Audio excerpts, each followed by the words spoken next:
All right. Happy Halloween. We are live. It's October 31st, Halloween. Um, Tonight we are going to be playing something a little different. Um, we've been playing through some horror games the last 2 days. Little Nightmares 1 and 2 mostly, and the DLC for Little Nightmares 1. And today we are going to continue with the horror theme. Kind of, I think. I've heard this game is pretty creepy.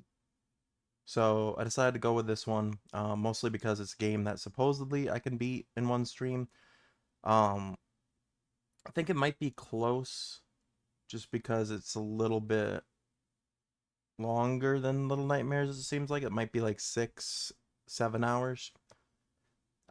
Worst case scenario, I might have to do a second part sometime next week.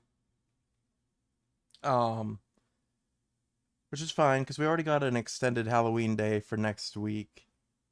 Thanks to Sean's generous gift of Little Nightmares 3 to us that we'll be playing on Wednesday. So we can look forward to that, and then we can look forward to seeing what this game is about. All I know is it's a dating sim that is also like a psychological horror type game.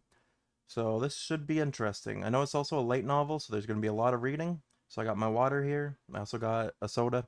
Um, but yeah, we're used to reading a lot. We played a lot of games that require heavy reading. Digimon and Pokemon games both do.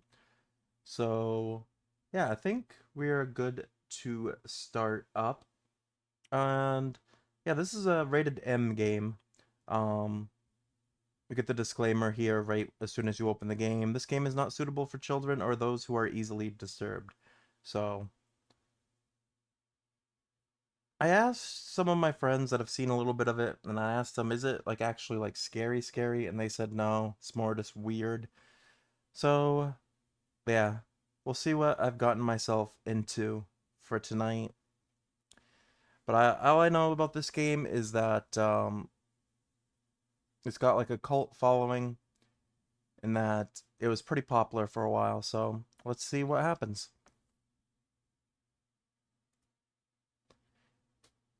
Individuals suffering from anxiety or depression may not have a positive experience playing this game. Okay. Would you like to review detailed content warnings which contain spoilers? Alternatively, in-game content warnings can be enabled in the settings menu at any time. No thank you. By playing Doki Doki Literature Club, you agree that you have noted the game's age rating in your region and you consent to your exposure of highly disturbing content. Okay.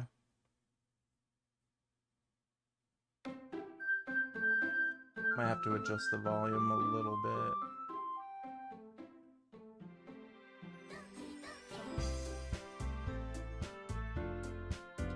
Alright, let's check the settings. Alright, everything looks good. Alright, new game. Enter your name, Ukami. That's still a little loud. I'm just gonna...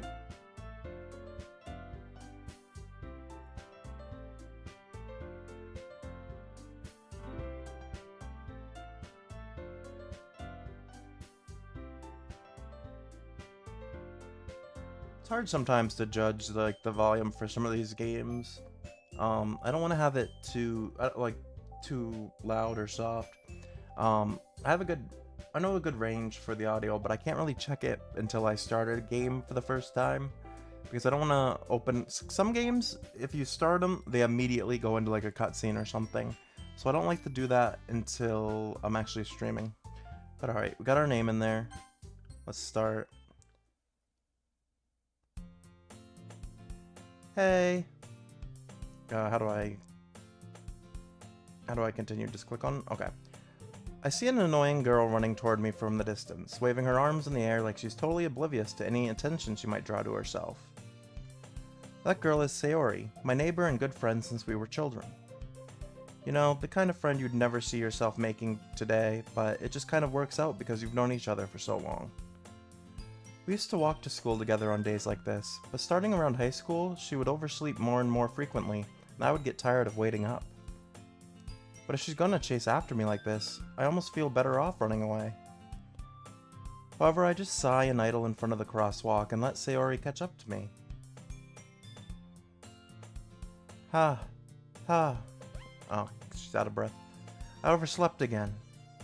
But I caught you this time. Maybe, but only because I decided to stop and wait for you. You say that like you were thinking about ignoring me. That's mean, Ukami. Well, if people stare at you for acting weird, then I don't want them to think we're a couple or something. Fine, fine. But you did wait for me after all. I guess you don't have it in you to be mean even if you want to. Whatever you say, Sayori. We cross the street together and make our way to school. As we draw near, the streets become increasingly speckled with other students making their daily commute. By the way, Ukami, have you decided on a club to join yet? A club? I told you already, I'm not interested in joining any clubs. I haven't been looking either. That's not true. You told me you'd join a club this year. Did I? I'm sure it's possible that I did, in one of our many conversations where I dismissively go along with whatever she's going on about. Sayori likes to worry a little bit too much about me, but I'm perfectly content just getting by on the average while spending my free time on games and anime. Uh-huh. I was talking about how I'm worried that you won't learn how to socialize or have any skills before college. Your happiness is really important to me, you know? And I know you're happy now, but I'd die at the thought of you becoming a NEET in a few years because you're not used to the real world.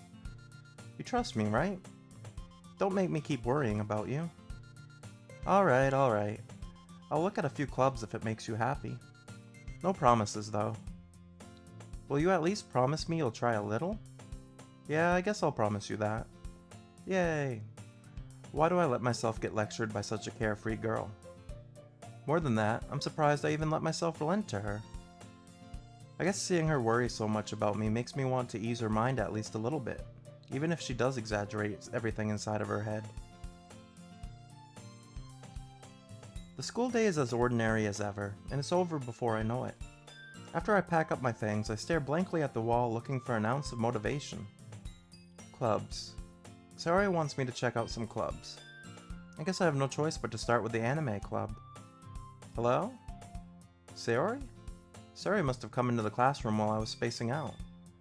I look around and realize that I'm the only one left in the classroom. I thought I'd catch you coming out of the classroom, but I just saw you sitting here and spacing out, so I came in. Honestly, you're even worse than me sometimes. I'm impressed. You don't need to wait up for me if it's going to make you late to your own club. Well, I thought you might need some encouragement, so I thought, you know. Know what? Well, that you could come to my club. Sayori. Yeah? There's no way I'm going to your club. Meanie? Sayori is vice president of the literature club. Not that I was ever aware that she had any interest in literature. In fact, I'm 99% sure she only did it because she thought it would be fun to help start a new club. Since she was the first to show interest after the one who proposed the club, she inherited the title Vice President. That said, my interest in literature is guaranteed to be even less. Yeah, I'm going to the anime club. Come on, please? Why do you care so much anyway? Well, I kind of told the club yesterday I would be bringing in a new member. And Natsuki made cupcakes and everything. Don't make promises you can't keep. I can't tell if Sayori is really that much of an airhead, or if she's so cunning as to have planned all of this out. I let out a long sigh. Fine, I'll stop by for a cupcake, okay? Yes, let's go. And thus, today marks the day I sold my soul for a cupcake. I dejectedly follow Sayori across the school and upstairs, a section of the school I rarely visit. Sayori, full of energy, swings open the classroom door. Everyone, the new member is here. I told you, don't call me a new member. I glance around the room. Welcome to the literature club. It's a pleasure meeting you. Sayori always says nice things about you. Seriously? You brought a boy? Way to kill the atmosphere. Ah, Ukami, what a nice surprise. Welcome to the club. All words escape me in this situation. This club is full of incredibly cute girls. What are you looking at? If you want to say something, say it. Sorry. Natsuki. Humph. The girl with the sour attitude, whose name is apparently Natsuki, is one I don't recognize. Her small figure makes her look like a first-year student. She's also the one who made cupcakes, according to Sayori. You can just ignore her when she gets moody. Sayori says that quietly into my ear, then turns back toward the other girls. Anyway, this is Natsuki, always full of energy. And this is Yuri, the smartest in the club. Don't say things like that. Yuri, who appears comparably much more mature and timid, seems to have a hard time keeping up with people like Sayori and Natsuki. Oh well, it's nice to meet both of you. And it sounds like you already know Monika, is that right? That's right. It's great to see you again, Ukami. Monika smiles sweetly. We do know each other. Well, we rarely talked, but we were in the same class last year. Monika was probably the most popular girl in class. Smart, beautiful, athletic. Basically, completely out of my league. So having her smile at me so genuinely feels a little... You too, Monika. Come, sit down, Ukami. We made room for you at the table, so you can sit next to me or Monika. I'll get the cupcakes. Hey, I made them. I'll get them. Sorry, I got a little too excited. Then how about I make some tea as well? The girls have a few desks arranged to form a table. As Sayori mentioned, it's been widened so there's one space next to Monika and one space next to Sayori. Natsuki and Yuri walk over to the corner of the room where Natsuki grabs a wrapped tray and Yuri opens the closet. Still feeling awkward, I take a seat next to Sayori. Natsuki proudly marches back to the table, tray in hand. Okay, are you ready? Ta-da! Whoa! Natsuki lifts the foil off the tray to reveal a dozen white, fluffy cupcakes decorated to look like little cats. The whiskers are drawn with icing, and little pieces of chocolate were used to make ears. So cute! I had no idea you were so good at baking, Natsuki. Well, you know. Just hurry and take one. Sayori grabs one first, then Monika. I follow. It's delicious. Sayori talks with her mouth full and has already managed to get icing on her face. I turn the cupcake around in my fingers, looking for the best angle to take a bite. Natsuki is quiet. I can't help but notice her sneaking glances in my direction. Is she waiting for me to take a bite? I finally bite down. The icing is sweet and full of flavor. I wonder if she made it herself. This is really good. Thank you, Natsuki. Why are you thanking me? It's not like Haven't I heard this somewhere before? Made them for you or anything. I thought you technically did. Sayori said, well, maybe. But not for you, you, dummy. Alright. I give up on Natsuki's weird logic and dismiss the conversation. Yuri returns to the table carrying a tea set. She carefully places a teacup in front of each of us before setting down the teapot next to the cupcake tray. You keep a whole tea set in this classroom? Don't worry, the teachers gave us permission. After all, doesn't a hot cup of tea help you enjoy a good book? I guess. Don't let yourself get intimidated. Yuri's just trying to impress you. And that's not... Insulted, Yuri looks away. I meant that, you know. I believe you. Well, tea and reading might not be a pastime for me, but I at least enjoy tea. I'm glad. Yuri faintly smiles to herself in relief. Monika raises an eyebrow and then smiles at me. So what made you consider the literature club? I was afraid of this question. Something tells me I shouldn't tell Monika that I was practically dragged here by Sayori. Well, I haven't joined any clubs yet, and Sayori seemed really happy here, so... That's okay, don't be embarrassed. We'll make sure you feel right at home, okay? As president of the literature club, it's my duty to make the club fun and exciting for everyone. Monika, I'm surprised. How come you decided to start your own club? You could probably be a board member for any of the major clubs. Weren't you a leader of the debate club last year? Well, to be honest, I can't stand all of the politics around the major clubs. Feels like nothing but arguing about the budget and publicity and how to prepare for events. I'd much rather take something I personally enjoy and make something special out of it. And if it encourages others to get into literature, then I'm fulfilling that dream. Monica really is a great leader. Yuri also nods in agreement. But I'm surprised there aren't more people in the club yet. It must be hard to start a new club. You could put it that way. Not many people are very interested in putting out all the effort to start something brand new, especially when it's something that doesn't grab your attention, like literature. You have to work hard to convince people that you're both fun and worthwhile. But it makes school events like the festival that much more important. I'm confident that we can all really grow this club before we graduate. Right, everyone? Yeah, we'll do our best. You know it. Everyone enthusiastically agrees. Such different girls, all interested in the same goal. Monica must have worked really hard just to find these three. Maybe that's why they're all so delighted by the idea of a new member joining. Though I still don't really know if I can keep up with their level of enthusiasm about literature. So, Ukami, what kinds of things do you like to read? Well, considering how little I've read these past few years, I don't really have a good way of answering that. Manga, I mutter quietly to myself, half joking. Natsuki's head suddenly perks up. It looks like she wants to say something, but she keeps quiet. Not much of a reader, I guess.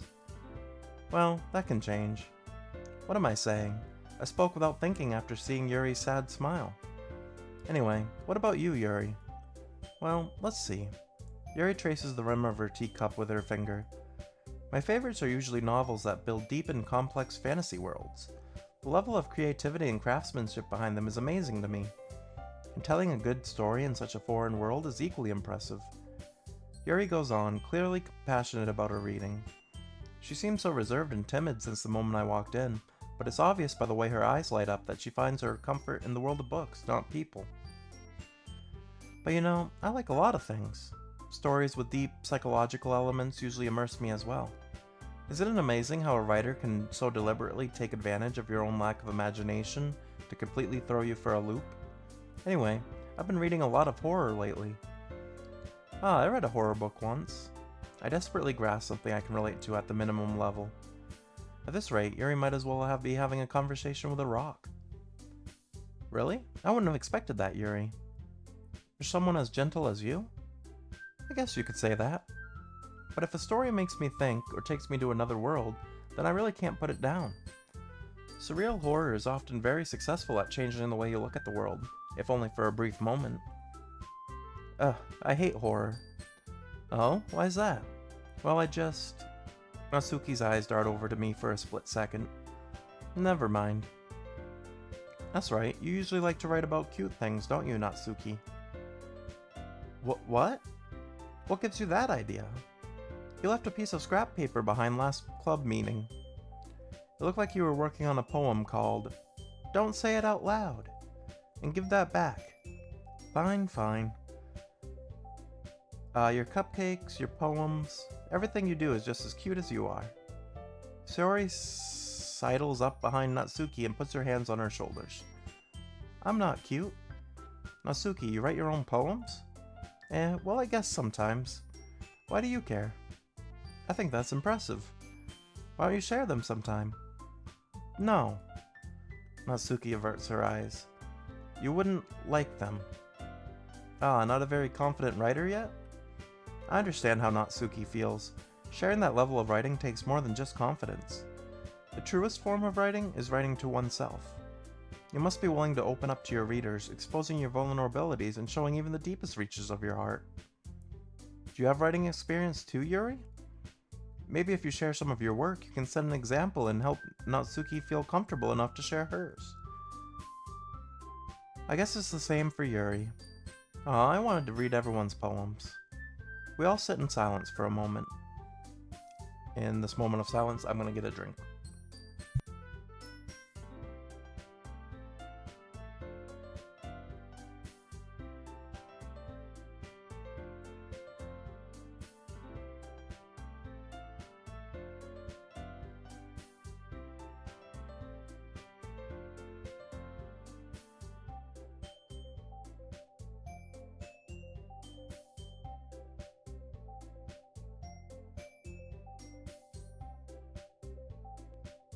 Alright. Okay. I have an idea, everyone. Natsuki and Yuri look quizzically at Monika. Let's all go home and write a poem of our own. Then next time we meet, we'll all share them with each other. That way, everyone is even. Yeah, let's do it. Plus, now that we have a new member, I think it will help us all get to a little more comfortable with each other and strengthen the bond of the club. Isn't that right, Ukami? Monika smiles warmly at me once again. Hold on, there's still one problem. And what's that? Now that we're back to the original topic of me joining the club, I bluntly come forth with what's been on my mind the entire time. I never said I would join this club. Sayori may have convinced me to stop by, but I never made any decision. I still have other clubs to look at, and, I lose my train of thought. All four girls stare back at me with dejected eyes. But, I'm sorry, I thought. Ukami. You all... I'm defenseless against these girls. How am I supposed to make a clear-headed decision when it's like this? That is, if writing poems is the price I need to pay in order to spend every day with these, beautiful girls... Right. Okay, I've decided then. I'll join the literature club. One by one, the girls' eyes light up. Yes, I'm so happy. Sayori wraps her arms around me, jumping up and down. Hey, you really did scare me for a moment. If you really just came for the cupcakes, I would be super pissed. Then that makes it official. Welcome to the literature club. Thanks, I guess. Okay, everyone. I think with that, we can officially end today's meeting on a good note. Everyone remember tonight's assignment. Write a poem to bring to the next meeting, so we can all share. Monika looks over at me once more. Ukami, I look forward to seeing how you express yourself. Yeah. Can I really impress the class star Monika with my mediocre writing skills? I already feel the anxiety welling up inside me. Meanwhile, the girls continue to chit-chat as Yuri and Natsuki clean up their food. Hey, Ukami, since we're already here, do you want to walk home together? That's right, Sayori and I never walk home together because she always stayed after school for clubs. Sure, might as well. Yay! With that, the two of us depart the classroom and make our way home. The whole way, my mind wanders back and forth between the four girls. Sayori, Natsuki, Yuri, and of course, Monika. Will I really be happy spending every day after school in a literature club? Perhaps I'll have the chance to grow closer to one of these girls. Alright, I just need to make the most of my circumstances and I'm sure good fortune will find me. And I guess that starts with writing a poem tonight. It's time to write a poem. Pick words you think your favorite club member will like. Something good might happen with whoever likes your poem the most. I'm just gonna pick words I like. Games.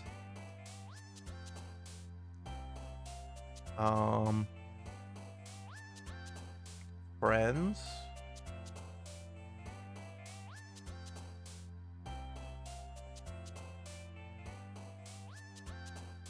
I guess promise?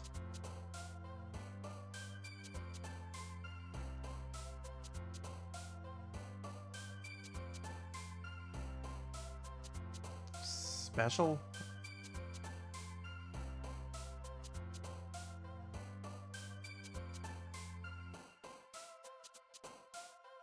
Memories?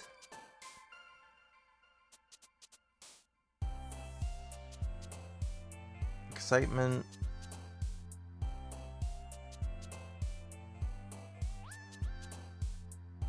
Puppy?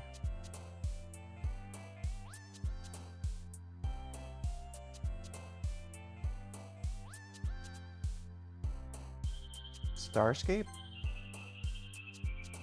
How many words do I have to pick?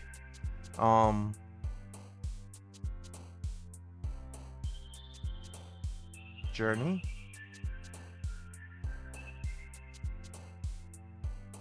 I don't even know what this word is. Effulgent? I have no idea. I also don't really know what incongruent means. Aura?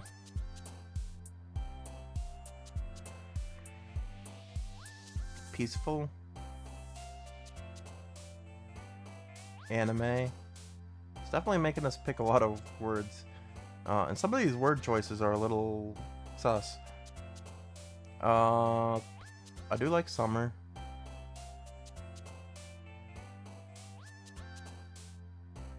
Daydream.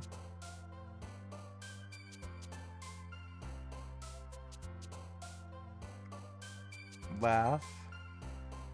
Jeez. Oh, I see. 20. I didn't see that at first. I was like, how many words? Vacations are nice. Is it really gonna come up with a poem out of all these words I choose? That would be crazy if it, out of a mixture of 20 random words, it actually comes up with a poem. I like holidays, because I don't have to work on holidays.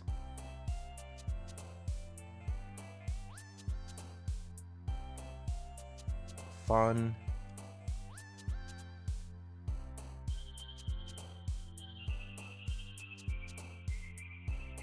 Destiny. And our last word, it looks like, imagination.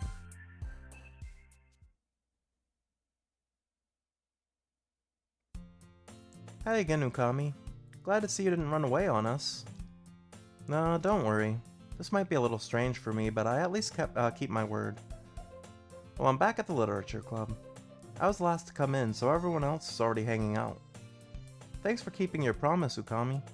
I hope this isn't too overwhelming of a commitment for you. Making you dive headfirst into literature when you're not accustomed to it? Oh, come on, like he deserves any slack. Sayori told me you didn't even want to join any clubs this year. And last year, too. I don't know if you plan to just come here and hang out or what. But if you don't take us seriously, then you won't see the end of it. Natsuki, you certainly have a big mouth for someone who keeps her manga collection in the club room. Natsuki finds herself stuck between saying Monica and manga. Manga is literature. Swiftly defeated, Natsuki plops back into her seat. Don't worry, guys. Ukami always gives it his best as long as he's having fun. He helps me with busy work without even me asking. Like cooking, cleaning my room. How dependable. Sorry, that's because your room is so messy it's distracting. And you almost set your house on fire once. Is that so? You two really are good friends, aren't you? I might be a little jealous. How come? You and Okami can be good friends too. Sayori.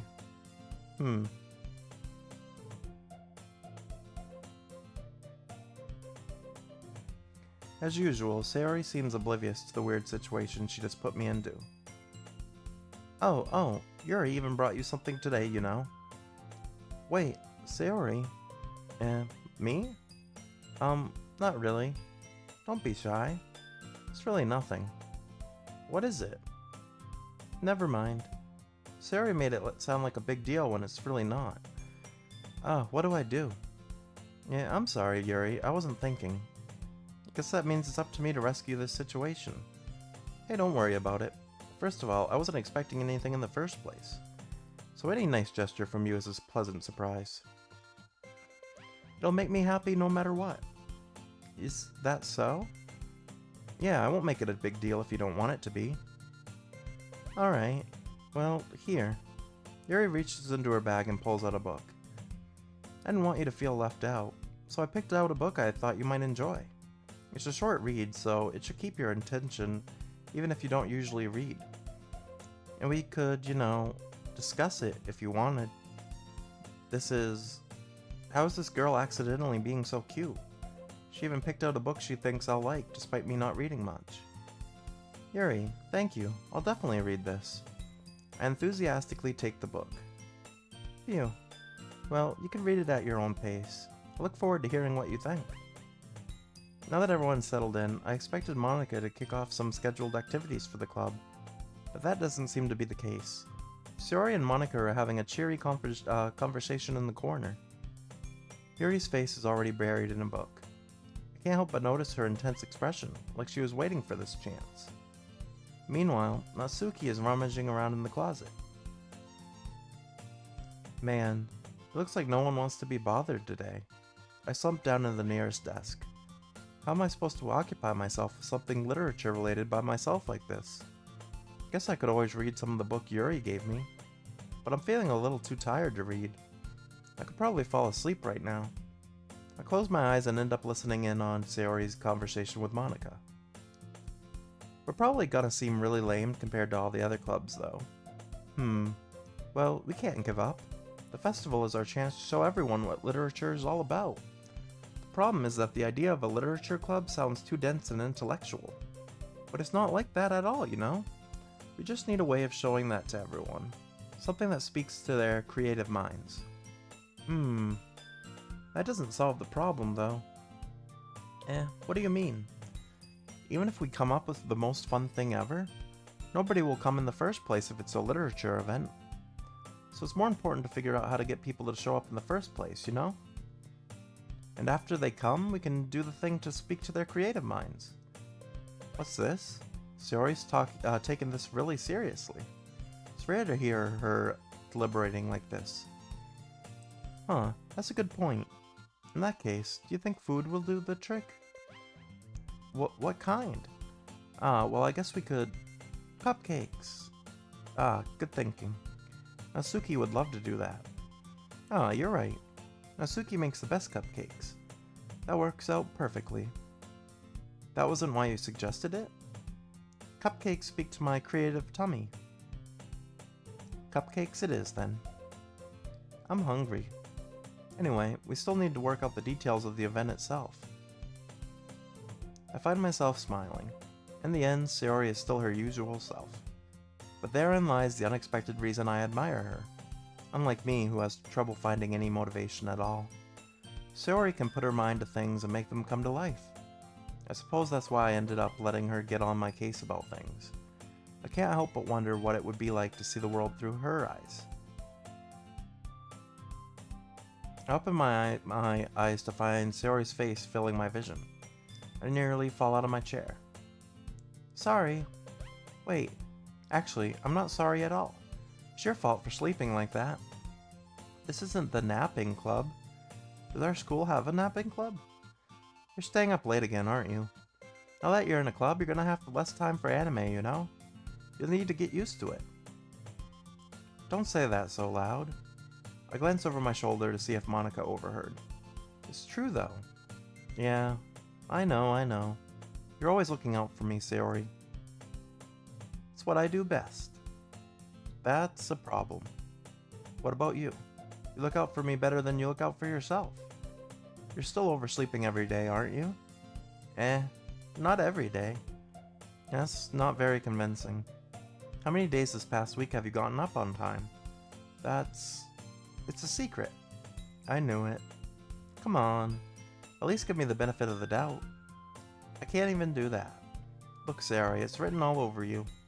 Sayori glances around at herself. How is it written all over me? You were clearly in a rush this morning. Look, your hair is sticking out all around here. I run my fingertips down the side of Sayori's hair, trying to straighten it out. Man, you really need a brush for this. My hair is just really hard to get right. I won't fall for that. There's more than just your hair. Look, your bow isn't straight either. And there's a toothpaste stain on your collar right here. I try to wipe off the stain with my finger.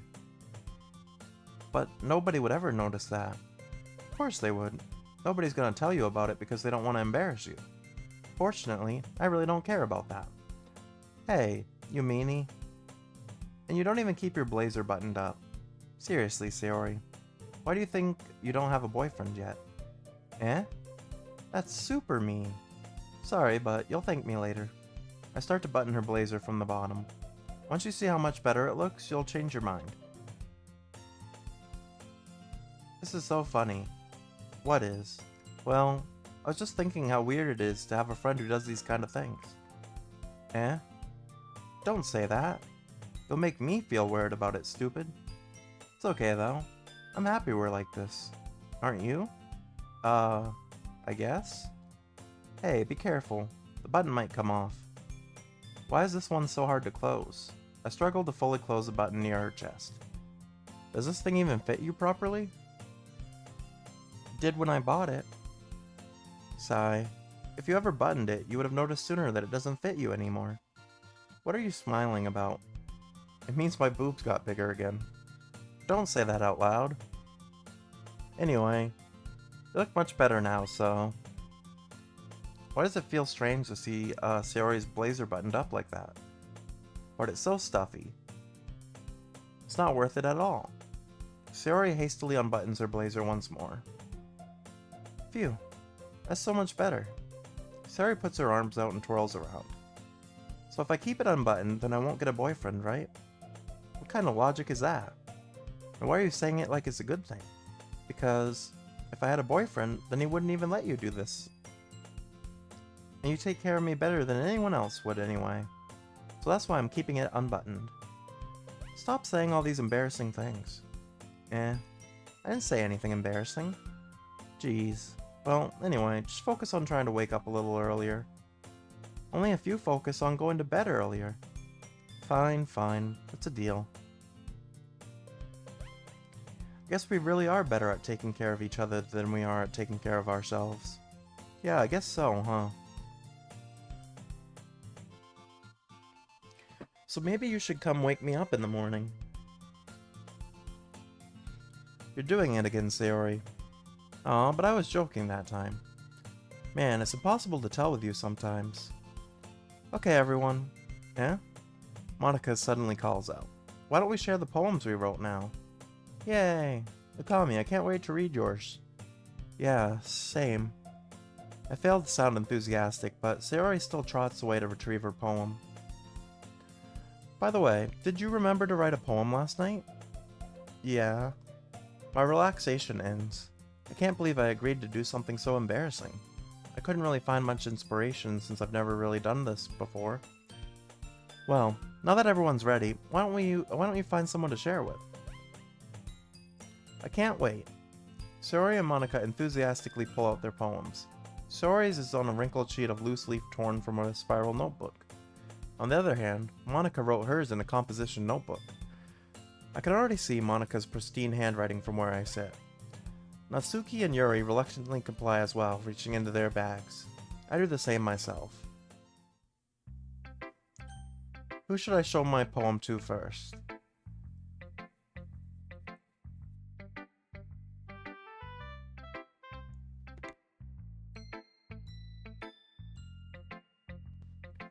Alright, sounds like... I feel like I've heard this music before. I feel like our words seem to match with Yuri a lot, so let's go with Yuri. Yuri seems the most experienced, so I should start with her. I can trust her opinion, to be fair.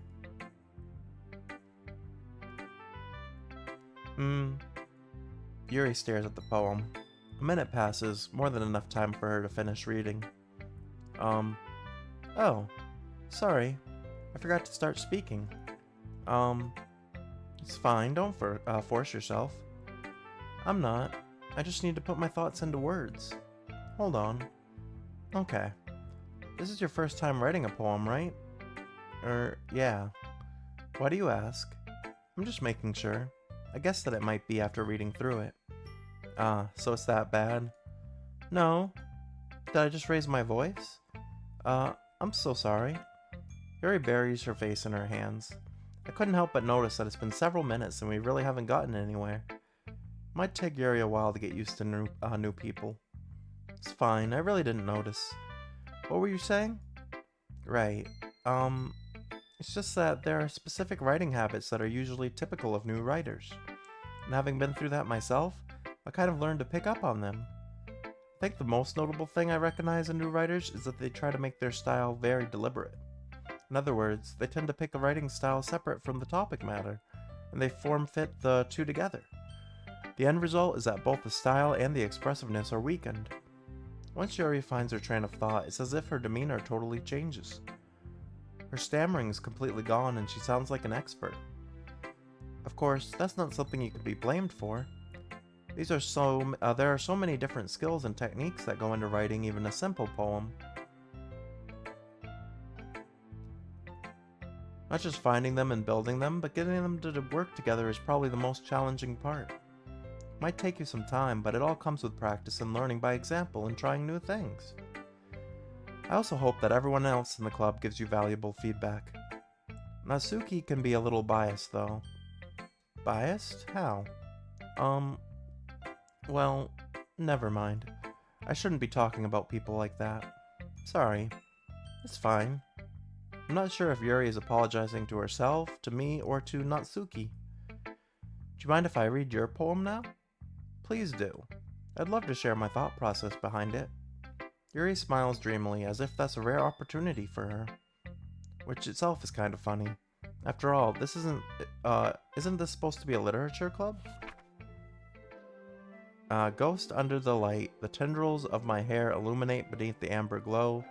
Bathing, it must be this one. The last remaining streetlight to have withstood the test of time. The last yet to be replaced by the sickening blue-green hue of the future. I bathe. Calm breathing air of the present, but living in the past. The light flickers, I flicker back. I'm sorry, I have such terrible handwriting. What? I wasn't thinking that at all. But it took you a long time to read. Well, I just don't read script very often. I actually think your handwriting is pretty. Eh? That's a relief. Also, I like the poem. Even though it's short, it was really descriptive. It wasn't too short? I usually write longer poems. Not at all. I'm really glad you liked it. I'll be honest. Since it's our first time sharing, I wanted to write something a little more mild. Something easy to digest, I suppose. Are you into ghosts, Yuri? Actually, the story isn't about a ghost at all, Ukami. Really? I must have totally missed the point. Well, I suppose you did only glance over it after all. But remember that poets often express their own thoughts, feelings, and experiences in their work. They usually do more than tell a simple story or paint a picture. In this case, perhaps the subject of the poem is only being symbolically compared to a ghost. Lingering in her last remaining place of comfort, unable to let go of the past. And soon to be left with nothing. That's a lot more solemn putting it that way. I hadn't even thought of that. That's impressive. It's nothing, really. Well, it makes me happy that you think that. Just remember that it won't be long before you pick up on these things too. Yeah, maybe you're right. Guess I'll have to keep trying. I'm counting on you. Who to show it to next? Sayori, I guess. Oh my goodness. This is so good, Ukami. Eh? I love it. I had no idea you were such a good writer. Sayori, you must be seriously overreacting. I'm not a good writer at all. I honestly have no idea what I'm doing. Well, maybe that's why. Because I have no idea what I like either. Jeez. Yuri's opinion was more constructive than this.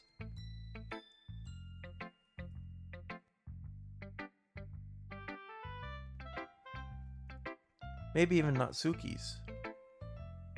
But we haven't gotten her opinion yet. Are you sure you don't like it just because I wrote it? Yeah, well, I'm sure that's part of it. I think I understand you better than a lot of people, you know? So when I read your poem, it's not just a poem. It's an Ukami poem. And that makes it feel extra special. Like I can feel your feelings in it. Sayori hugs the sheet against her chest. You're so weird, Sayori. I'm really happy that you wrote one. It just reminds me of how you're really a part of the club now.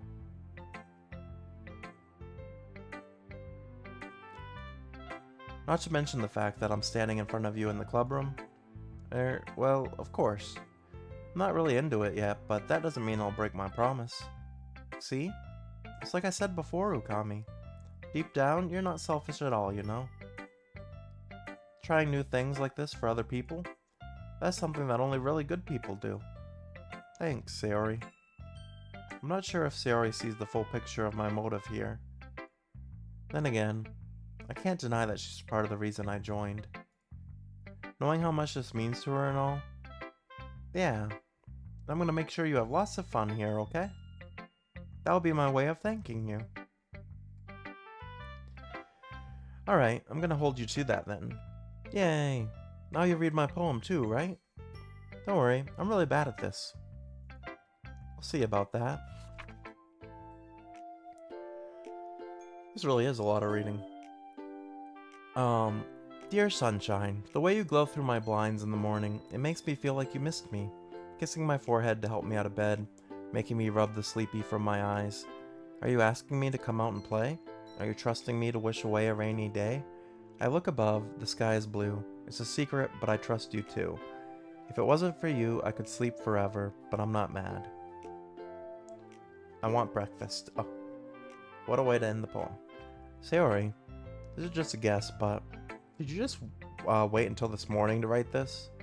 No, just a little bit. You can't answer just a little bit to a yes or no question. I forgot to do it last night. Well, at least that makes me feel a little better about myself. Don't be mean. I still tried my best. Yeah. I didn't mean to say that it was a bad poem. It came out nice, or how should I put it? It sounds just like you. Really? Yeah, especially that last line. I made eggs and toast. Even though you were late to school? It's bad to skip breakfast. I get all cranky. Well, I guess there's no point in arguing.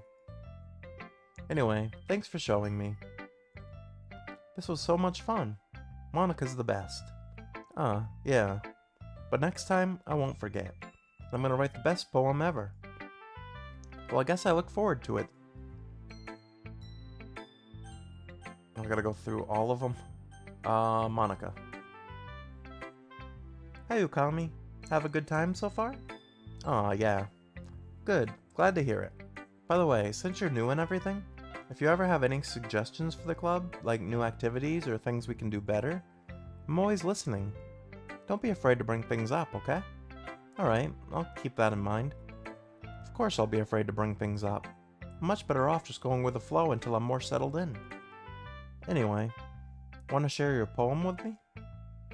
It's kind of embarrassing, but I guess I have to. Don't worry, Ukami.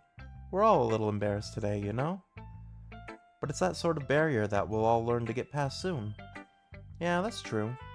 I hand Monika my poem. I like this one. It makes me think of something Sayori would like. Is that so? You and Sayori are really good friends, right? I wouldn't be surprised if you had these sort of things in common. Well, we may be good friends, but Sayori and I are actually really different. Well, that may be the case, but maybe there are some similarities that you wouldn't expect. The way she talks about you, sounds like the two of you really care about each other's well-being. Even if you show it in different ways, it ends up being more similar than you'd think. So I think that's the kind of vibe I get when reading your poem. You sure you're not reading into it too much? It could be. Oh gosh, I sound like Yuri. But in any case, Sayori's writing has kind of a gentle feel to it. I could tell that she's exploring with emotions like happiness and sadness. Who knew that someone so happy could enjoy sad things too? Yeah, that's totally unexpected. Well, to each their own, and you shouldn't be afraid to experiment a little bit either. I'm sure I'll end up trying different things a lot. Could take a while before I feel comfortable doing this. That's okay. I'd love to see you try new things. That's the best way to find the kind of style that suits you. Everything else might be a little bit biased toward their own, everyone else might be a little bit biased towards their own kind of styles. But I'll always help you find what suits you the most. So don't force yourself to write the way everyone else wants you to write. It's not like you have to worry about impressing them or anything. Anyway, do you want to read my poem now? Don't worry, I'm not very good. You sound pretty confident for someone who claims to not be very good. Well, that's because I have to sound confident. That doesn't mean I always feel that way, you know? I see. Well, let's read it then. Hole in the wall. It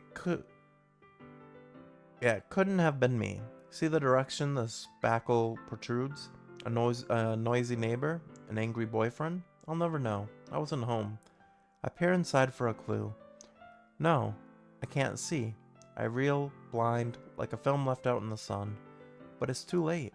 My retinas, already scorched with a permanent copy of the meaningless image. It's just a little hole. It wasn't too bright. It was too deep, stretching forever into everything. A hole of infinite choices. I realized now that I wasn't looking in. I was looking out, and he, on the other side, was looking in. So, what do you think? It's very free-form, if that's what you call it. Sorry, I'm not really the right person to ask for feedback. It's okay. Yeah, that kind of style has gotten pretty popular nowadays. That is, a lot of poems have been putting emphasis on the timing between words and lines. When performed out loud, it could be really powerful. What was the inspiration behind this one? Well, I'm not sure if I know how to put it. I guess you could say that I had some kind of epiphany recently. It's been influencing my poems a bit. An epiphany? Yeah, something like that. Kinda nervous to talk about deep stuff like that, because it's kind of coming on strongly.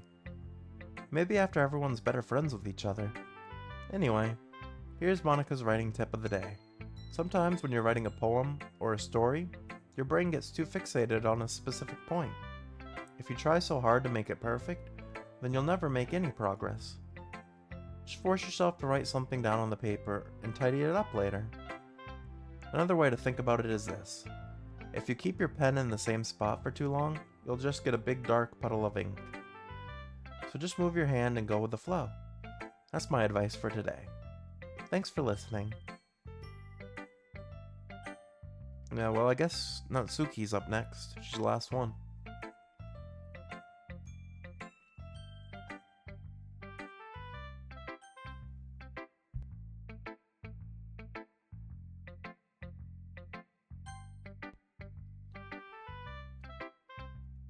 Well, it's about what I expected from someone like you. That's a little blunt. Well, excuse me. It's not like I said it was bad. Just didn't evoke any emotions. So basically it's not cute enough for your tastes. Do you want to get smacked? I'll pass. Sigh. Well, anyway, I guess I need to show you mine. Not that you'll like it. Eagles can fly, monkeys can climb, crickets can leap, horses can race, owls can seek, cheetahs can run, eagles can fly, people can try, but that's about it. Yeah, I told you that you weren't gonna like it. I like it. What? Just be honest. I am. Why are you so convinced that I wouldn't like it? Well, because everyone in high school thinks that writing has to be all sophisticated and stuff. So people don't even take my writing seriously. But isn't the point of poems for people to express themselves? Your writing style wouldn't make your message any less valid. Yes, exactly. I like when it's easy to read, but it hits you hard. Like in this poem. Seeing everyone around you do great things can be really disheartening. So I decided to write about it. Yeah, I understand. But the other nice thing about simple writing is that it puts more weight on the wordplay. Like I set up for a rhyme at the end, but then made it all fall flat on purpose. It helps bring out the feeling in the last line. So you did. I guess more went into it than I realized.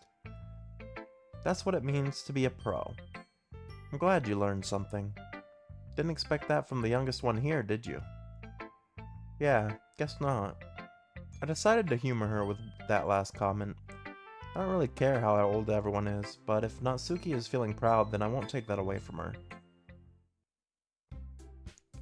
Phew. I guess that's everyone. A glance around the room. That was a little more stressful than I anticipated. It's as if everyone's judging me for my mediocre writing abilities. Even if they're just being nice, there's no way my poems can stand up to theirs. This is a literature club after all. I sigh. I guess that's what I end up getting myself into. Across the room, Sayori and Monica are happily chatting. My eyes land on Yuri and Natsuki.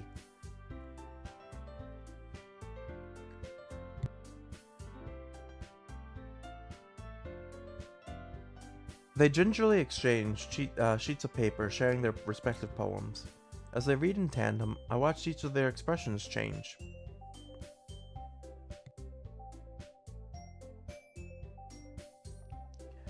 Natsuki's eyebrows furrow in frustration. Meanwhile, Yuri smiles sadly. What's with this language? Eh? Did you say something? No, it's nothing. Natsuki dismissively returns the poem to the desk with one hand. Guess you could say it's fancy. Ah, thanks. Yours is cute. Cute? Did you completely miss the symbolism or something? It's clearly about the feeling of giving up. How can that be cute? I know that. I just meant the language, I guess. I was trying to say something nice. Eh? You mean you have to try that hard to come up with something nice to say?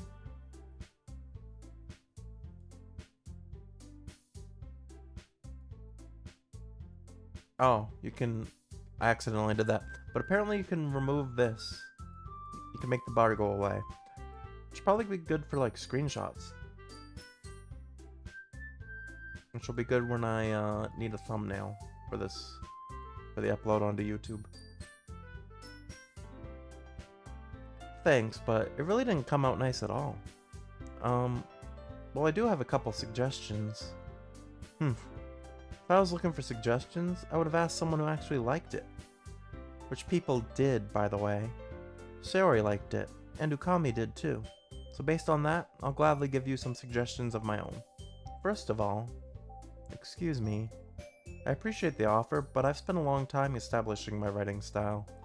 I don't expect it to change anytime soon, unless of course I come across something particularly inspiring, which I haven't yet. And Ookami liked my poem too, you know. He even told me he was impressed by it. Natsuki suddenly stands up. Oh? I didn't realize you were so invested in trying to impress our new member, Yuri. Eh?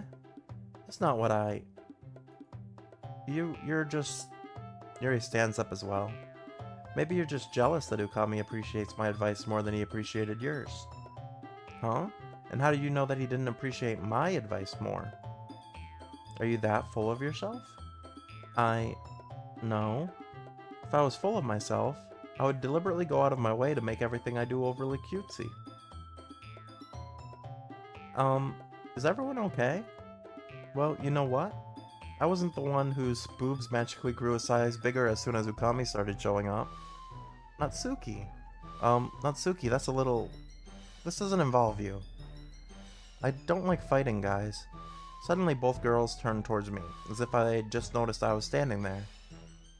Ookami, she's just trying to make me look bad.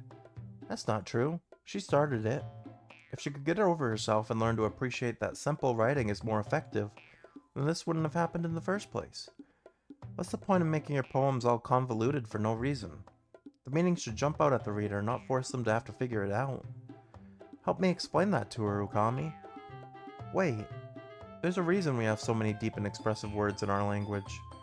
It's the only way to convey complex feelings and meaning the most effectively. Avoiding them is not only unnecessarily limiting yourself, it's also a waste of time. You do understand that, right, Ookami? Well? How did I get dragged into this in the first place? It's not like I know anything about writing, but whomever I agree with, they'll probably think more highly of me. So of course it's going to be... Oh boy.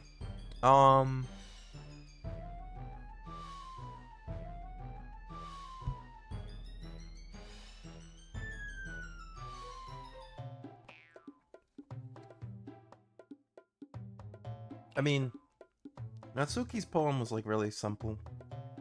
Yuri, it felt like put more effort into hers, so let's go with Yuri. Natsuki, you're right that I liked your poem. See? Wait, that's not an excuse for you to be so mean. You shouldn't pick a fight just because someone's opinion is different. That's not what happened at all. Yuri wouldn't even take my poem seriously. I understand. Yuri. Eh? You're a seriously talented writer. It's no secret that I was impressed. Well, that's But here's the thing. No matter how simple or refined someone's writing style is, they're still putting feelings into it, and it still becomes something really personal. That's why Natsuki feels threatened when you said her poem was cute. I see. I didn't notice that. I'm sorry. But Natsuki, you took it way too far. Yuri means well, and if you just told her how you felt, then this wouldn't have happened in the first place. Are you kidding? That's exactly what I did. It was her that... Natsuki, I think that's enough. You both said some things that you didn't mean. Yuri apologized. Don't you think you should too? Natsuki clenches her fists. In the end, nobody has taken her side. She's trapped, at this point being defiant only because she can't handle the pressure. I end up even feeling bad for her. Sometimes when I'm hurt, it helps to take a walk and clear my head. Sorry, she doesn't need to. You know what? I'm gonna do that.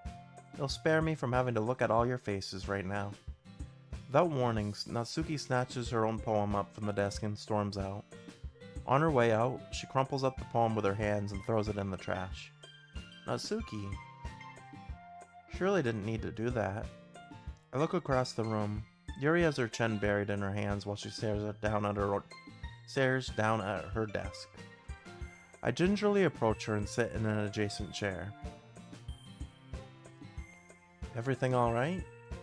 I'm so embarrassed. I can't believe I acted like that. You probably hate me now. No, Yuri.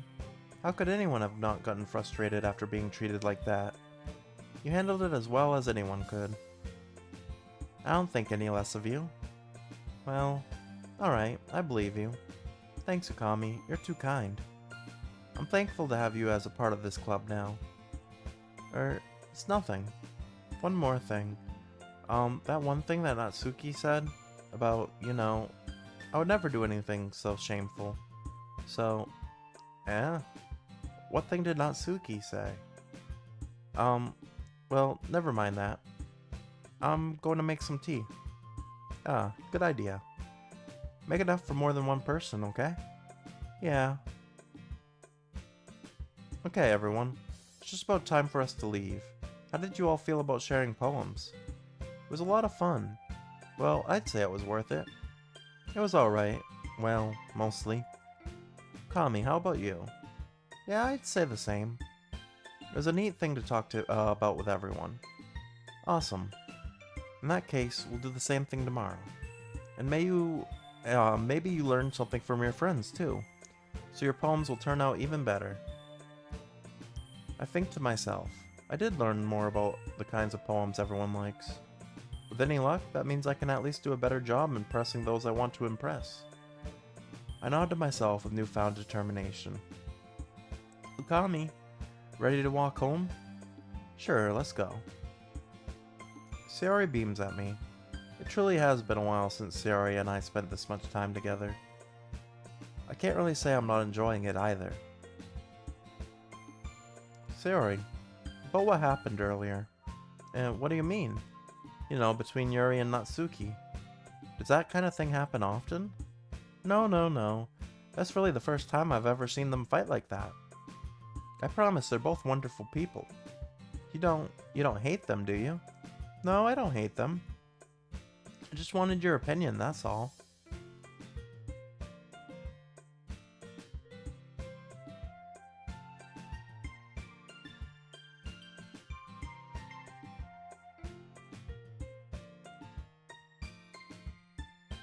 Keep having to pause just because I keep needing drinks because it's a lot of reading.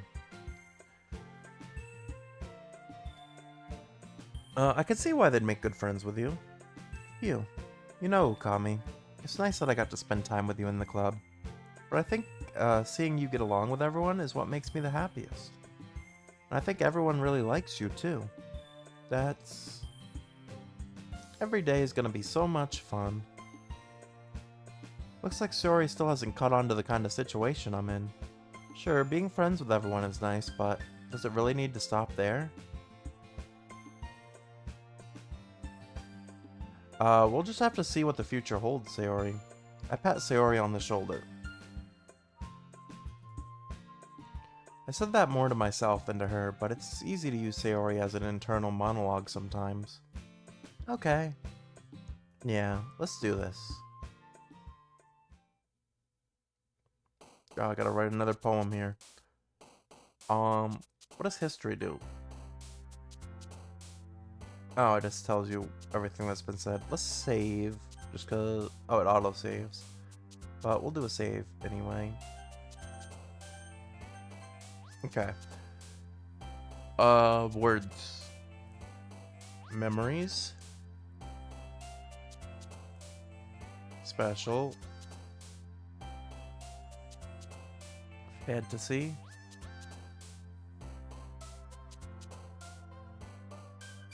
Dream. Pretty much doing the same words, I feel like. Oh, adventure.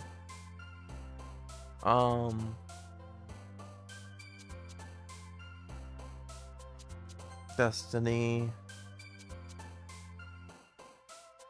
Play.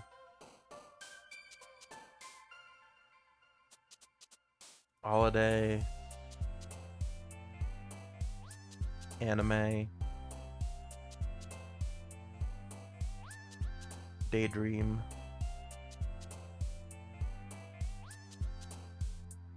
Vacation. Seem to be getting a lot of Sayori's words.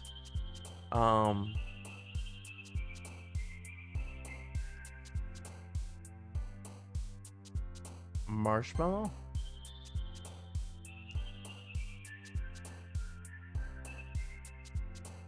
Puppy.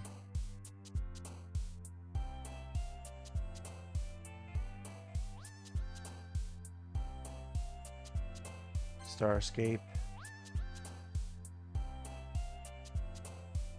Friends.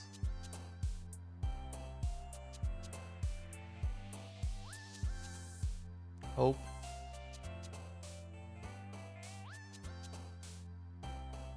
Journey. Games.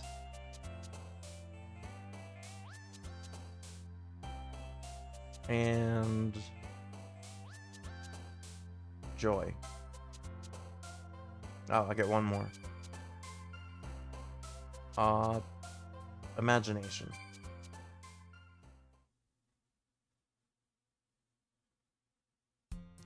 Another day passes, and it's time for the club meeting already. I've gotten a little more comfortable here over the past couple days. Entering the classroom, the usual scene greets me. Hi, Okami. Yo, Sayori. Looks like you're in a good mood today. I'm just still not used to you being in the club, that's all. I see. It's a pretty simple thing to get you in a good mood. But I guess it's always the simple things with you anyway. Speaking of which, I'm kinda hungry. Will you come with me to buy a snack? No thanks. Eh? It's not like you at all. I have my reasons. Why don't we take a look at your purse, Sayori? Eh? Why that, all of a sudden? No reason, really. I just wanted to look at it. Ah. Sayori nervously retrieves her purse. She fumbles with the latch and gets it open. Then she turns it upside down and lets its contents spill onto the desk. Only 2 small coins fall out. I knew it. I could see right through you, Sayori. That's not fair. How'd you even know? It's simple. If you had enough money in the first place, you would have bought a snack before coming into the club room. So either you're not hungry and want an excuse to take a walk, or you plan to conveniently forget that you spent all your money so that I would lend you some of mine. But there's one more thing. You're always hungry. And so that only leaves one option. I give up. Don't make me feel guilty. If you feel guilty, that means you deserve to feel guilty. Yuri suddenly giggles. Eh? I didn't notice that she was listening in. Her face is in her book as always. Ah, I wasn't listening or anything. It was just something in my book. Yuri, tell Ookami to let me borrow some money.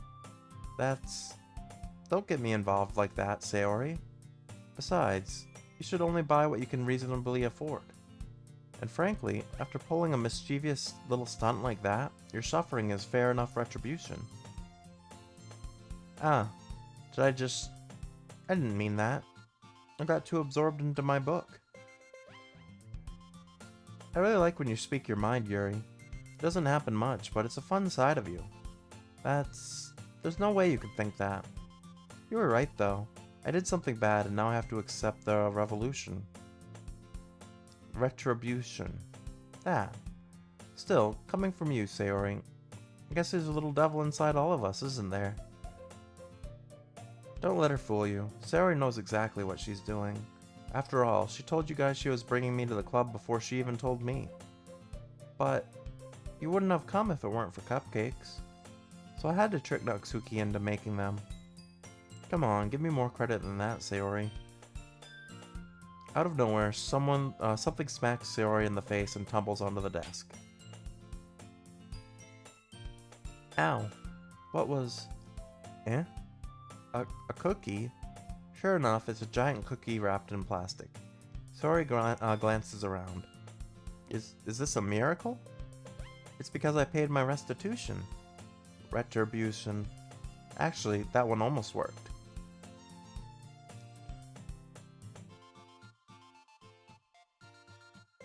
I was just gonna give it to you, but then I heard you blab about the cupcakes. It was totally worth seeing your reaction, though. Natsuki, that's so nice of you. I'm so happy. Sayori hugs the cookie. Geez, just eat it.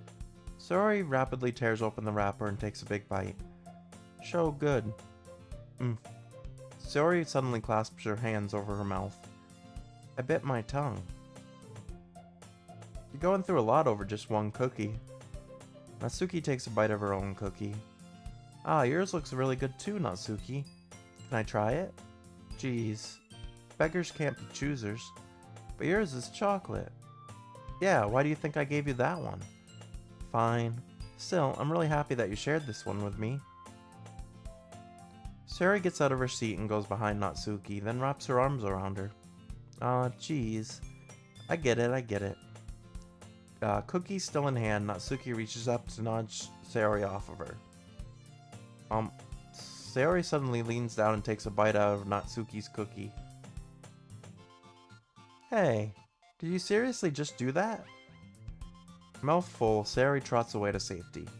Yuri and I laugh as well. Geez, you're such a kid sometimes. Monica, can you tell Sayori... Eh? Natsuki glances around. Monica isn't in the club room. Where's Monica anyway? Good question. Have any of you heard anything about her being late today? Not me. Yeah, I haven't either. That's a bit unusual. I hope she's okay. Of course she's okay. She's probably just had something to do today. She's pretty popular after all. Eh? You don't think she has a... I wouldn't be surprised. She's probably more desirable than all of us combined. That's true. Excuse me? Suddenly, the door swings open. Sorry, I'm super sorry. Ah, there you are. I didn't mean to be late. I hope you guys weren't worried or anything. Eh, Monica chose the club over her boyfriend after all. You're so strong-willed. But boyfriend? What on earth are you talking about? Monica quizzically glances at me. Ah, never mind that. What held you up anyway? Well, my last period today was study hall. To be honest, I just kind of lost track of time. That makes no sense, though. You would have heard the bell ring, at least. I must not have heard it, since I was practicing piano. Piano? I wasn't aware you played music as well, Monica. Ah, I don't really. I kind of just started recently. I've always wanted to learn piano. That's so cool. You should keep playing you should play something for us, Monica. Monica looks at me. Maybe once I get a little bit better, I will. Yay, that sounds cool. I'd also look forward to it. Is that so? In that case, I won't let you down, Ukami. Monica smiles sweetly. I didn't mean any pressure or anything like that. Don't worry. I've been practicing a whole lot recently, and I'd really love the chance to share once I'm ready. I see. In that case, best of luck. Thanks. So I didn't miss anything, did I? Not really. I chose to leave out Sayori's mischievous escapade. I'm sure Natsuki will end up complaining to her anyway. It looks like everyone has already settled down. Sayori somehow already finished her entire cookie. Yuri's back to her book, and Natsuki disappeared into the closet. Ukami! Sayori suddenly comes up to me. I'm gonna go get supplies from another classroom. Wanna come with me? Supplies? What for? Well, you know how the festival is coming up. Me and Monica were gonna go make some posters and stuff. So I need to find some crayons and markers and glue sticks. Oh, I see. Sure, I'll go with you. Yay. Okay, Monica, we'll be back soon. Oh, are you going with Ukami to get supplies?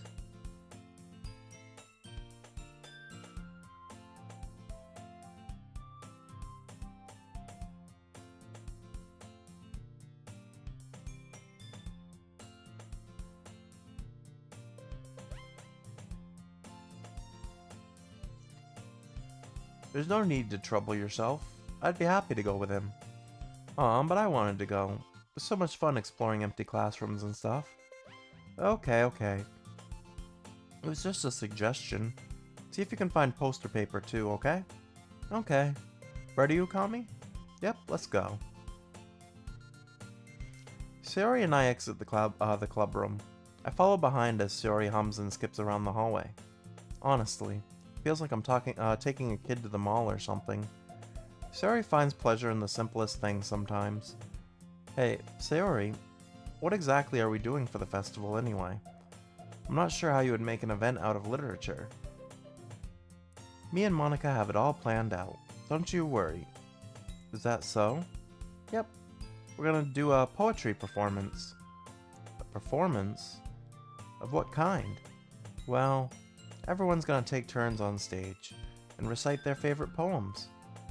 Ah, that sounds kind of dull. Ukami, you're not thinking about it the right way at all. It's not just about reading poems, it's about performing them. Like you say, the lines of the poem like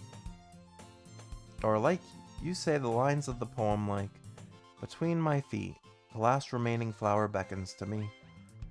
I twist the stem, freeing it from its clinging roots, caressing the final joyous moment between my fingers. But to what ends have I summoned this joy? For now, when I look in every direction, this once prosperous field before me is but a barren wasteland. Like that. Sayori, how do I put this? I'm sure it's just me, but it's impossible for me to take you seriously when you talk like that. You meanie. I'm working super hard on this, you know? Oh, I know. I just meant that it's pretty unordinary contrast to your cute self. Don't say that, it's embarrassing. But I guess that means I'm doing a good job. Yeah, I guess so. I'm so excited. The festival's gonna be so much fun. Sayori spins herself around in the hallway again. Hey, Ukami, this classroom over here is empty. Let's begin the mission. Alright, before that, I wanna check something.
Alright, I was just trying to see if I could find how far into the game I was.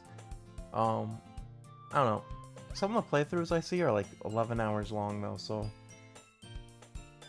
we'll see if I'm able to beat this tonight or not. But if it's 11 hours, we're definitely not doing that. Like, the most I could probably do is like 5, maybe 6.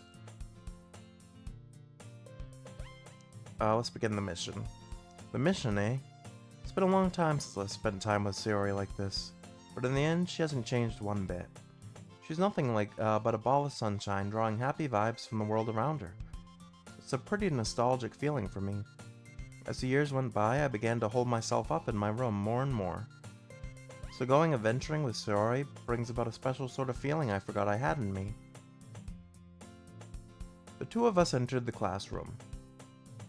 Sayori heads straight to the closet. I follow. Let's see what we have in here. Crayons. Sayori pulls out a box full of crayons off the shelf. They're the best brand, too. They're kinda dirty, though.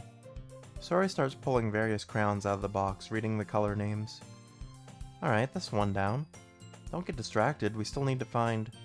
Wait, I'm still looking for my favorite color. Fine. Then at least move aside so I can look for the poster paper. Ah, I dropped one by accident. Sayori bends over and smacks her forehead right into the shelf. She falls to the floor and the crayons spill all over her lap. Ow. You okay?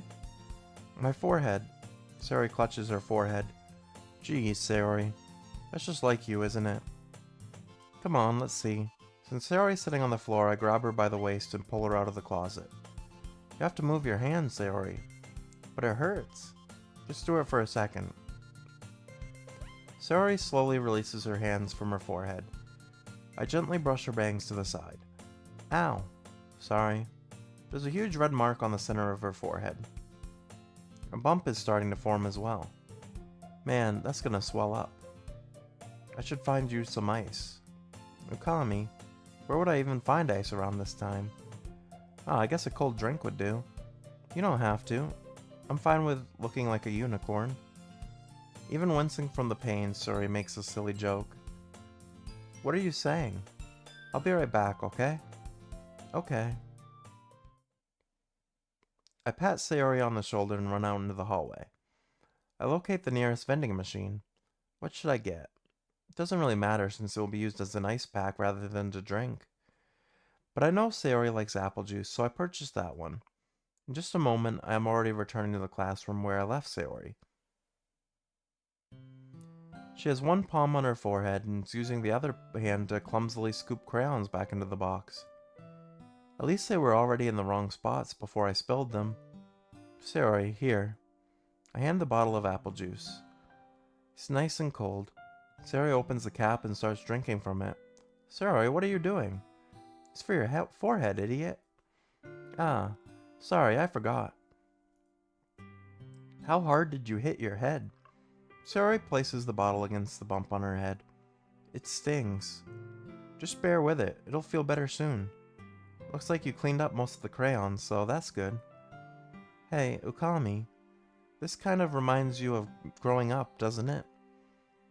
Eh? What do you mean? You know how we used to play outside all the time? I would always try to keep up with you. You're kind of oblivious in some ways. Like I usually fell behind or had trouble climbing on the things you did.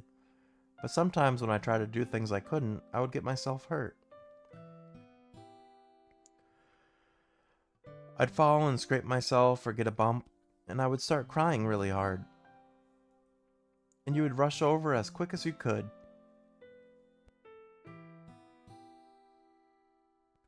You would try really hard to get me to stop crying. It was almost like you blamed yourself and were afraid of getting in trouble if someone found out. Even though it really wasn't your fault at all, you know? Did I really do that? Yeah, you don't remember? Come to think of it, maybe I do remember a bit. I guess I was always so focused on my games that I didn't pay enough attention to you. So in a way, it was my fault. Kinda like this time too. If I wasn't rushing you out of the closet, you probably wouldn't have hit your head. Kami, I don't think you realize it, but you're always thinking about other people. Even after all these years. You're rushing to help me even though I'm just being clumsy. You're really a sweetheart. Don't call me that. And I don't really do this kind of thing all the time. I guess when it comes to you, it just feels natural. Before I even know it, I'm treating you like that. I guess that's what happens when you have been friends for so long. Really? Maybe you're right. Ukami, I'm so glad that nothing's changed between us. Do you think it'll be like this forever? Forever? If I'm honest to myself. There's no telling where we'll each end up for college or after that. So it wouldn't be fair for me to make any promises. But, well, I hope so. It's been this long already, right? Can't imagine you ever changing, so my hopes are up. I'm so happy. Sayori has a whimsical expression in her eyes. We remain silent for a moment. She's so silly and clumsy on the outside that when I see her deep in thought like this, it makes me not want to disturb her. I guess we should go back. I don't want to worry Monica, you know? Good luck with that. She's gonna see your forehead either way. Not if I hide it under my bangs. Sayori hops to her feet. Ah! She clutches her forehead again. Don't stand up so fast after hurting yourself. Well, I guess it's too late now. Anyway, let's go. I follow Sayori out of the classroom. Sayori plays with her bangs to try to hide the bump, but without much success. In a moment, we make it back to the club room. Ah, you're back.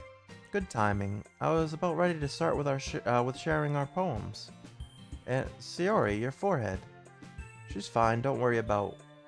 I was playing with the crayons and smacked my forehead into the shelf. Well, anyway, were you able to find everything we needed?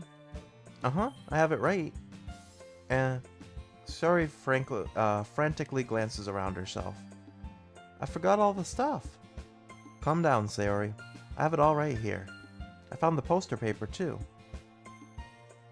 Sounds like you ended up doing all the work, Ukami. Well, Sayori... I failed to come up with an excuse for Sayori. I made an adventure. Yeah, that. Okay. In any case, good work. I'll start working on the posters tonight. Me too. Okay, everyone. Are you ready to share your poems? Guess I should grab mine. After making sure the crayon box is closed tightly, I return to my seat. Who should I show my poem to first? Maybe we do, like, reverse order from last time. So let's start with Natsuki first this time. Well, it's not really any worse than your last one. But I can't really say it's any better either. Phew. Huh? Phew? What? Well, anything that isn't a train wreck I'll take as a win. And I get the feeling you're probably the most critical. Hey, what makes you... Wait, maybe that was a compliment? Glad to see someone recognizes my experience. Well then, keep practicing and maybe you'll be as good as me someday. That's, something tells me Natsuki completely missed the point. Come to think of it, this kind of reminds me of Sayori's poem from yesterday. You think so? Yeah, well, I guess if you've been friends with her for so long, you might be on the same wavelength. But you never really struck me as her type. Sayori has a type all of a sudden? Well, I don't know, but honestly, how can someone so, fluffy spend so much time with someone like you? It's like she's dragging you around like a dead weight. That was a little unnecessary. But think of it this way, if it weren't for me, she would probably just fly away like letting go of a balloon. You could say we take care of each other in our own way. Whatever it is, I don't get it. Oh yeah, I guess I'm supposed to show you my poem. Here. Oh, this one's a lot longer. Amy likes spiders. You know what I heard about Amy? Amy likes spiders. Icky, wriggly, hairy, ugly spiders. That's why I'm not friends with her. Yeah, this is very long. Amy has a cute singing voice. I heard her singing my favorite love song. Every time she sang the chorus, my heart would pound to the rhythm of the words. But she likes spiders. That's why I'm not friends with her.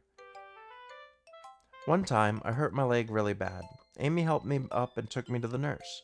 I tried not to let her touch me. She likes spiders, so her hands are probably gross. That's why I'm not friends with her. Amy has a lot of friends. I always see her talking to people. She probably talks about spiders.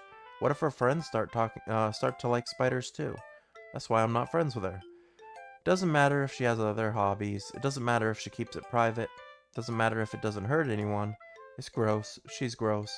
The world is better off without spider lovers. And I'm gonna tell everyone. This was a weird poem. Not bad, right? It's quite a bit longer than yesterday's. Yesterday's was way too short. I was just warming up. I hope you didn't think that was the best I could do. No, of course not. Anyway, the message is pretty straightforward in this poem. I doubt I have to explain it. Sometimes you can explain complicated issues with much simpler analogies, and it helps people realize how stupid they're being. Like, anyone would agree that the subject of this poem is an ignorant jerk. Do you know people like that? Of course, it's about how everyone thinks that doesn't matter. It could be about anything. I wrote it to be easy to relate to. Everyone has some kind of weird hobby or a guilty pleasure. Something that you're afraid if people find out, they'd make fun of you for or think less of you. But that just makes people stupid. Who cares what someone likes as long as they're not hurting anyone and it makes them happy? I think people really need to learn to respect others for liking weird things. Well, you're definitely right. At least I can relate to that. And I'm sure a lot of other people can too. It's what I do best, after all. I don't like writing unless there's a good message to take away from it. Like, conveying emotions is important. But I want to make people think, not just feel. Remember that. I'm going to write a good one for tomorrow too, so look forward to it. Okay, next person. So Monica's next.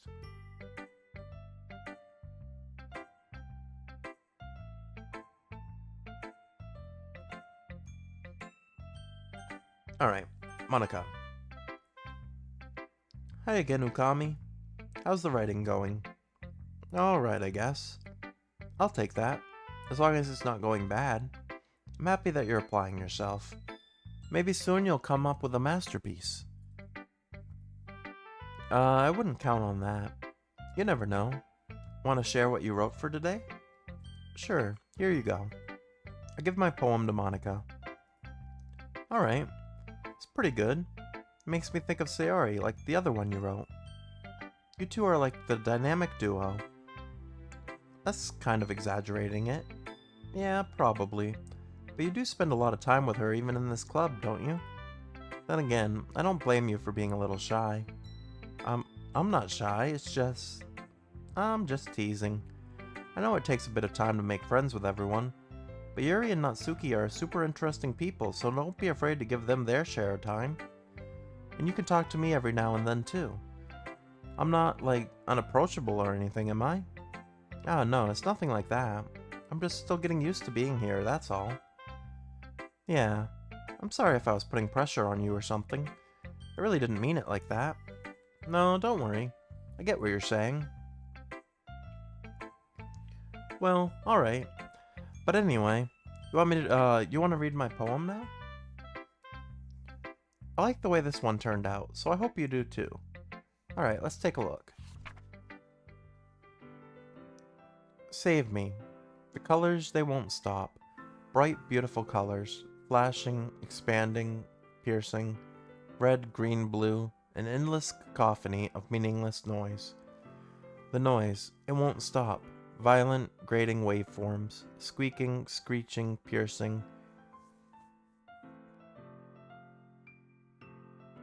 Sine, cosine, tangent.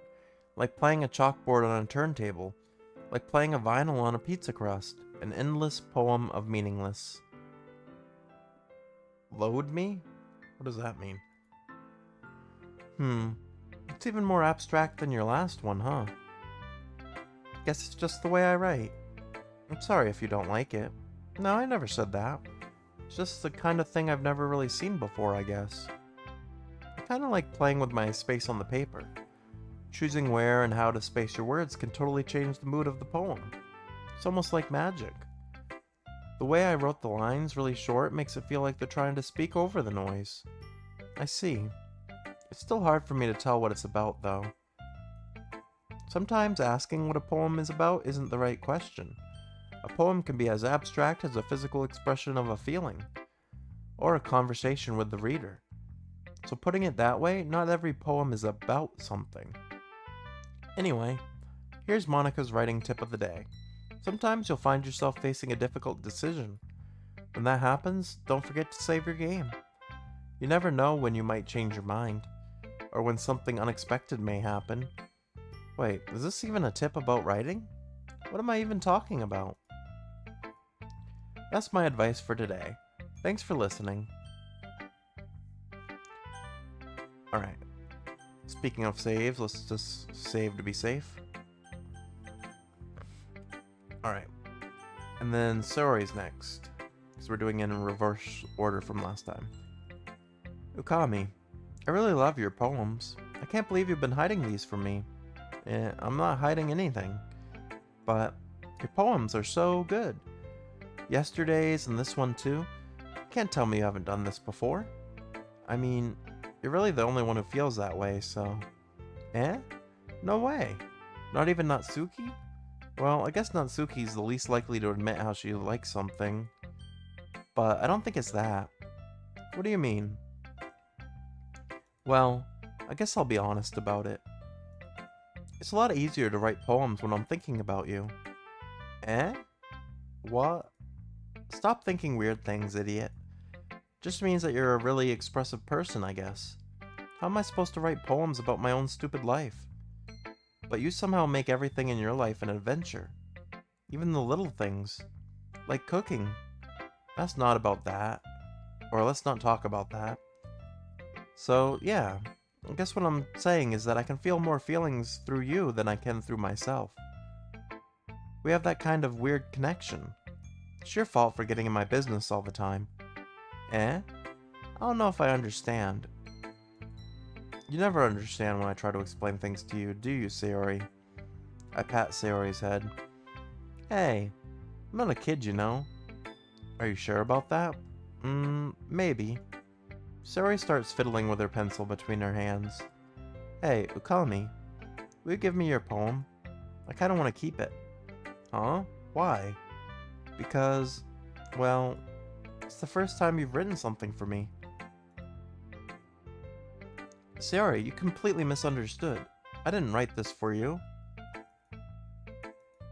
Are you even listening anymore? Well, whatever. I'll give it to you when we go home. Really? Ah, I broke my pencil. Sayori hastily bends down to pick up the piece she dropped. But being inattentive of her surroundings, she bumps right into me. Sorry. It's fine, it's fine. I'll get it for you. I bend down and pick up the broken pencil. Sayori clutches the desk behind her to support herself, knees shaking. I'm a little clumsy today. Let's sit down, Sayori. Yeah. I grab Sayori's arm and help her sit at the desk. Anyway, I still haven't read your poem. Oh, sorry, I forgot about that. But it's not as good as yours. Geez, don't worry. I'm sure I'll like it. Why are they all so long? Bottles. I pop off my scalp like the lid of a cookie jar. Well, that's already off to a creepy start. It's the secret place where I keep all my dreams. Little balls of sunshine, all rubbing together like a bundle of kittens. I reach inside with my thumb and forefinger and pluck one out. It's warm and tingly, but there's no time to waste. I put it in a bottle to keep it safe. I put the bottle on the shelf with all the other bottles. Happy thoughts, happy thoughts, happy thoughts in bottles, all in a row. My collection makes me a lot of friends, each bottle a starlight to make amends. Sometimes my friend feels a certain way. Down comes a bottle to save the day. Night after night, more dreams. Friend after friend, more bottles. Deeper and deeper my fingers go, like exploring a dark cave, discovering the secrets hidden in the nooks and crannies. Digging and digging, scraping and scraping.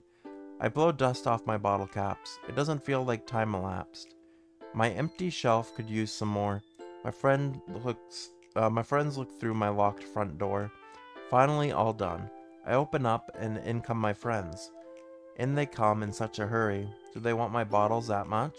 I frantically pull them from the shelf, one after the other, holding them out to each and every friend, each and every bottle. But every time I let one go, it shatters against the tile between my feet. Happy thoughts, happy thoughts, happy thoughts in shards all over the floor. They were supposed to be for my friends who aren't smiling. They're all shouting, pleading, something, but all I hear is echo, echo, echo, echo, echo inside my head.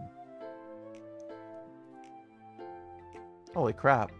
Sarah, did you really write this? Of course I did. Didn't I tell you yesterday I was going to write the best poem ever? Yeah, but, I didn't expect something like this coming from you. Monica taught me a whole lot. I've really been in touch with my feelings recently. I see that. It's almost kinda creepy. Creepy? Well, not exactly. Maybe because I'm so used to you being cheerful. Well, never mind. I'm thinking too hard about it. The point is, it came out good, so you should be proud of it. Aw, thanks. I feel like I was meant to express myself this way. It even helps me understand my own feelings a little bit better. Writing is like magic. You've gotten pretty passionate about this, huh? I hope you keep it up. Yeah, writing's the best. I'm gonna keep writing until I die. Don't get ahead of yourself. Sayori's always had a bad habit of getting obsessed with something before dropping it no more than a week later. I wonder if this is one of those times, but seeing the passion in her eyes makes it hard for me to be pessimistic. Alright, so Yuri's last.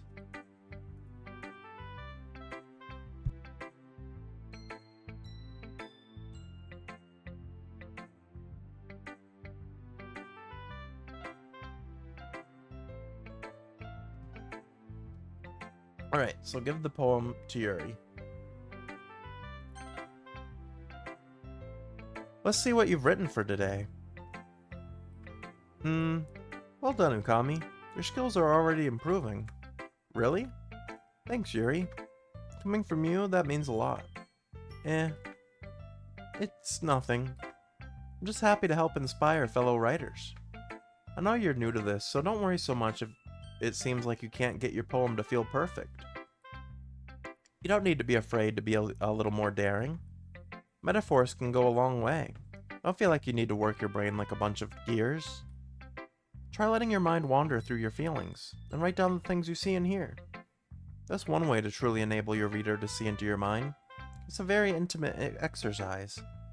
I see. That's a certainly interesting technique. Thanks for sharing. I have, an example of that if you'd like to read it. Of course.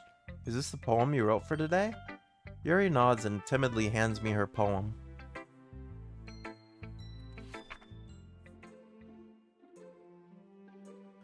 The raccoon. It happened in the dead of night while I was slicing bread for a guilty snack. My attention was caught by the scuttering of a raccoon outside my window.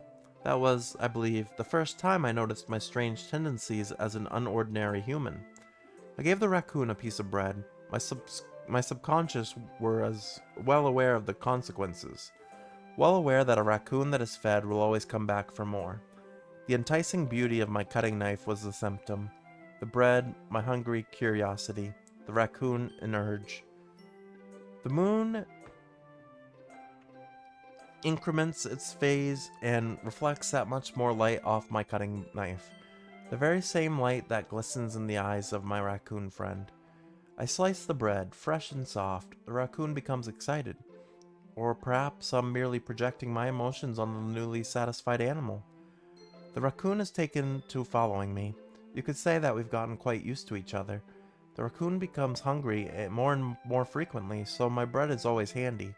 Every time I brandish my cutting knife, the raccoon shows me its excitement. A rush of blood. Classic Pavlovian conditioning. I slice the bread and I feed myself again. I was a little more daring with this one than yesterday's. I can see that. It's a lot more metaphorical. I don't know if it's my fault, but I can't begin to imagine what this poem is about. That's right. It's a bit closer to my preferred writing style, using the poem as a canvas to express vivid imagery and conveying emotions through them. Yeah, if I take it at face value, then I can't even figure out what it's supposed to mean. Well, I think it's something that different people can relate to in their own way. I wanted to express the way it feels for me to indulge in my more unusual hobbies. It's those sort of things I'm usually forced to keep to myself. So I sometimes enjoy writing about them. Huh, that's funny. Didn't Natsuki also write something about that? About someone being ridiculed for a strange interest? Eh, she did? Yeah. She was talking about how it doesn't matter what you're into as long as you're not hurting somebody. She's right.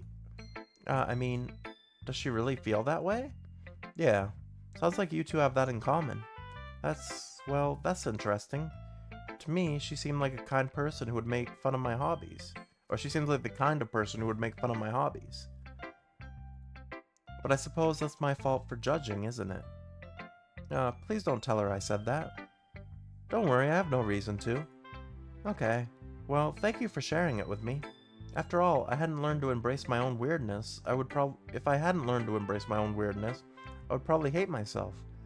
I might be ranting a little bit now, but I'm glad that you're a good listener. Okay, everyone. We're all done reading each other's poems, right? I have something extra planned today, so if everyone could come sit at the front of the room. Is this about the festival? Well, sort of. Do we really have to do something for the festival? It's not like we can put anything good in it. We could put together anything good in just a few days. We'll just end up embarrassing ourselves instead of getting any new members. That's a concern of mine as well. I don't really do well with last-minute preparations. Don't worry so much. We're gonna keep it simple, okay? We won't need much more than a few decorations. Saori's been working on the posters, and I've designed some pamphlets we can give out during the event. Okay, that's great and all, but that doesn't tell us what we're actually going to be doing for the event. Oh, sorry, I thought you heard about it already. We're gonna be performing. Performing? Monica. Yeah, we're gonna be having a poetry performance. Each of us are gonna choose a poem to recite during the event. But the cool part is, we're also gonna let anyone else come up and recite poems too. Saori's putting it all on the posters in case anyone wants to prepare ahead of time. Saori, who's been coloring a poster, holds it up for us to see. Are you kidding me, Monica?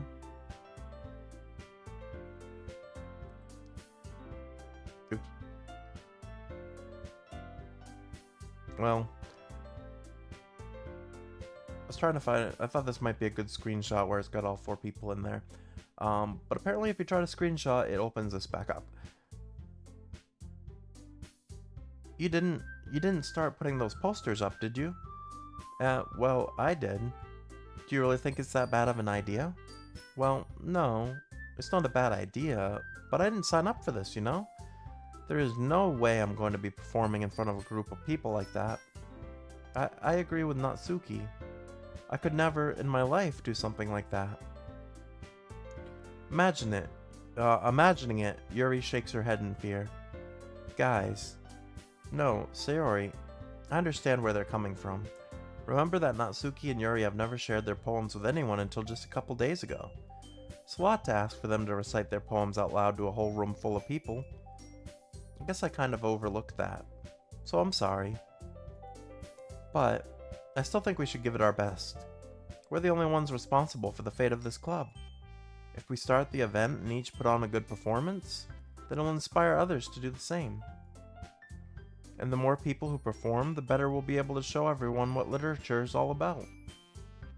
Yeah, it's about expressing your feelings, being intimate with yourself, finding new horizons, and having fun. That's right. And it's those reasons that we're all in the club today. Don't you want to share that with others? To inspire them to find the same feelings that brought you here in the first place? I know you do. I know we all do. And if all it takes is standing in front of a room for 2 minutes and reciting a poem, then I know you can do it. Natsuki and Yuri remain silent. Saori looks worried. I guess that leaves me no choice. I agree. I don't think it's too much to ask. I think that Saori and Monica have been trying really hard to get new members. The least we can do is help them out a little bit. Well, maybe, but... Looks like Natsuki doesn't have any arguments left. Okay, fine. I guess I'll have to just get it over with. Alright. Phew. Thanks, Natsuki. What about you, Yuri? Yuri dejectedly glances around at everyone else's expectant faces. I guess I don't really have a choice. That's everyone. You're the best, Yuri. This club is seriously going to be the death of me. Oh gosh, you'll be fine, Yuri. But anyway, let's move on to the main event. I want each of you to choose a poem of yours. We're going to practice reciting them in front of each other. No way! Monica, this is too sudden. Well, if you can't recite your poem in front of the club, how do you expect to do it in front of strangers? Oh no. Don't worry. I'll start off to help everyone feel a little more comfortable. Can I go next? Of course. Now, let's see. Monica flips through her notebook to a specific poem she has in mind for herself. She then stands behind the podium.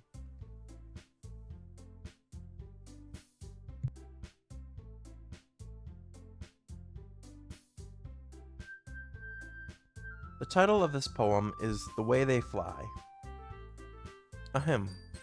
Monica begins reciting her poem. Her clear, confident voice fills the room. More than that, her inflection is pristine. She knows exactly how to apply emotion behind each line she recites, bringing the words to life. Is this something she's done before, or is she simply a natural? I glance around me. Everyone has their eye on Monica. Sayori looks amazed. Yuri has an intense expression on her face that I don't understand. Finally, Monica finishes the recitation. 4 of us applaud. Monica takes a breath and smiles. That was so good, Monica. Thank you very much. I was just hoping to set a good example. Are you ready to go next, Sayori? I'll go next. Oh, Yuri's fired up all of a sudden. Yuri clenches a sheet of paper between her hands and stands up. Keeping her head down, she walks quickly over to the podium. The poem is called... Yuri anxiously glances at each of us. You can do it, Yuri. It's called After Image of a Crimson Eye. Yuri's voice shakes as she starts reading the poem.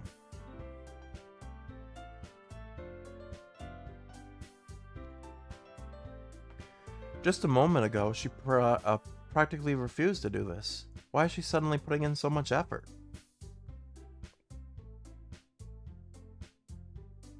As Yuri gets past the first couple of lines, her voice changes. It's almost like what happens when Yuri gets absorbed into her books. Her quivering words transform into the sharp syllables of a fierce and confident woman. The poem is full of twists and turns in its structure that she enunciates with perfect timing. This must be a rare glimpse into the whirling fire Yuri keeps concealed inside her head. Suddenly, she's finished. Everyone is stunned. Yuri snaps back into reality and glances around her, as if she's bewildered even herself. It's up to me to save the situation. I'm the first to start applauding.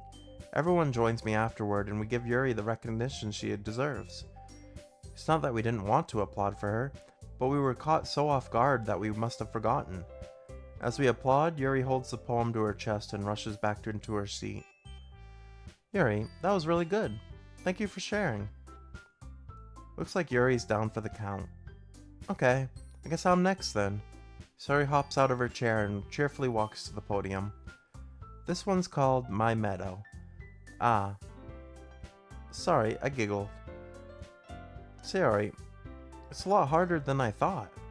How did you guys do it so easily? Try not to think of it like you're reciting to other people. Imagine you're reciting it to yourself, like in front of a mirror or in your own head. It's your poem, so it'll come out best that way. I see. Okay then. Sayori begins her poem. Somehow, it feels like her soft voice was made as a perfect match. The poem isn't aimlessly cheery like Sayori is. It's serene and bittersweet.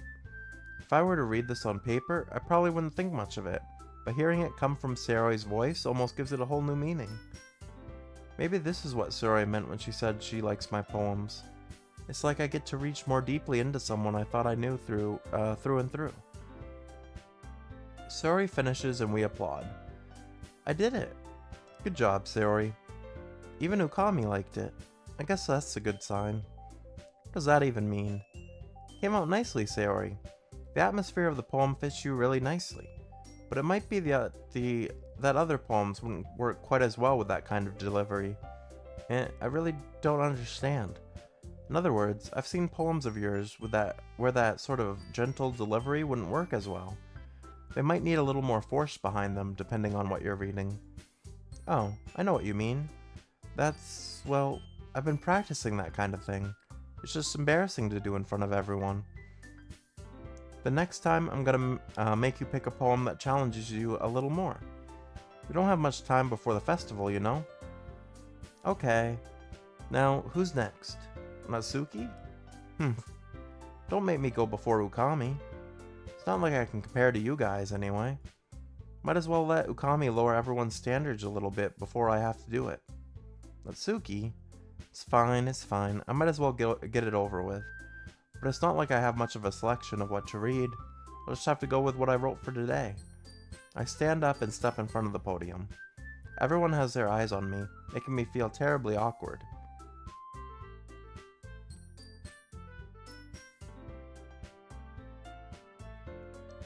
I recite my poem. Since I'm not exactly confident in my own writing, it's hard to put energy into it. Despite that, once I finish, I receive applause anyway. Sorry I'm not really as good as everyone else. Don't worry about it so much. I think it's less about your abilities and more about your lack of confidence in your writing. That's something that'll improve over time though. Yeah, maybe. Alright then. That just leaves you Natsuki. Yeah, I'm going. Natsuki begrudgingly gets out of her seat and makes her way to the podium. This poem is called... Why are you all looking at me? Because you're presenting. Anyway, the poem's called Jump. Natsuki takes a breath. When she starts reciting the poem, her sour attitude disappears a little. While she's still a little unenthused, her poem has a rhyme and a rhythm to it. It's Natsuki's trademark style, and it works surprisingly well when spoken aloud. The words feel like they bounce up and down, as if giving life to the poem. Natsuki finishes, and everyone applauds. She huffs back to her seat. That wasn't so bad, was it? Easy for you to say. You better not make me do that again. Well, do you at least feel prepared enough to recite a poem in front of other people? I mean, doing it in front of other people will be way easier. I can put on whatever face I want for other people. But when it's just my friends, it's just embarrassing. That's a surprise, Natsuki. I think it would be the other way around for me. Well, that's just how it is, so... Well, I guess in that case, you won't have much to worry about for the festival. That said, I want to thank everyone for coming through. It might be hard, but I hope you all have an idea of what it's like now. Make sure you pick a poem and get enough practice before the festival, okay? I'll be making pamphlets, so let me know ahead of time what you'll be reciting. Geez, I should probably find some other poem to recite instead. That's fine too. Doesn't have to be your own. I'm already pleasantly surprised that you're putting in all this effort for the club. Makes me really happy. Yeah, no problem. Okay, everyone. I think that's about it for today. I know the festival's coming up, but let's try to write poems for tomorrow as well. It's been working out really nicely so far, so I'd like to continue that. As for the festival, we'll finish planning tomorrow, and then we'll have the weekend to prepare. Monday's the big day. I can't wait. I can do this. Alright. I stand up. There's no way I'll be able to find the same enthusiasm as Sayori and Monica, but I'll try my best to get through it. It's for the sake of the club, and impressing Monica. Then I'll have to do my best. Ready to go, Sayori? Yep. Look at you two always going home together like that. It's kind of adorable, isn't it? Geez, guys. Don't make such a big deal out of it. Must be a little nice, though. Well, how am I supposed to respond to that? It's okay, Ookami, you don't have to say it. Whatever, let's go already. I walk home with Sayori once more. Even though it's only been a few days, a lot of things have already changed. But today, Sayori is a lot quieter than usual on the way home. Hey, Sayori. Sorry, I was spacing out. Ah, no wonder. I was thinking about something from earlier. I like how we get to... Sayori fumbles with her words. So, let's just say that one day, Yuri asked to walk home with you. Huh? What would you do? What kind of question is that? You're kind of putting me on the spot here. Well... Oh, we gotta make a decision.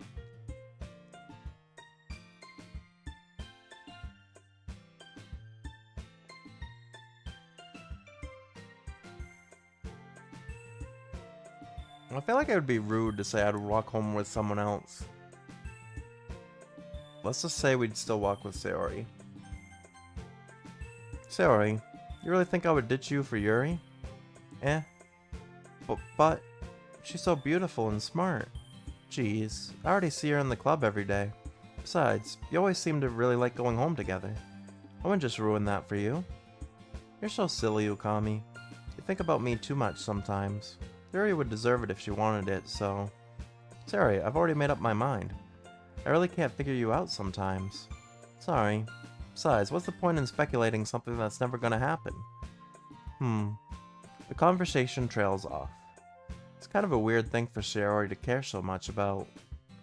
But I want to respect her and keep her happy too. Then again, the festival's only a few days away. Who knows what will happen in that time? Now we get to write another poem now.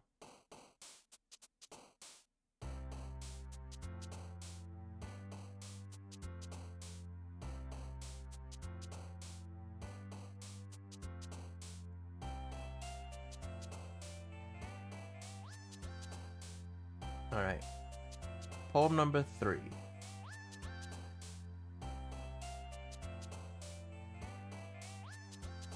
Oh, this one has 2 of the words we used last time. Let's go with friends. Anime.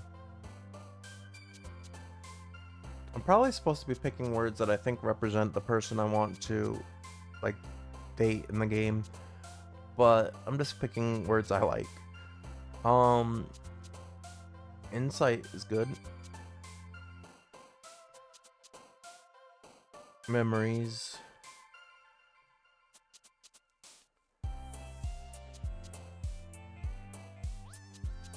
Fantasy.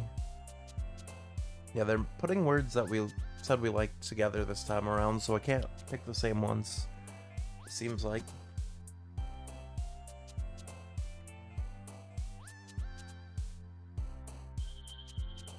Love is good, I guess. Games. Peaceful.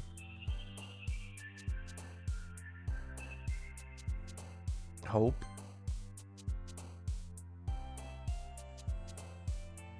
Determination.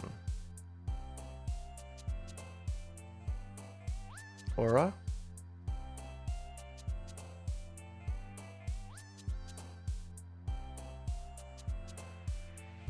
Warm. Adventure. Journey.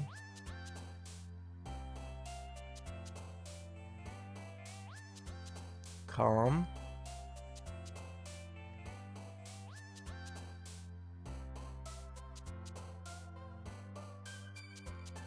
Pure.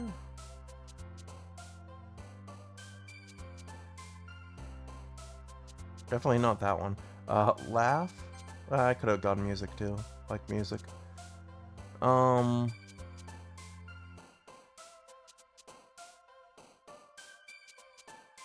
This one has like a lot of dark ones.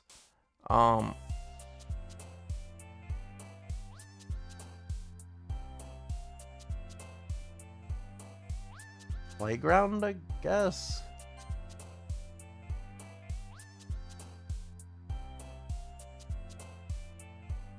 Forgive. Then peace. I think, didn't we pick peace already? Well, we'll see. Aw, man. I'm the last one here again. Don't worry, I just walked in too. Were you practicing piano again? Yeah. You must have a lot of determination. Starting this club and now picking up piano? Well, maybe not determination, but I guess passion. Remember that the club wouldn't be here if it wasn't for all of you. And I'm super happy that you're all willing to help out for the festival too. I can't wait for the festival. It's gonna be great. Weren't you complaining about it yesterday, Natsuki? Well, yeah, I'm not talking about our part of the festival. But it's a whole day where we get to play and eat all kinds of delicious food. You sound a bit like Sayori all of a sudden. Monica, they usually have fried squid? Squid? It's a pretty specific thing to look forward to. Oh, come on. Are you saying you don't like squid?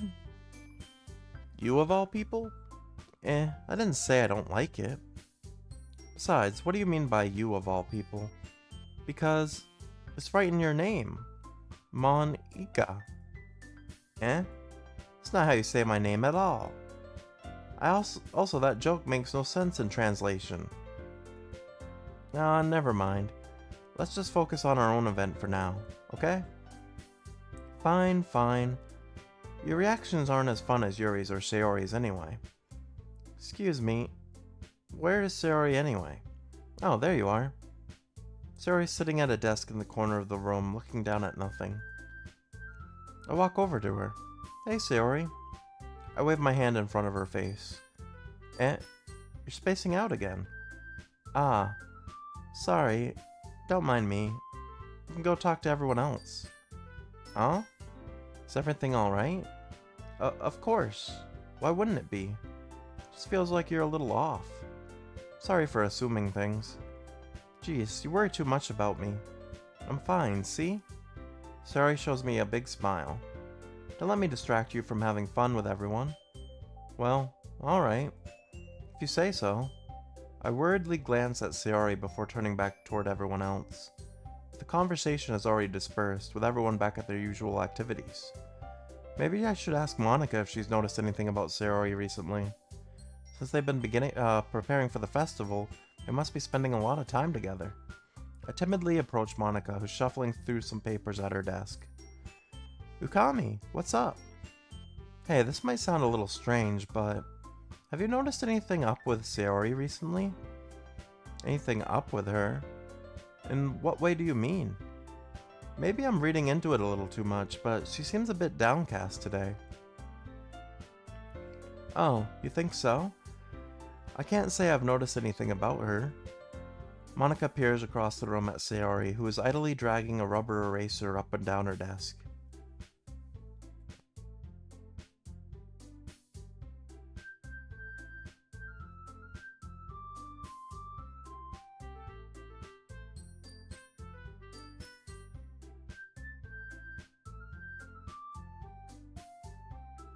Maybe there's something on her mind. But I'm surprised I'm not the one asking you, Ookami. You certainly know her a lot better than I do. Yeah, but she's never really liked this. She's always talked to me about things that bothered her. But this time when I asked her, she was really dismissive. Sorry, I know it's not your problem. I just wanted to ask if you knew anything, so I'll drop it now. No. It's important to me too. I mean, I'm also friends with her. And I also care about the well-being of my club members, you know? Maybe I'll try talking to her myself. Are you sure about that? She seemed like she wanted to be left alone. Are you sure? Maybe she's just having a hard time bringing it up with the person of interest. Person of interest? What do you mean by that? I'm saying that maybe the thing on her mind is you, Ookami. Me? How on earth would you come to that conclusion? Well, I probably shouldn't say too much, but Sayori talks about you more than anything else, you know? She's been so much happier ever since you joined the club. It's like an extra light was turned on inside of her. What? No way. Sayori is always like that. She's always been full of sunshine. It's not any different now than it's always been. You're so funny, Ukami. Have you thought that maybe you've always seen her as so cheerful? Because that's just how she is when she's around you? I said too much. I'm sorry. What do I know anyway? I didn't mean to jump to conclusions, so you should forget what I just said. I'll try to talk to her, so try not to think about it for now. Alright. Monica smiles meaningfully. I know she said to forget about it, but I already know that I won't be able to get her. But I already know I won't be able to get her words out of my head. Monica stands up from her desk and walks across the room to where Sayori's sitting. I watch her kneel down next to Sayori and gently talk to her, but she's keeping her voice so quiet that I can't hear her from here. I sigh and sit myself down. I know Sayori told me not to worry about her and to have fun with everyone else, but that's impossible to do when she's behaving like this. Exactly how much do I care about her that I'm letting this weigh me down so much? Now it feels like I'm the one behaving out of the ordinary. There's nothing I can do besides wait for Monica. Okay, everyone. After some time passes, Monica calls out to the classroom. Why don't we share our poems now? Before I know, everything's back to normal. Everyone goes to retrieve their poems, and I do the same. I make eye contact with Monica, and she smiles at me. I wonder what she was talking about with Sayori. Do we do this every day? So far there's a lot of repetitiveness, and we're over 2 hours in, and we haven't seen the actual, like, horror side of the game.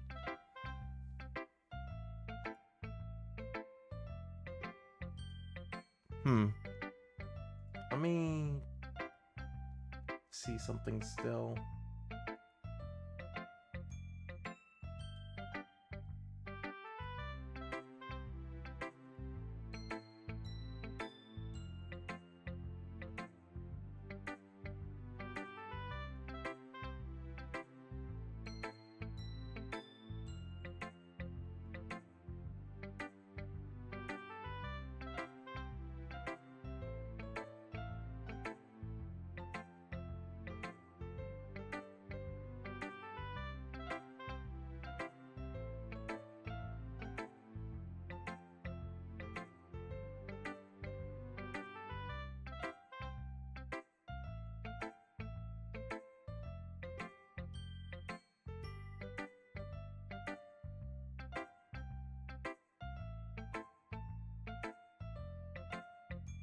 I don't know. Like I said, I've got a YouTube video up trying to see how far into the game I am. But I also feel like your choices make things different. Also, let me save here real quick.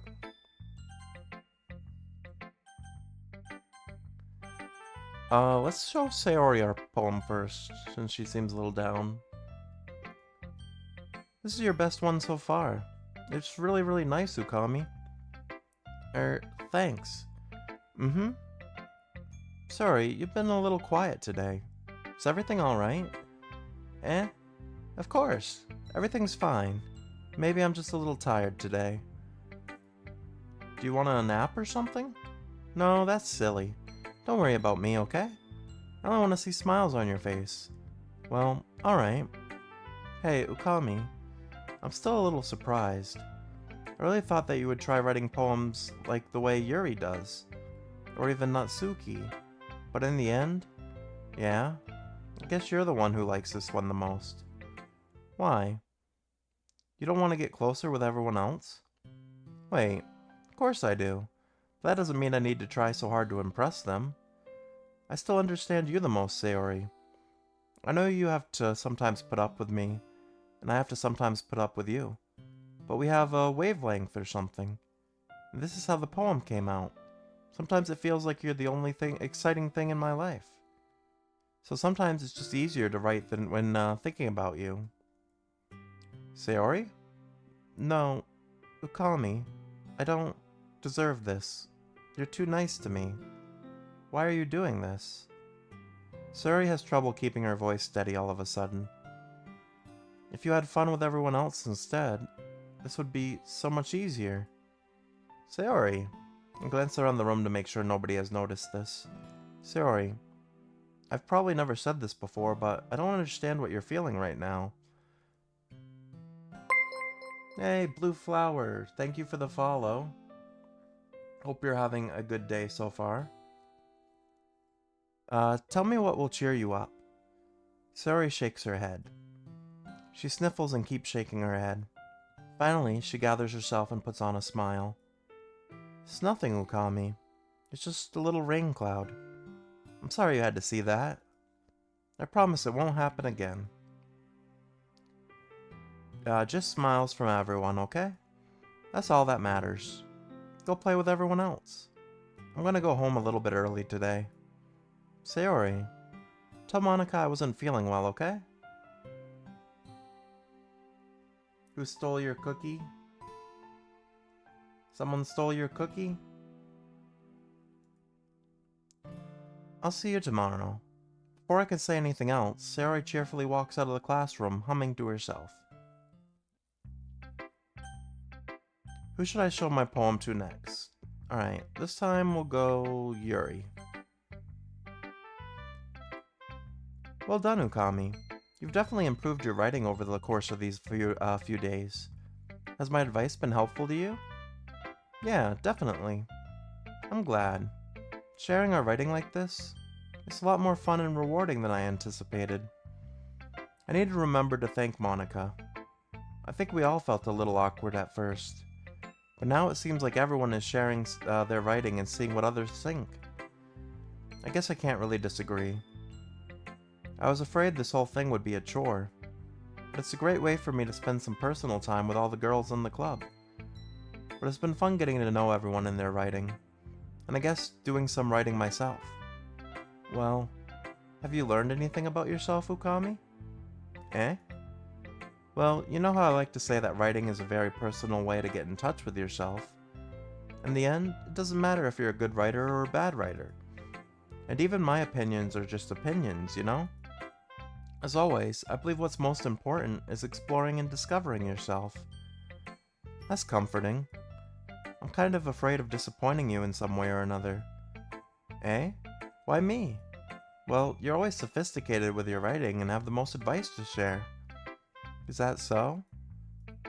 Yuri thinks for a good moment. That must be terrible. Eh? For me to have become someone whose opinion is fearsome? How unlikable of me. Yuri, it's not as bad as you're making it sound in your head. I just meant that I respect your opinion. I see. I'm sorry that I always overthink and come to these sort of conclusions. I'm just a little too used to it. Overthinking? Being disliked. Yuri, what am I saying? I'm sorry, I didn't mean to bring that up. Let's move on. Alright. Do you want to share your poem now? Okay. Here. Beach. A marvel millions of years in the making, when the womb of Earth chaotically meets the surface. Under a clear blue sky, an expanse of bliss, but beneath gray rolling clouds, an endless enigma. The easiest world to get lost in is one where everything can be found. One can only build a sandcastle where the sand is wet, but where the sand is wet, the tide comes. Will it gently lick at your foundations until you give in? Or will a sudden wave send you crashing down in the blink of an eye? Either way, the outcome is the same, yet we still build sandcastles. I stand where the foam wraps around my ankles, where my toes squish into the sand. The salty air is therapeutic. The breeze is gentle yet powerful. I sink my toes into the ultimate boundary line, tempted by the foamy tendrils. Turn back and I abandon my peace to erode at the shore. Drift forward and I return to earth forevermore. It's an interesting poem. I'm aware that the beach is kind of an insane thing to write about, but I did my best to take a metaphorical approach to it. You say that like you didn't even want to write about it. Oh, you haven't heard? After yesterday, Natsuki and I, well, it was amusing that we wrote about something similar in such different ways. So Natsuki wanted us to write about the same topic as each other again. I suppose to better compare the differences in our writing styles or thought processes. Anyway, it was her idea. Knowing her, it's no surprise that she'd want to do something like that. She probably just wants to show off. It's not like I have a particular interest in her writing style. I just went with her request. But, well, I suppose it's not so bad to write about something simple on occasion. It can be refreshing, you know? It's good for me to calm my thoughts once in a while. Yeah, I think I agree. Thanks for sharing. Alright then, we'll do Natsuki next, since hers is similar to Yuri's. This one's alright. Alright? Well, yeah. About as good as yesterday's anyway. I see what you're going for, but it's just not really my style. I mean, that's fine. I'm mostly just glad that you're trying a little bit. Well, of course, I'm at least trying. Why are you so emotionally invested in my poems anyway? Isn't that more of a compliment to me? No, gross. It's not like I care.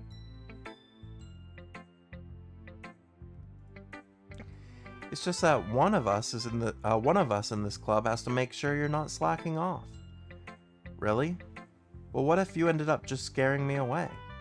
That's, it's not like you would actually do that. Yeah, you're right. It's kind of fun to hang out here, even if I have to put up with you. Natsuki's elbow connects with my stomach. Oh? Maybe I won't mind scaring you away after all. I was just joking. Oh, I know. Don't worry, I was too. How the hell do you call that a joke? That seriously hurt. Well, maybe it was funny to her. I guess that's kind of the point. I should really just watch my mouth around Natsuki. Anyway, Natsuki holds her poem out to me like nothing ever even happened.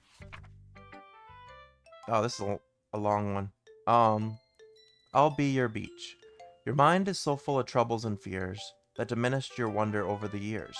But today I have a special place, a beach for us to go. A shore reaching beyond your sight, a sea that sparkles with brilliant light. The walls in your mind will melt away before the sunny glow. I'll be the beach that washes your worries away. I'll be the beach that you daydream about each day. I'll be the beach that makes your heart leap. In a way you thought had left you long ago. Let's bury your heavy thoughts in a pile of sand. Bathe in sunbeams and hold my hand. Wash your insecurities in the salty sea and let me see you shine. Let's leave your memories in a footprint trail. Set you free in my windy sail. And remember the reasons you're wonderful when you press your lips to mine.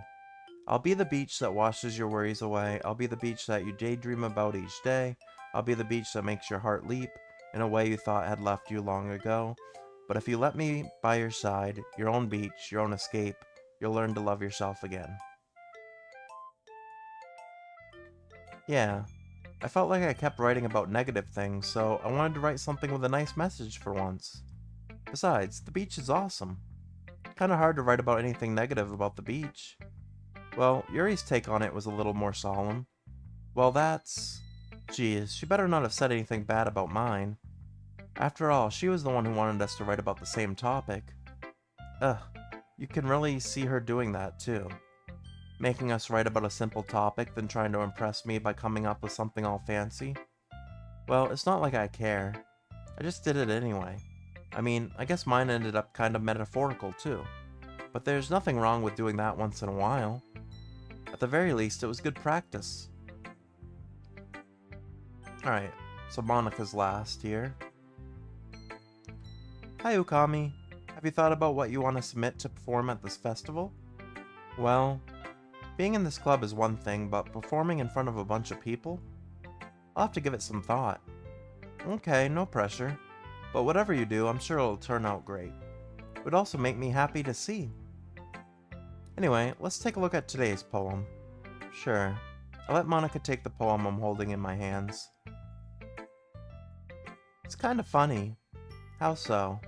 No, not the poem. I mean, it's funny how your poems and Sayori's poems have been getting more and more similar to each other every day. I'm surprised you're so in sync with her. Then again, you've been spending a lot of time together lately, haven't you? I guess you could say that. Although we kinda grew up as best friends, and I haven't been seeing her as much this past year. But since I joined the club, we've been spending a lot of time together again. I see, I see. That reminds me. About how Sayori's been a little bit off today. Yeah, did she tell you something? Well... Ukami, you haven't been flirting with her, have you? Of course not. I've been treating her like I always do. Alright, just making sure. I know how much you care about her. It'd be terrible if something bad happened to her, so keep an eye on her. Sayori's been acting so much happier ever since you joined the club. What could have happened all of a sudden? Well, never mind. This really isn't the time to be talking about this. Anyway, I'll share my poem with you now, alright? Alright. The Lady Who Knows Everything. An old tale tells of a lady who wanders earth. The lady who knows everything. A beautiful lady who has found every answer, all meaning, all purpose, and all that was ever sought. And here I am, a feather, lost adrift the sky, victim of the current of the wind. Day after day I search. I search with little hope, knowing legends don't exist. But when all else failed me, when all others have turned away, the legend is all that remains, the last dim star glimmering in the twilight sky.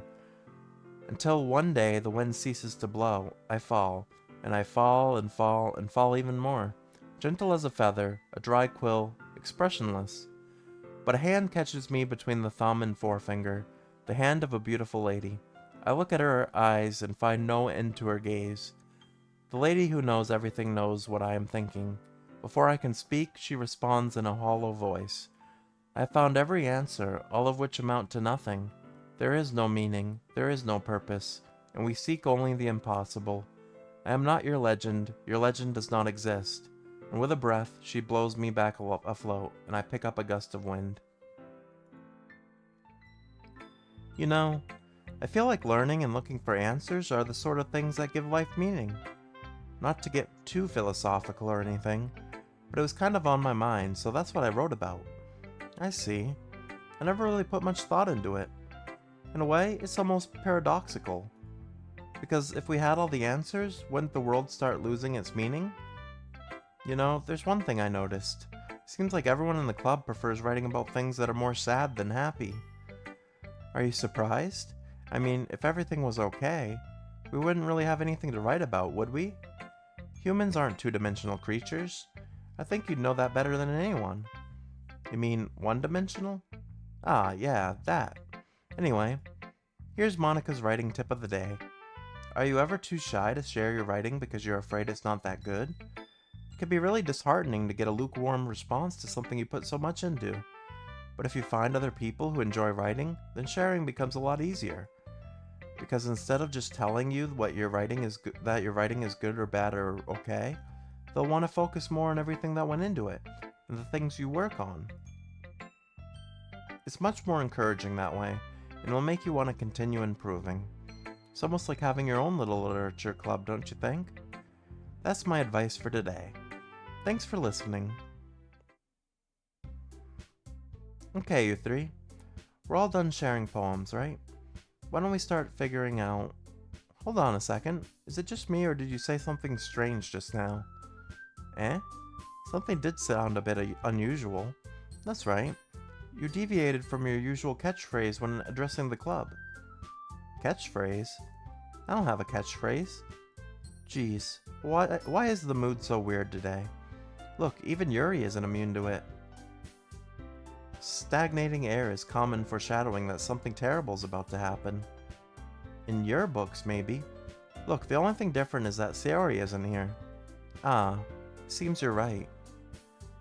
Sayori always helps lighten the mood a little bit, doesn't she? It's almost like everyone's balance is thrown off a little bit when she's not around. Where the heck did she run off to, anyway? I thought she just went to pee. Natsuki, please show some decency. Oh, come on. She actually wasn't feeling too well and went home early. Is that so? I hope she's alright. Seriously, of all the times to not go home with her, you pick the time she's not feeling well? So much for you two being all lovey-dovey. No. First of all, stop misunderstanding my friendship with Sayori.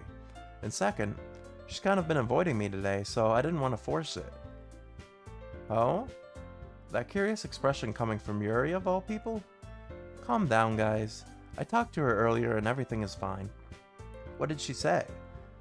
Anyway, we need to figure out the rest of the festival preparations, so let's decide what everyone will be doing this weekend.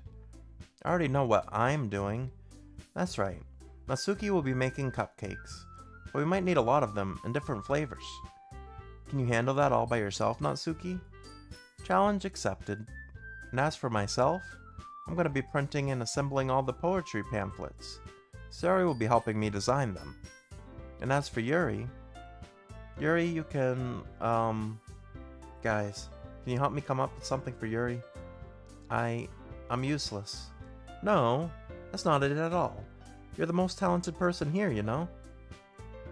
Now Natsuki's pouting too. Jeez, even I can tell now. I guess I never gave Sayori enough credit, but I could tell these things are even harder on you when she's not around. That may be the case. But if I can't also be a leader on my own, then I won't grow as a person. So, Yuri, you have beautiful handwriting, you know? So you should make some banners and decorations to help set the atmosphere. Atmosphere? About that. I love atmosphere. Yuri's expression suddenly changes as she stares at her desk in focus and starts nodding to herself.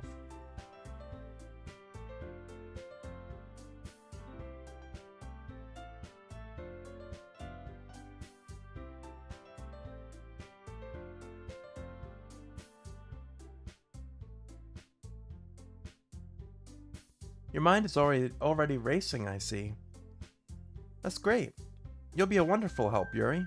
But anyway, that just leaves you, Okami, the one who is truly useless. Don't say that. In fact, both Natsuki and Yuri have some pretty heavy tasks to handle. It would probably go a long way to give one of them a hand. You could always help me out as well. I would be really appreciative of that. Is Monika suggesting I spend the weekend with one of my club members? How on earth are they going to respond to a suggestion like that? I suppose I wouldn't mind a bit of help. Well, even if you don't know how to bake, there's always some dirty work I could give to you. It's not like Monika's gonna give me a choice, and you shouldn't be sitting on your butt anyway. Natsuki tries to mumble a bunch of excuses like that. If I recall, Natsuki, you mentioned that you would like to handle the baking on your own. Ookami may not like to be around if you only make him out to be a nuisance. So therefore, he may be more suited to assist with the decorations. Hold on, I never said that. How hard could it be to make a few decorations anyway? Sounds more like you're just making excuses for Ookami to... What are you saying? It'll be extremely meticulous work. And baking isn't? Just what do you think? Guys, let's settle down for a moment. In the end, I think it's up to Ookami to decide how he'd like to contribute. Besides, he hasn't really gotten the chance to spend any time with me yet, you know? So I'm sure he's interested in... You literally just said... I'm surprised as well. Sorry. I was just saying though. Jeez. Can we just settle this already? Yeah. Ookami, you're okay with this, right? In the end, it's up to you. Of course. Very well. In that case, everyone looks straight at me. But of course, I'm gonna go with... Oh, I could still pick Sayori. I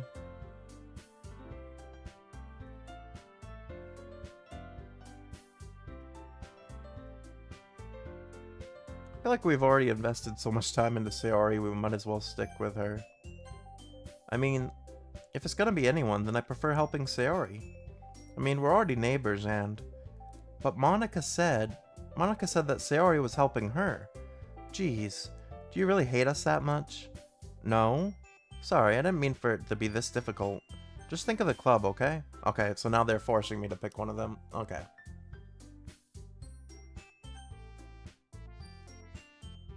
So my thought process on this is Monika's already got Sayori helping her, so she doesn't really need extra help, I don't think.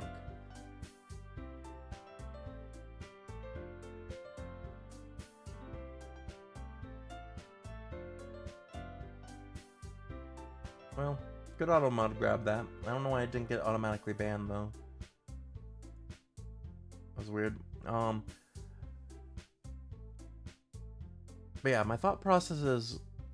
Sayori's already helping Monica then, so Monica doesn't need a second helper. So it's down to Natsuki or Yuri. Natsuki did say that she could handle it by herself, and she also said that she would give us dirty work, and I don't really want... I don't want to be cleaning dishes or whatever. So let's go with Yuri. Well, I'll probably be most helpful or be most useful helping out Yuri. Me? Are you serious? Why would you... Natsuki, I can already tell you're gonna say something mean. No, I was just saying... Ugh. So you'll be helping Yuri then, Ookami? Yeah, that's what I'm gonna do. I'm glad. I have a bad habit of overthinking these sort of things. So I think your assistance will be very useful. That's great to hear. Natsuki, will you be able to handle the baking yourself? I mean, yeah. I already said I would be fine. Okay. Everyone can tell that Natsuki's feeling a little sour. So, is that everything we needed to go over? Yeah, that should be about it. Are you guys excited? Well, excited may not be the right word, but I suppose I'm looking forward to it a little bit. Do you feel the same way, Ookami? Me? I guess you could say I'm interested to see how it'll turn out. That's good enough for me. What about you, Natsuki? Natsuki? What? Why is everyone yelling at me? I didn't even do anything. No, that's not what I meant at all. Yuri anxiously glances between everyone in the room. I'm sorry for this. I don't really know why Ookami picked me. And also, your cupcakes are the best cupcakes I've ever had. They go really well with my tea. And nothing that I do for the event will compare to that, so... I get it. I'm kind of surprised, though. Why? Well, I'm the one acting immature. I already know that. But you're trying to cheer me up all of a sudden? I know, I'm not very good at it. I'm sorry if I said something bad. Natsuki isn't the only one surprised. Monica and I are also taken aback by Yuri's words. When she already had trouble with words, trying to cheer someone up must be far out of her own comfort zone. But I begin to understand. Yuri was trying to sound like Sayori. Even if it didn't work out perfectly, I could tell that she tried to say something Sayori would at a time like this. Because Sayori always helps everyone smile and feel good about themselves. No, I kinda appreciated it. I'm sorry for making a big deal out of nothing. But I'm gonna say this. You better bet that my cupcakes are gonna be the best part of the whole event. Ah, I believe you. Yeah, I hope to see everyone do their best. But with that, there's nothing more for today, so I guess it's time for us to head out. Alright, let's get out of here then. Everyone packs up their things. I start to follow Monica and Natsuki out the door as they chat between each other. Eh? I turn around. Sorry, I realize that I don't have any way of contacting you this weekend. Oh, you're right. I can't believe that slipped my mind. Should I give you my phone number? I think that would be the best way, yes. Alright then. Yuri and I exchange phone numbers. Okay. Then I'll be stopping by your house on Sunday. Eh? My house? Is that a problem? No, not at all. I just thought I would be the one going to your house since I'm the one helping you. Ah, I suppose that makes sense. But if you don't mind, I think I would prefer going to your house. Alright. In that case, it won't be a problem. I decide not to press Yuri for a reason. It's not like it should matter much either way, so I'll just need to make sure my room is clean. I hope I managed to make myself useful in some way. I'm not nearly as creative as you are. Don't underestimate yourself, Ookami. I think that will make a very productive team. Even if you only chose me because you felt bad or something. Wait, you don't actually think that, do you? I don't know. It's difficult to come up with any other reason you may have chosen me. You're forgetting the one reason with the most common sense.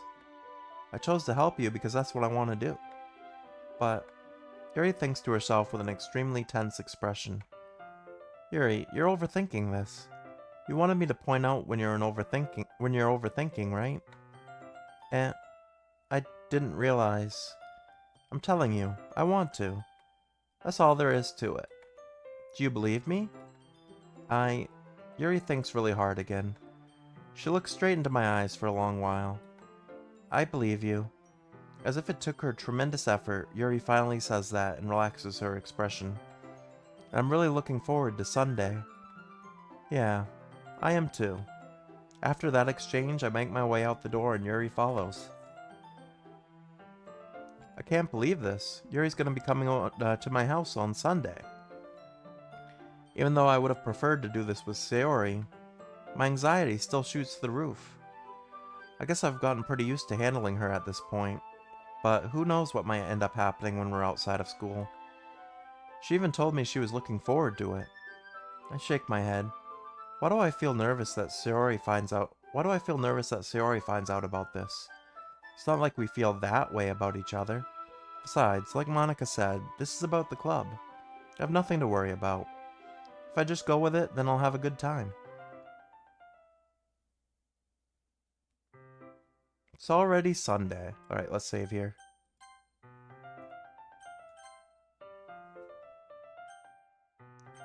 Back to the game.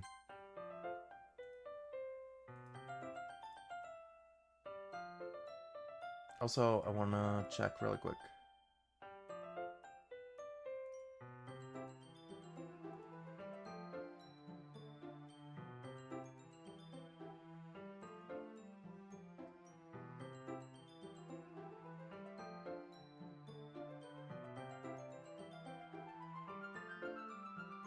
Alright, so we're at about this, like in the video I'm checking at, we're at the same spot as someone else's, and it took them 5 hours to beat the game.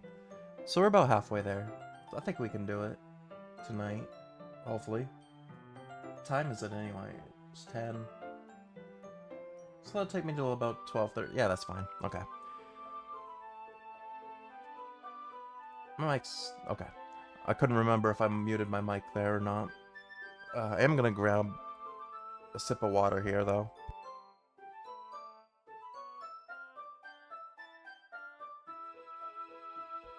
Hey Avery, how's it going? Hope you're feeling a little better today. I know you said you were pretty sore yesterday. It's already Sunday. I've been getting increasingly anxious about Yuri's upcoming visit. I kept telling myself there's no reason to be nervous, but it doesn't help much. Yuri is clearly an introvert and also an intimate person in general. There's no doubt that she'll open up a little bit when it's just the two of us. Meanwhile, we've been texting occasionally. She was extremely apprehensive at first, but it wasn't long before I was already learning more about her. But, putting Yuri aside, I haven't heard a thing from Sayori since she left the club early the other day. It's not like we text each other all the time or anything, but I've been worried about her in the back of my mind. Between what Sayori said and what Monica said, is it really okay for me to put Sayori's feelings aside when she might need me? I decide to visit Sayori before Yuri comes over. Rather than asking, I simply tell her I'm coming over, much like we've done in the past. Once I reach Sayori's house, I knock on the door before entering it myself. Again, we used to play so often that we've made it a habit of simply entering each other's houses like we're family.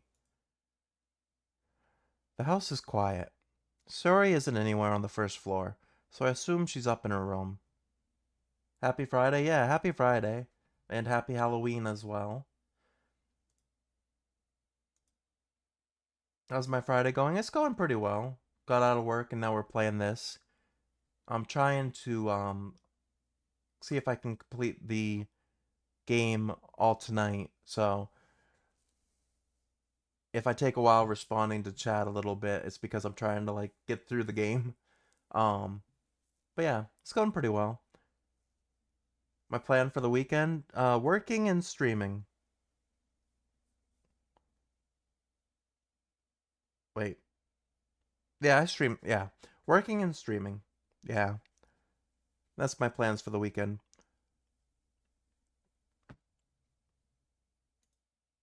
Also, yeah, nothing really special.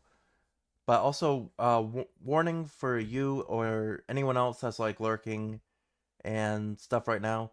Um, the game playing, I guess, had a warning at the beginning of the stream that it's going to get very like dark. So just a heads up. It might there might be some sensitive topics that come up. So just a warning for you and anyone else that's lurking or anything like that, that it might get a little dark.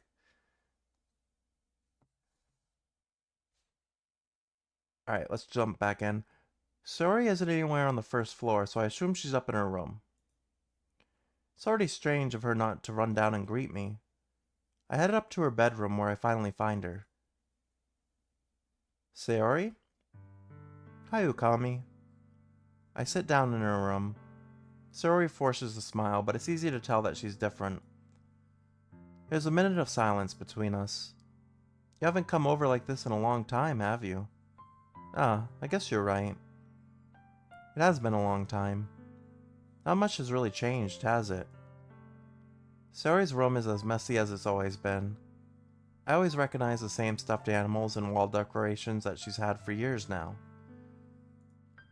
If you came over more often, it wouldn't be such a mess. That's because I end up cleaning it for you. How come you suddenly wanted to come over today? Aren't you supposed to see Yuri today? Yeah, but... Wait, how did you know about that? Sayori had already left by the time we decided that last meeting. Monica told me. It's only natural for her to keep me informed about the festival preparations, right? Ah, that's true. But what about you? Aren't you going to be helping Monica today? Of course. But I'm just helping her online. We didn't plan to meet up or anything. Ah, so it's just me and Yuri then. Yep. There's more silence between us. Sayori stares in a random direction. Everything about her behavior is really uncharacteristic. I finally get to the point. I just wanted to see how you were doing. After you left on Friday. When something's wrong, you can't hide it from me. I know you too well. So, Sayori smiles, shaking her head. That's no good, Ukami. Eh? Why can't it just be like it's always been? This is all my fault. If I didn't get so weak and accidentally express my feelings, if I didn't make that stupid mistake, then you wouldn't have been worried about me at all. Oh yeah, you got a 3-stream streak. Nice. That's the first streak I've seen in my stream, I believe. I don't think anyone's gotten a streak yet. So congratulations on being the first streak. Then you wouldn't have been worried about me at all. You wouldn't have come here. You wouldn't have even been thinking about me right now. But this is just my punishment, isn't it? I'm getting punished for being so selfish. I think that's why the world decided to have you come over today. It just wants to torture me. Sayori! I grabbed Sayori by the shoulders. What on earth are you saying? Are you listening to yourself right now? I know something happened to you. There's no other explanation for you to be like this. So tell me already. Until I know, I won't be able to stop thinking about it. Sayori gave me an empty smile. You really put me in a trap, Ukami. But you're wrong. Nothing happened to me. I've always been like this. You're just seeing it for the first time. Seeing what? What are you talking about, Sayori? You're really just gonna make me say it, aren't you, Okami? Guess I have no choice this time. The thing is, I've had really bad depression my whole life. Did you know that? Why do you think I'm late to school every day? Because most days I can't even find a reason to get out of bed. What reason is there to do anything when I fully know how worthless I am? Why go to school? Why eat? Why make friends? Why make other people put their energy and caring to waste by having them spend it on me? That's what it feels like. And that's why I just want to make everyone happy. Without anyone worrying about me. I'm in shock. I can't even figure out how to respond. How is it possible that Sayori kept this from me the entire time that I've known her? Did she really want so badly for me to just not think about her? Why, Sayori? Eh? Why is it that you've never told me about this? It almost feels like I've been betrayed as your close friend. I feel like that's kind of a jerk move on our character's part. Like, she just confessed her depression, and now you're telling her you feel betrayed by her? I don't think that's... I don't think you should do that. Because if I knew, I would have done everything I could to support you. I mean, still, phrase it in a different way than telling her you feel betrayed by the fact she didn't tell you she had depression. Like, yeah. Even if there's only so much that I could do, I would have tried a little bit harder to make every day a little better for you. That's why I'm your friend. All you had to do was tell me. Stop putting pressure on her. You don't understand at all, Ukami. Why do you think I didn't tell you? Because if I told you, then you would have to waste effort caring about me instead of doing more important things. I don't want to be cared about. It's bittersweet when people try to care about me. It feels nice sometimes, but it also feels like a bat being swung against my head. That's why I wanted so badly for you to make friends with everyone else. Helping everyone be happy together is the best thing for me. But then I discovered something else too. Seeing you make friends and get closer with everyone in the club feels like a spear going through my heart. So that's why I decided the world just wants to torture me. Every path leads to nothing but hurt. You're right that I don't understand. I don't understand your feelings at all, Sayori. But I don't need to understand. Whatever it takes for me to help you stop hurting, that's what I'll do. No, Ukami. There's nothing. Nothing at all. The only thing that could have helped is if everything could be like it was before. But I was selfish. I finally showed you what a horrible person I am. Tears streaked down Sayori's face. I made you join the literature club because I was selfish, and I was punished by my heart hurting in a way that I couldn't understand. And now you came here and I made you hurt too? I'm just weak and selfish.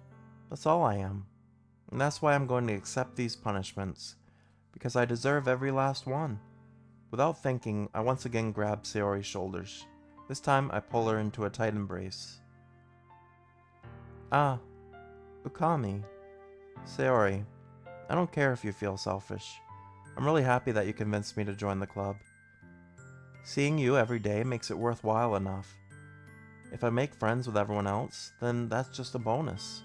But please, never underestimate how much I care about you. I wouldn't have it any other way. Ukami. Sayori isn't hugging me back. Despite my arms being wrapped around her, Sayori's arms remain at her sides. She starts sobbing next to my ear. No, don't do this to me. Please don't do this. Ukami, Sayori barely manages to speak between her sobs. I don't know if I'm doing the right thing, but all I want is for her to know that I care. If you have it in you to call yourself selfish, then you have to let me be selfish too. No matter what it takes, I'll figure out what needs to change. I'll make these feelings go away. And if there's anything that you need me to do, then you'd better tell me. I'll get mad if you don't. Stop threatening. This is not helpful. I don't know. I don't know. I don't know. Gently, Sayori finally puts her arms around me in return. I don't know anything. It's all really scary. I don't understand any of my feelings, Ukami. The only time I'm not feeling nothing is when I'm feeling pain. But your hugs are so warm, and that's really scary too. Sayori lets me go. As she does so, I let her go as well. The festival is tomorrow. Yeah, it's gonna be fun, right? Yeah. How would you like for me to spend it all with you? It's what I want. I promise. I think that would be nice then. Yeah. Sayori wipes her eyes. If I could spend the whole day here, I would. Of all days, this has to be the one where I have other plans. Maybe I should cancel. No, don't. Please don't. If you did that, then I really wouldn't forgive you. But it's almost time for Yuri to meet me at my house. At the very least, do you want to come along and help out? It'd be fun. To my surprise, Sayori shakes her head. I'm sorry. I don't know if that would be very good for me today. You understand, right? It's kind of hard for me to fully understand, but I'm trying my hardest. It's okay. Don't worry too much about it. I'll see you tomorrow, okay? Alright. I look forward to it. I say goodbye to Sayori and exit her house. On the way home, I find myself still feeling uneasy, but it's hard for me to keep thinking about it when Yuri is about to come over too. I think Sayori's right. I shouldn't be worrying too much, and we're definitely going to have a great time tomorrow. I should just focus on what's ahead of me. As I approach my house, I see something that makes me feel a moment of panic. Yuri? Ah, thank goodness.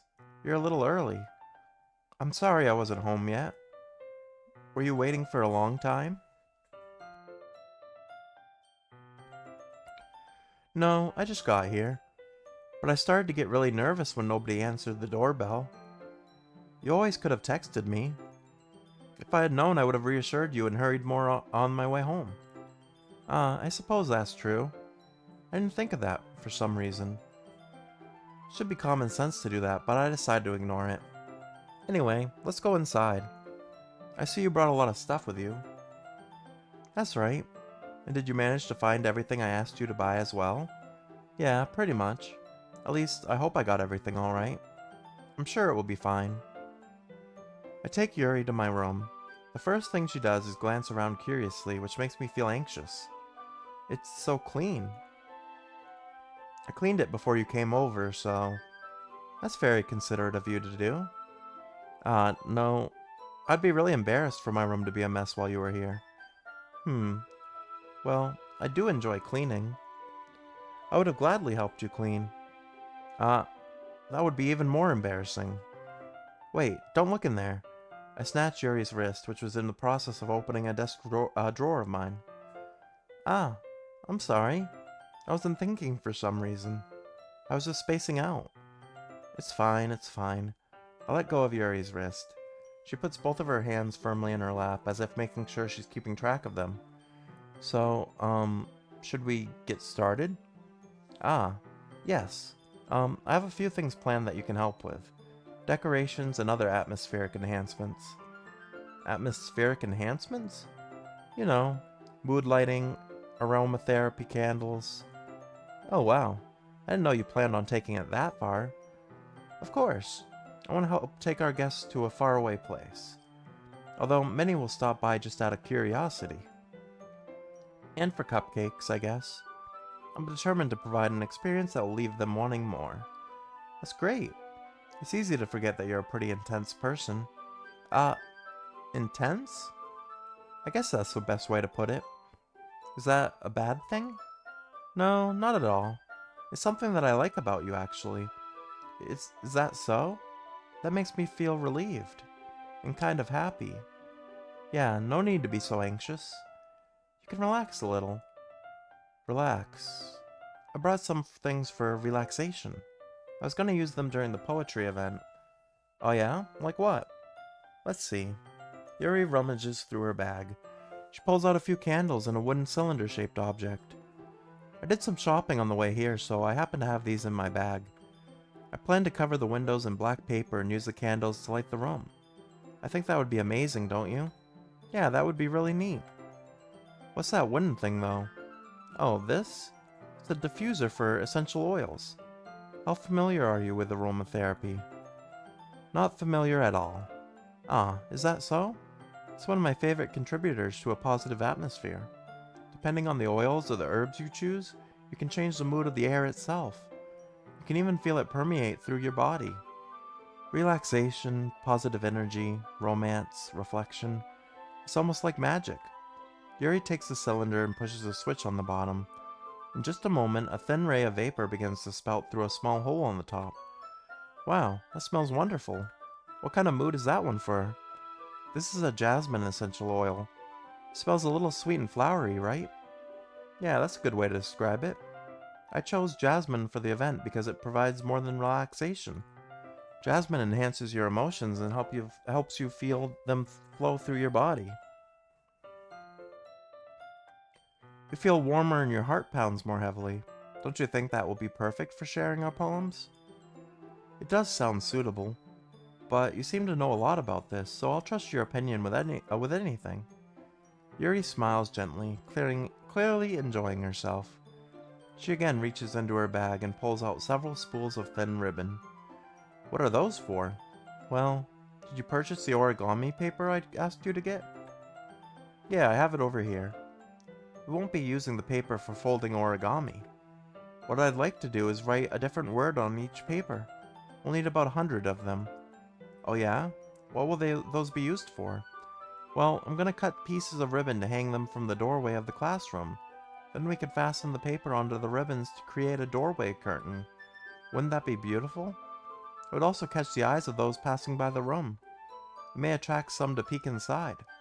That's really creative. I had no idea you'd be so good at this, Yuri. Is that so? Well, I suppose I do get a little intense, as you'd put it. Yuri giggles with red cheeks. Is it just me, or is she more relaxed when it's just the two of us? Or maybe it's the excitement she feels from sharing something that she enjoys. Here's a marker, Ukami. You can write any characters you want. I'll help you once I finish cutting the ribbons. Ah, alright. Sitting on the floor together, the two of us get to work. I carefully draw a different character on each paper, doing my best to manage my bad handwriting. Yuri unravels a long strand of red ribbon to her desired length. Then she reaches into her bag once more and pulls out a pocket knife. Eh? The knife is strangely beautiful. The silver handle has an intricate pattern of waves etched into it. The blade itself is gently tinted blue. That's no ordinary pocket knife. It looks really fancy. Ah, well, embarrassed, Yuri looks away. What is it? You're gonna think it's weird. Yuri, whatever it is, I have no reason to judge. To each their own, you know? If you promise you won't be weirded out. Yeah, I promise. Alright, the thing is, I'm kind of into knives. They're just so pretty. I can't help it. I don't know what it is. The combination of craftsmanship and feeling of danger, maybe? What am I saying? Please don't think I'm weird for this. You're laughing at me. No, I'm not laughing at you. It's just funny how nervous you got about sharing. It's an interesting thing to be into, I guess. But I think it kinda suits you. Suits me? Yeah, it's kind of intense. Besides, it's a really cool looking knife. I can't deny that. It is, isn't it? Yuri relaxes her expression once again. Would you like to hold it? Sure, I'll check it out. Yuri carefully hands me the knife with the handle facing me. I take it and turn it around in my hands. It feels heavy and extremely solid. Where do you even get a knife like this? Curious of its sharpness, I feel the point of the knife with my index finger. Ow! Ukami! Why did you do that? I didn't expect it to be that sharp. I barely touched it at all. It's my fault. I should have warned you. This knife is extremely sharp.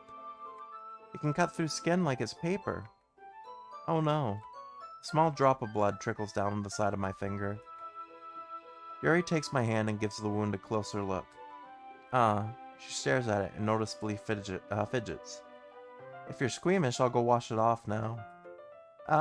Without warning, Yuri puts my finger in her mouth and licks the wound. What the heck? I feel her tongue curl around my finger. Startled, I instinctively pull my hand back. Oh. Please forgive me. I wasn't thinking. Yuri lowers her head, her face burning up. Yuri, that's the most embarrassing thing I've ever done. I feel like I'm either having deja vu, or I watched someone play through this like years ago. Because this feels very, like certain things in this have feel very familiar. So maybe I did watch someone play this like extremely long, when it first came out or something. I don't really remember anything from the game, but like certain scenes like this, I feel like I've seen before. How could I do something like that? I'm sorry.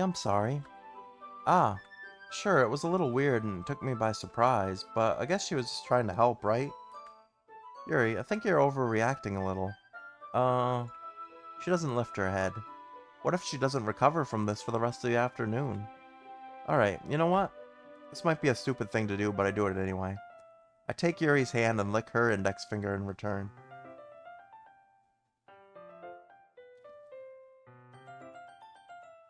I can see why Fall said this was a weird game.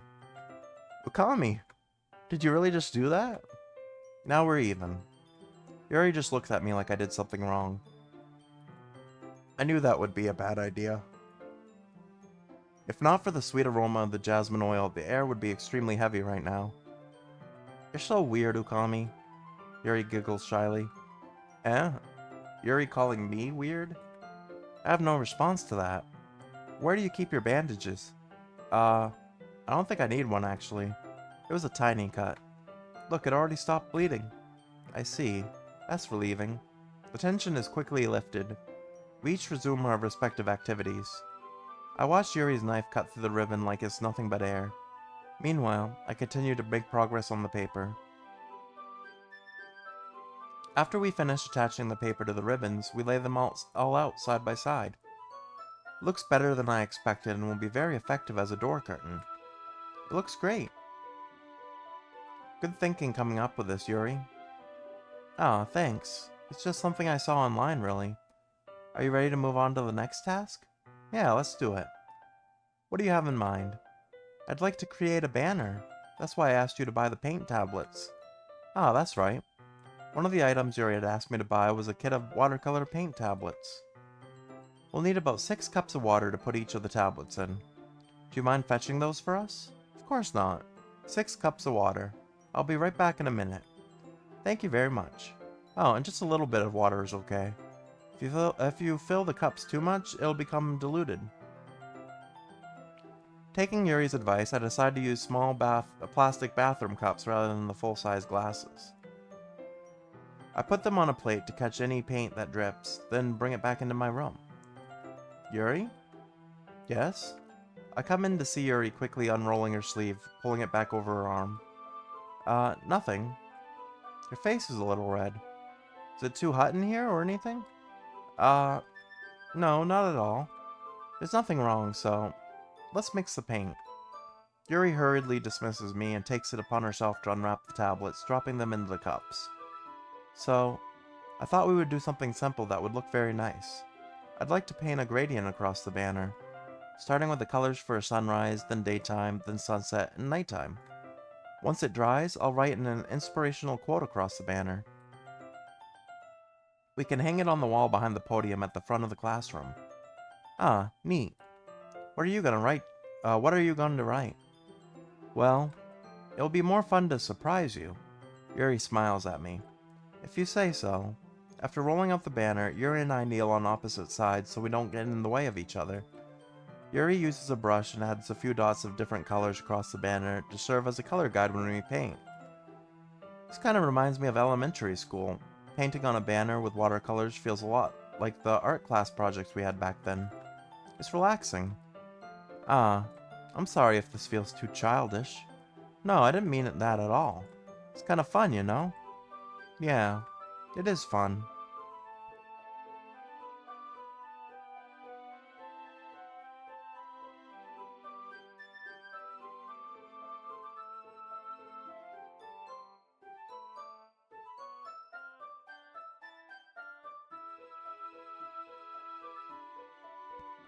Had to get a drink of water there. I'm glad you feel that way too. Yuri stops painting for a moment, thinking to herself. For me, I don't need to go out and do crazy things to have fun. In fact, I usually don't even want to. I just like when I can spend time with one other person. Even if it's something simple, like reading, it doesn't even matter if we don't talk much. Just having a friend next to me makes things feel a bit nicer. I think that's all it takes for me to be happy. Is that so? Even if Yuri and I are quite different, I can understand where she's coming from. I feel that way about things like anime and games, where simply sharing the experience with someone can make me happy. I think I feel the same way. Yuri smiles gently. I knew you'd understand. Yuri leans over the banner to grab an unused paintbrush, but I move at the same time, causing my head to bump into hers. Sorry. Yuri reels back and I quickly lift my hands in surprise. Are you hurt? No, I'm not hurt. Just startled me, that's all. Sorry, I should have asked you to get it for me. It's not your fault. Ah, your face. There are droplets of paint on Yuri's face and neck. Is there something on my face? Yeah, I accidentally got paint on you. Sorry, it's totally my fault. I'll get a towel right away. I rush out and fetch a small towel, then I dampen it with hot water. I return to my room and kneel down in front of her. Here. I pat down Yuri's face and neck with a towel. Ah, is something wrong? It's hot. I just didn't expect it. Sorry. I didn't want to use cold water. Having finished, I start to retract my hand, but Yuri suddenly holds my wrist. Wait. Eh? Just for a little longer.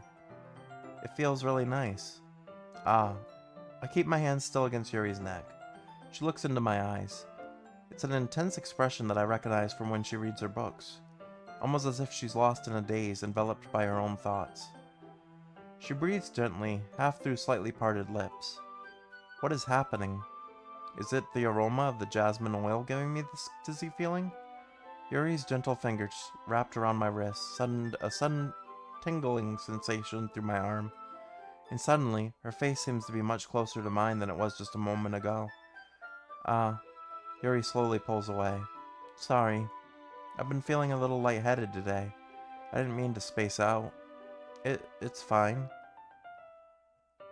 The moment is over as soon as it began. Yuri picks up her brush again, but her movements seem clumsier, like she's unable to focus. I remain silent, forced to ignore the event that just transpired. I hesitantly retrieve my own brush and continue following Yuri's example. That should do it. I finished filling the night sky with white dots that look like stars. Looking at the banner as a whole, it's very pretty and natural looking. I think it came out better than I expected. I'm really happy with the results. Yeah, me too. Are you gonna add the lettering now? Ah, not yet. It needs to dry first. That's true, but won't that take a while? Well, perhaps it would be best to leave it here than have you bring it in the morning. I could do the lettering in the classroom before our event starts. Is that okay? That's totally fine. Wonderful. In that case, I don't think there's anything more for us to do here. Phew. You say that like you're glad it's over. Was I wrong to assume that you were at least enjoying yourself a little bit? Oh, no, it's not that. I'm just glad that we managed to get everything done. I see. I am too. I was a little concerned about time. I need to start making dinner soon. Ah, so you don't have any time left?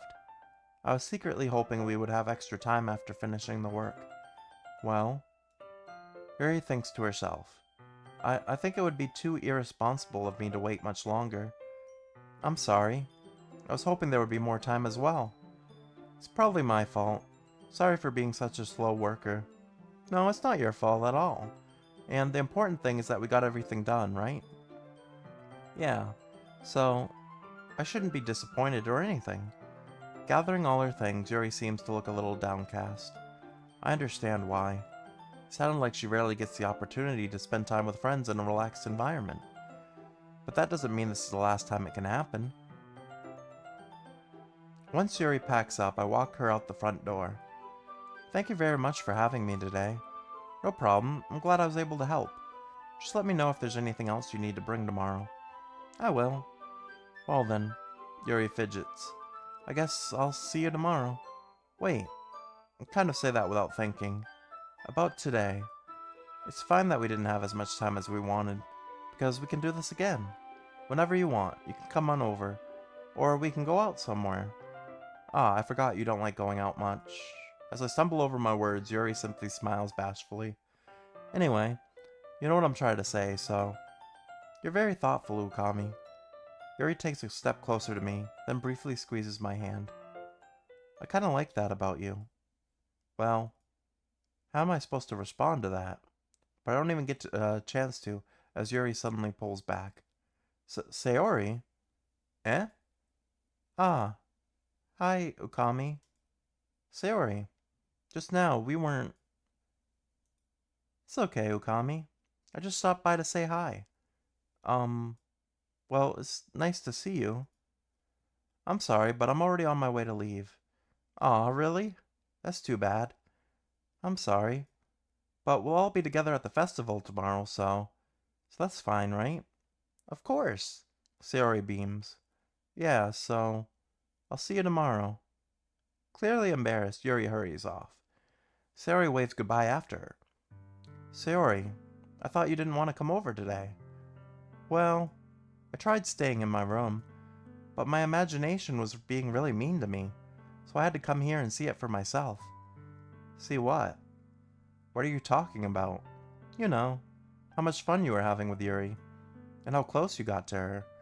It makes me really happy that you've made such good friends. That's all that matters to me. Tears start to fall down Sayori's face. That's all that matters to me. Why am I feeling this way, Ukami? I'm supposed to be happy for you. Why does it feel like my heart is splitting in half? It hurts so much. Everything hurts so much. This would be so much better if I could just disappear. Sayori, don't say that. It's true, Okami. If I wasn't here, then you wouldn't have to waste your sympathy on me. You wouldn't have to put up with me being selfish. Monica was right. I should just... Monica? Monica was right about what? Sayori, what I said before is true. I'm not gonna let this continue. Caring about you like this isn't the burden your mind is making it out to be. It's something that makes me happy. It's something that I wouldn't trade for anything else. So even if it takes an entire lifetime, I'm gonna be by your side until you don't feel any more pain. But... Sayori looks away. I put a hand on her shoulder to reassure her. I'm scared, Ukami. I'm really scared. What are you scared of, Sayori? I'm scared that I might like you more than you can like me. Sayori? It's true, isn't it? I was weak and started to like you too much. I did this to myself. Ukami, I like you so much that I want to die. That's how I feel. And, that's enough, Sayori. I don't want you to hurt anymore. I slid my hand down Sayori's arm and squeezed her hand in my own. Do you remember how I said I always know what's best for you? Do you still believe me? Wordlessly, Sayori nods. Even if you don't understand all of your own feelings, I know what you need the most right now, and that's what I'm going to give you.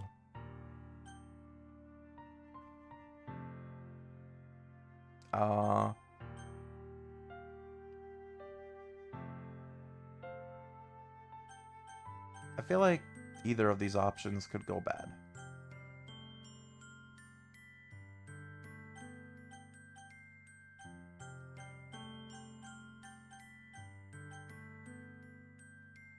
Because it seems like she wants more than friendship, but also she's scared of the feelings. I feel like either of these is going to end badly.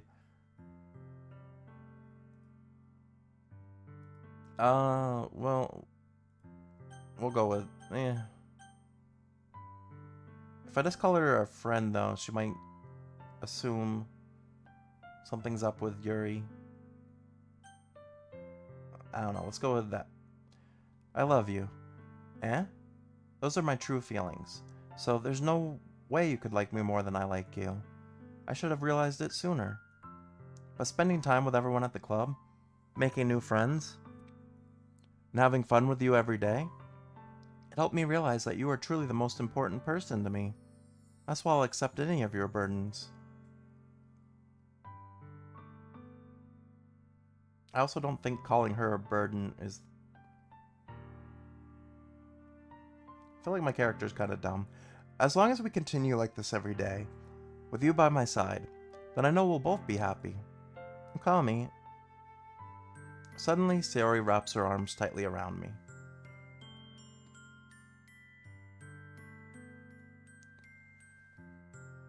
Ukami, is this really okay? Yeah. I hold Sayori in my arms and pull her closer. You'll never have to let go of me again. I love you, Okami. I want to be with you forever. Me too. I feel Sayori's grip around me weaken a little bit. What is this? Sayori? I'm supposed to be happy right now. I always thought this would be the happiest moment for me. But why, even now? Why won't the rain clouds go away? They're not going away at all, Ukami. It's okay, Sayori. It might take some time for things to get better again. But no matter how long it takes, I'll be there every step of the way. That's all that matters right now. Oh, okay. I trust you. Sayori and I slowly release each other. So, I guess that makes the festival tomorrow our first date, huh? What are you saying? I don't want to think about those things, you know? I want everything to be the same as it's always been. Even if we really are a couple. I don't know if I could handle anything more right now. It's really new and scary to me. I understand. We'll go at whatever pace suits you best. Hey, Ukami. Sayori gazes at me once again, smiling sadly. Even if I get really, really sad, this is the best thing for me, right? Eh? I don't really understand what Sayori means by that. Are you saying that this is making you feel sad, Sayori? I... I don't know. I don't understand what I'm feeling. It felt like a bunch of thorns when you told me you love me. But that's why I want to trust you. You know what's best for me. Yeah, I do. That's my promise. I say that, but in reality, I've never felt more uncertain when it comes to Sayori. I know that I love her and she loves me, but I'm having as much trouble understanding Sayori's feelings as she is. Even though I can comfort her, I keep wondering if she should be doing something more or something different. I know these thoughts will continue to plague me until things are back to the way they were. Is that what Sayori meant by not wanting anything to change? I don't know, but I know that I'll give it everything I got. Sayori is the most important person to me, and I'll do whatever it takes to have a happy future with her. It's the day of the festival. Okay, let me see something.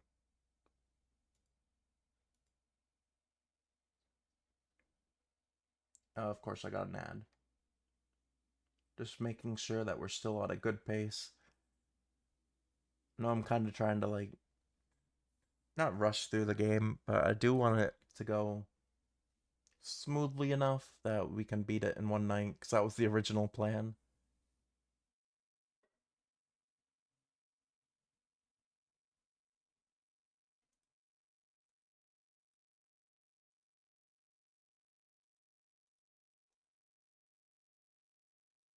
Okay, yeah, I'm still at a good pace.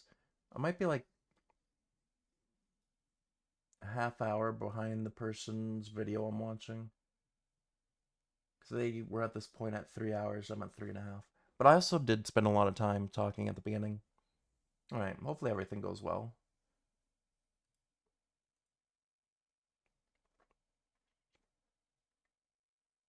Also, while we're paused here, let me save and I'll grab a drink.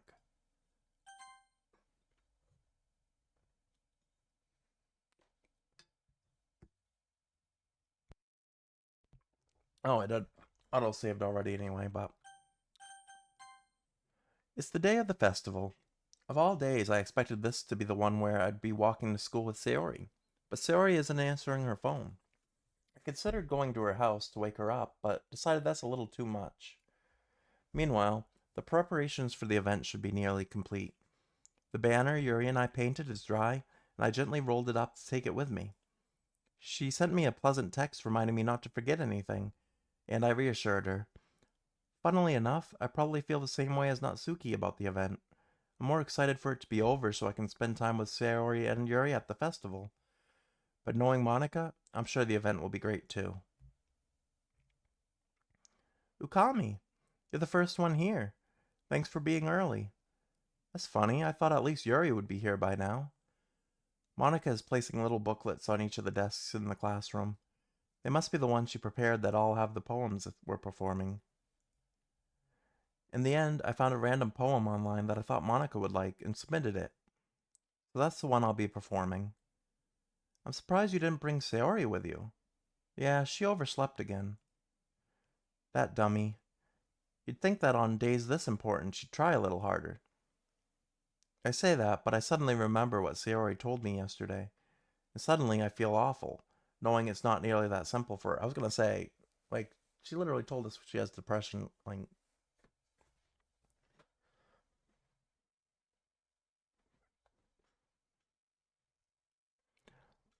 I only said it because it's the way I'm used to thinking. But maybe I should have gone to wake her up after all. You should take a little responsibility for her, Ukami. I mean, especially after your exchange with her yesterday. Kind of left her hanging this morning, you know? How does Monica know about our exchange? Exchange? Monica, you know about that? Of course I do. I'm the club president after all. But that didn't have anything to do with the club. I stammer, embarrassed. Did Saori really tell her about it that quickly? That we're a couple now? I didn't really plan on it bringing it up with anyone yet. Geez, you don't know the full story at all, so. Don't worry. I probably know a lot more than you think. Eh? Monica's being as friendly as usual, but for some reason I felt a chill down my spine after hearing that. Hey, do you want to check out the pamphlets? They came out really nice. Yeah, sure. I grabbed one of the pamphlets laid out on the desks. Oh, yeah, they really did. Something like this will definitely help people take the club more seriously. Yeah, I thought so too. I flipped through the pages. Each member's poem is neatly printed on its own page, giving it an almost professional feel. I recognized Natsuki's and Yuri's poems from the ones they performed during our practice. What's this? I flipped to Sayori's poem. It's different from the one she practiced. It's one that I haven't read before.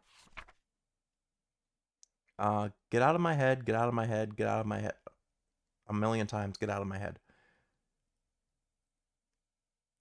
Get out of my head before I do what I know is best for you. Get out of my head before I listen to everything she said to me. Get out of my head before I show you how much I love you. Get out of my head before I finish writing this poem. But a poem is never actually finished, it just stops moving.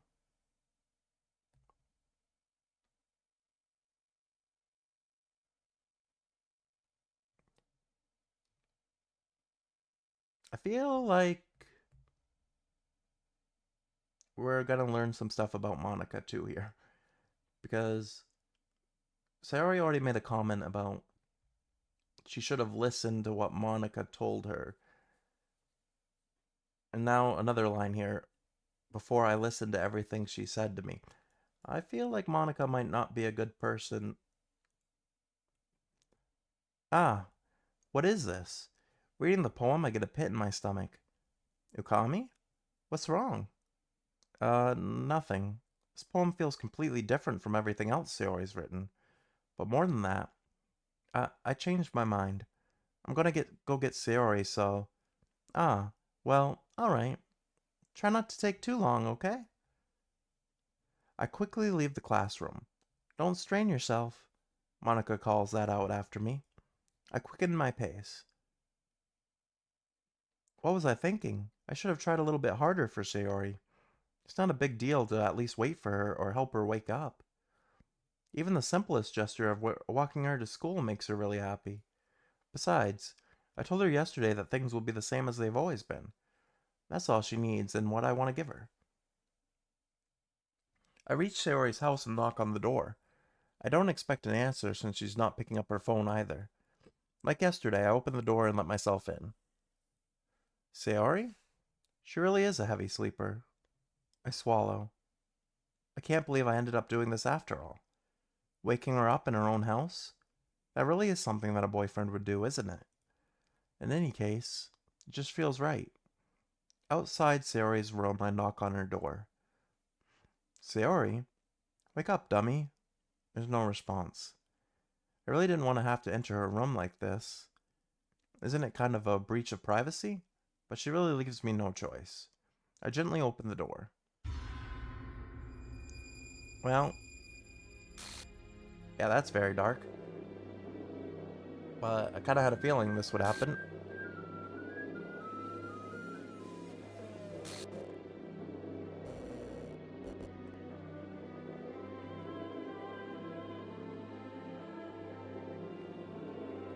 What the hell?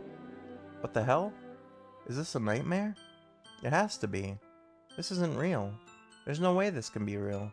Suri wouldn't do this. Everything was normal up until a few days ago. That's why I can't believe what my eyes are showing me. I suppressed the urge to vomit. Just yesterday, I told Suri I would be there for her. I told her I know what's best and that everything will be okay. Then why would she do this? How could I be so helpless? What did I do wrong?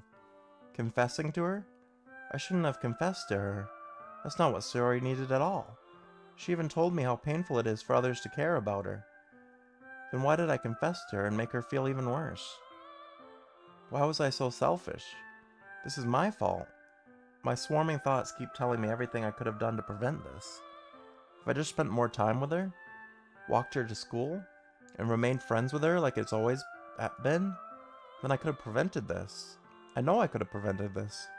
Screw the literature club. Screw the festival. I just lost my best friend. Someone I grew up with. She's gone forever now. Nothing I can do to bring her back. This isn't some game where I can reset and try something different. I had only one chance and I wasn't careful enough. I feel like that might be fourth wall, like meta. Because technically we could have saved before we made the choice to tell her that we loved her. And maybe that would have changed things. Maybe that was the bad choice. Now I'll carry this guilt with me until I die. Nothing in my life is worth more than hers. But I still couldn't do what she needed for me. And now, I can never take it back. Never. Never. Never. How many nevers? Okay. Oh. The end?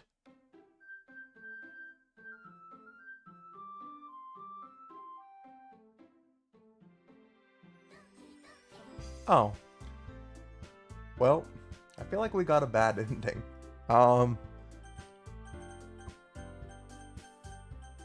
What happens if I click this? Oh yeah, because it's all like scrambled now too.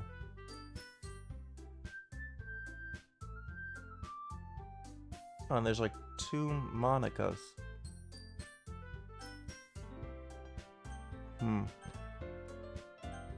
Alright, let's click this and see what happens. Wow, the game is glitching. Nice. I see an annoying girl running toward me from the distance, waving her arms in the air like she's totally oblivious to any attention she might draw to herself. That girl is my neighbor and good friend since we were children. You know, the kind of friend you'd never see yourself making today, but it just kind of works out because you've known each other for so long. We used to walk to school together on days like this, but starting around high school, she would have overslept more and more frequently. I would get tired of waiting up. But if she's gonna chase after me like this, I almost feel better off running away. However, I just sigh and idle in the crosswalk and let it catch up to me.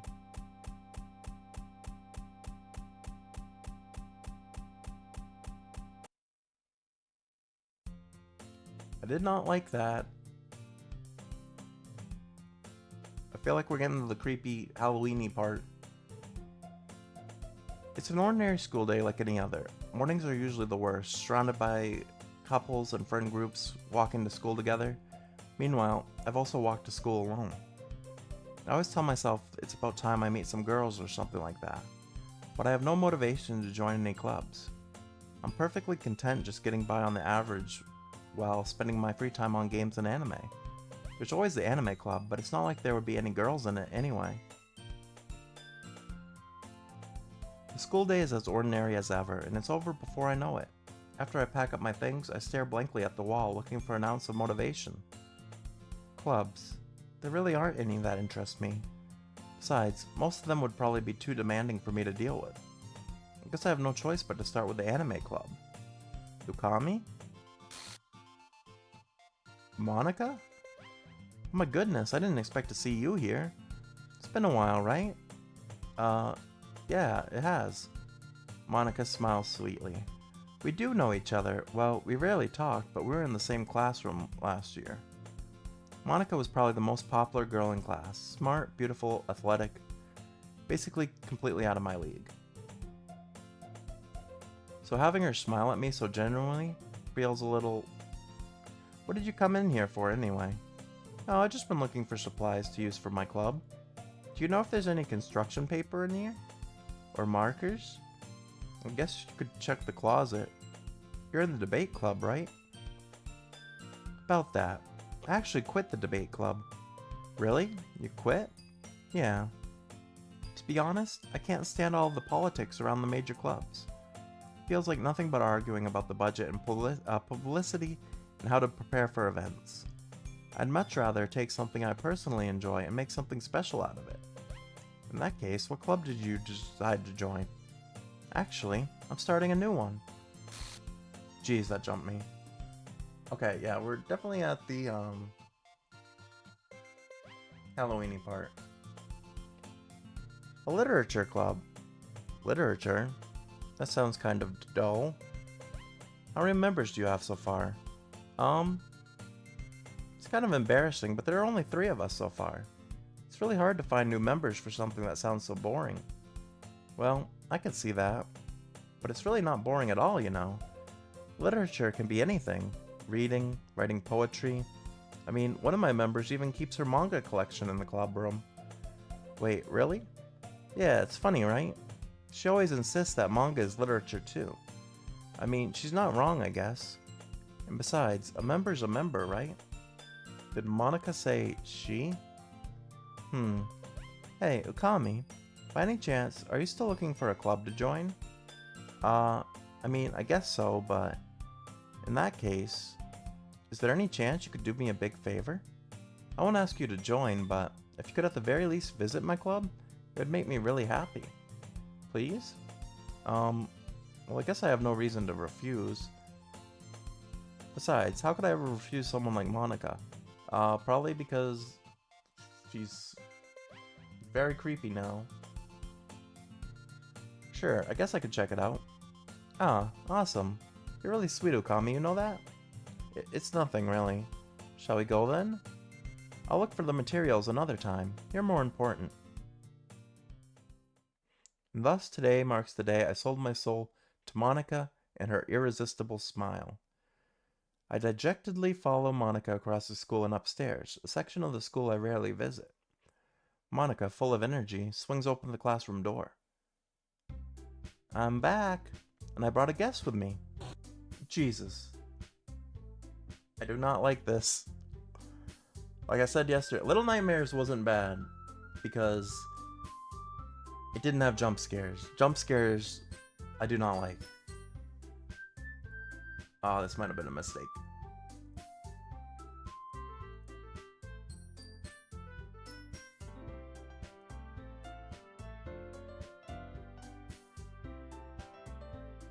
Okay.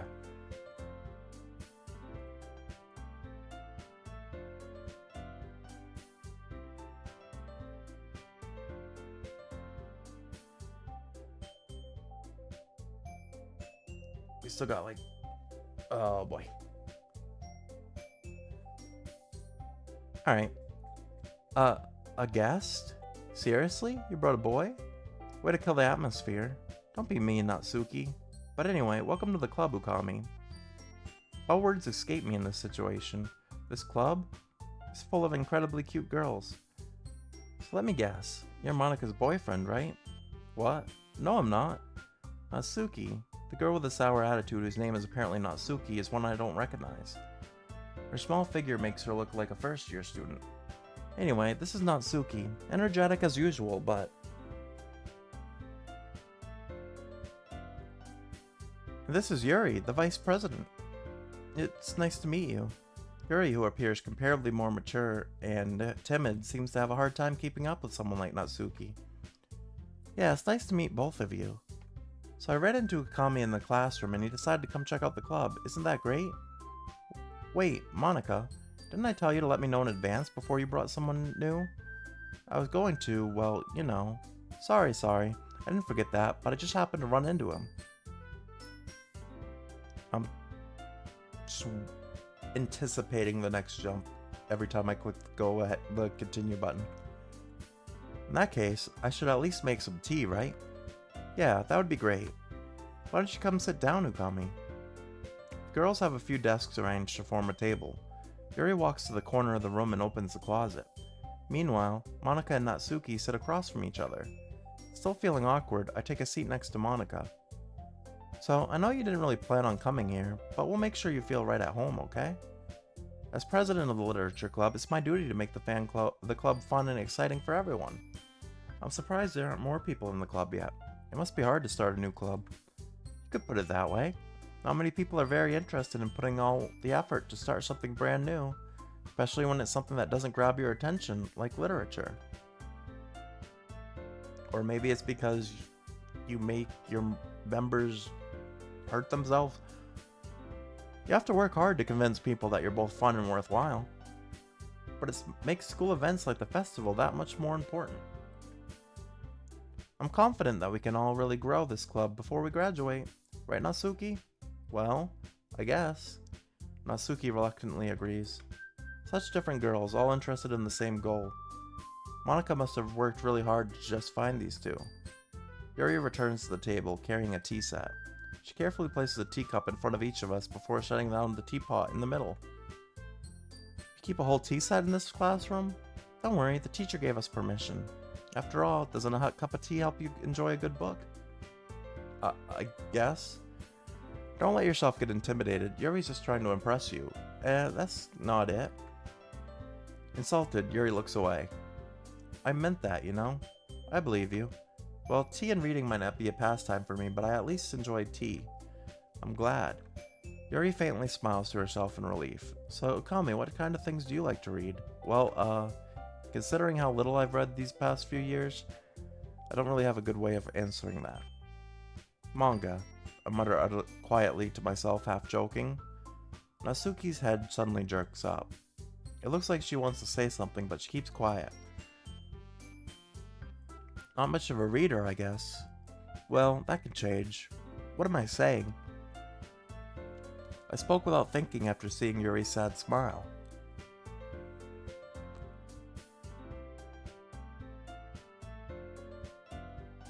Anyway, what about you, Yuri? Well, let's see. Yuri traces the rim of her teacup with her finger. My favorite are usually novels that build deep and complex fantasy worlds. The level of creativity and craftsmanship behind them is amazing to me. Telling a good story in such a foreign world is equally impressive. Yuri goes on, clearly passionate about her reading. She seems so reserved and timid since the moment I walked in, but it's obvious by the way her eyes light up that she finds her comfort in the world of books, not people. But you know, I like a lot of things. Stories with deep psychological elements usually immerse me as well. Isn't it amazing how a writer can so deliberately take advantage of your own lack of imagination to completely throw you for a loop? Anyway, I've been reading a lot of horror lately. I read a horror book once. I desperately grasped something I can relate to at the minimum level. At this rate, Yuri might as well have been having a conversation with a rock. I'd expect that from you, Yuri. Suits your personality. Oh, is that so? Really, if a story makes me think or takes me to another world, then I really can't put it down. Surreal horror is often very successful at changing the way you look at the world, if only for a brief moment. Ugh, I hate horror. Oh, why's that? Well, Natsuki's eyes dart over to me for a split second. Never mind.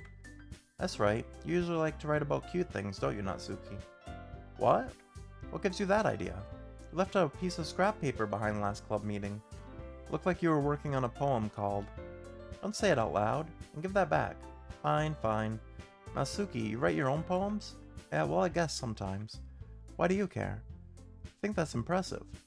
Why don't you share them sometime? No. Natsuki averts her eyes. You wouldn't like them. Ah, not very confident writer yet. So it seems like we're replaying everything. This is the same game, it's just that Sayori's missing now.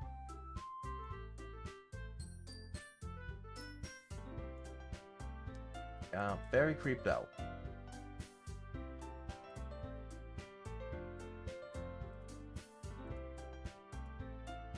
Also, I'm gonna pause for like 2 seconds because I gotta go. I just remembered I forgot to do something real quick.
Alright, I am back.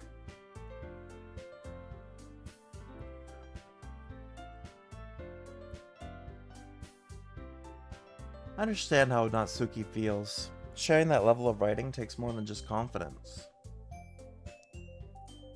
The truest form of writing is writing to oneself. You must be willing to open up to your readers, exposing your vulnerabilities and showing even the deepest reaches of your heart. Do you have writing experience too, Yuri? Maybe if you share some of your work, you can set an example and help Natsuki feel comfortable enough to share hers. I guess it's the same for Yuri. We all sit in silence for a moment. Hey, I just got an idea. How about this? Natsuki and Yuri look quizzically at Monika. Let's all go home and write a poem of our own. The next time we meet, we'll all share them with each other. That way, everyone is even. I thought it was a good idea. Well, I think you're right, Monika. We should probably start finding activities for all of us to participate in together. I did decide to take on the responsibility of vice president after all. I need to do my best to nurture the club as well as its members. Besides, now that we have a new member, it seems like a good step for us to take. Do you agree as well, Ukami? Hold on, there's still one problem. What's that? Now that we've reached the most important topic, I bluntly come forth with what's been on my mind the entire time. Never said I would join this club. Monika may have convinced me to stop by, but I never made any decision. There weren't cupcakes this time around. The cupcakes were the reason I joined last time. Still have other clubs to look at, and I lose my train of thought. All three girls stare back at me with dejected eyes. But, I'm sorry, I thought. The girls exchange glances before Monika turns back to me. I guess I need to tell you the truth, Ukami. The thing is, we don't have enough members yet to form an official club. We need 4. And I've been trying really, really hard to find new members. If we don't find one more before the festival, I'm defenseless against these girls. How am I supposed to make a clear-headed decision when it's like this? You had 4 members. You made her do something that is not very nice. Also, I just realized it's in the background. How's our character not seeing this? There's a freaking... I don't know if that's a picture or a video. Or a poster. How am I supposed to make a clear-headed decision when it's like this? I would feel terrible for letting everyone down in this situation. And besides, the club itself seems pretty relaxed, except for that frickin' poster in the back. So if writing poems is the price I need to pay in order to spend every day with these beautiful girls... Right. Okay, I've decided then. I'll join the literature club. One by one, the girls' eyes lit up. Oh my goodness, really? Do you really mean that, Ukami? Yeah. Could be fun, right? You really did scare me for a moment. I mean, if you really just left after all this, I would be super pissed. Ukami, I'm so happy. We can become an official club now. I keep, moving my head, expecting to be jump scared. Thank you so much for this. You're really amazing. I'll do everything I can to give you a great time, okay? Thanks, I guess. Oh, Jesus, even the switch to that scared me. Okay, everyone. I think that with that, we can officially end today's meeting on a good note. Everyone remember tonight's assignment. Write a poem to bring to the next meeting so we can all share. Monika looks over at me once more. Okami, I look forward to seeing how you express yourself. Yeah. Can I really impress the class star Monika with my mediocre writing skills? I already feel the anxiety welling up inside me. Yes, I certainly do. Meanwhile, the girls continue to chit-chat as Yuri cleans up the tea set. Guess I'll be on my way then. Okay. I'll see you tomorrow then. Can't wait. With that, I depart the club room and make my way home. The whole way, my mind wanders back and forth between the 3 girls, Natsuki, Yuri, and of course Monika. Will I really be happy spending every day after school in a literature club? Perhaps I'll have the chance to grow closer to one of these girls. Alright, I'll just need to make the most of my circumstances, and I'm sure good fortune will find me. I guess that starts with writing a poem tonight. I don't want to write another poem. You have unlocked a special poem. Would you like to read it? Not really. A dream. I was wandering in an abandoned warehouse at night. I was lost, looking for an exit. I just wanted to go home. I don't like that it's I think it's moving. I came upon a huge empty room, its ceilings and walls beyond the deep blackness. My steps were quick in order to hurry to the other side, or to a wall, anything. Suddenly the ground was no longer beneath my feet. I stepped into a hole of indeterminate width. I fell for a good 5 seconds before crashing into warm water. Figuring out which way was up, I surfaced myself. The air was humid, and the sounds of splashing reverberated endlessly. My vision was completely swallowed by the dark. With one hand, I could feel the damp metal wall of the container. My lungs were already getting tired. Don't scare me, please. Jesus.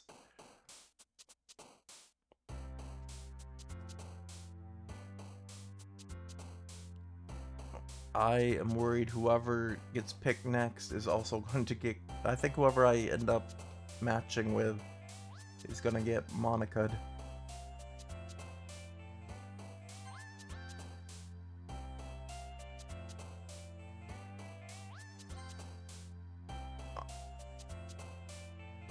I feel bad for whoever... Oh boy. I feel bad for myself, though, for having to deal with it. I think it's going to be Yuri out next. No, Yuri. We don't want a match. Apparently that means Monica's gonna do something. Well, kind of tied it up with Natsuki.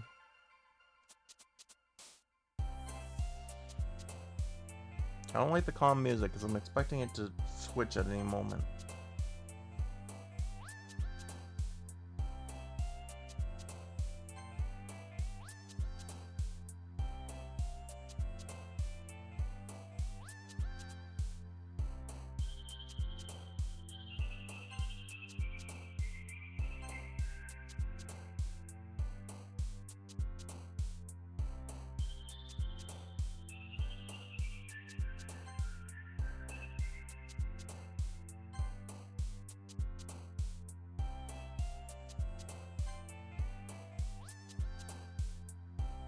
I'm trying to stay positive with my picks. Oh, but I know I'm just assigning someone death by doing this.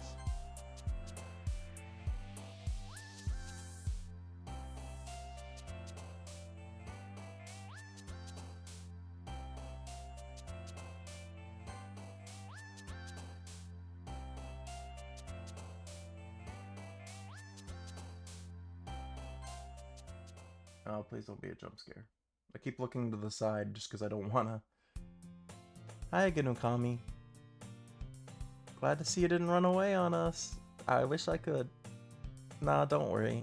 This might be a little strange for me, but I at least keep my word.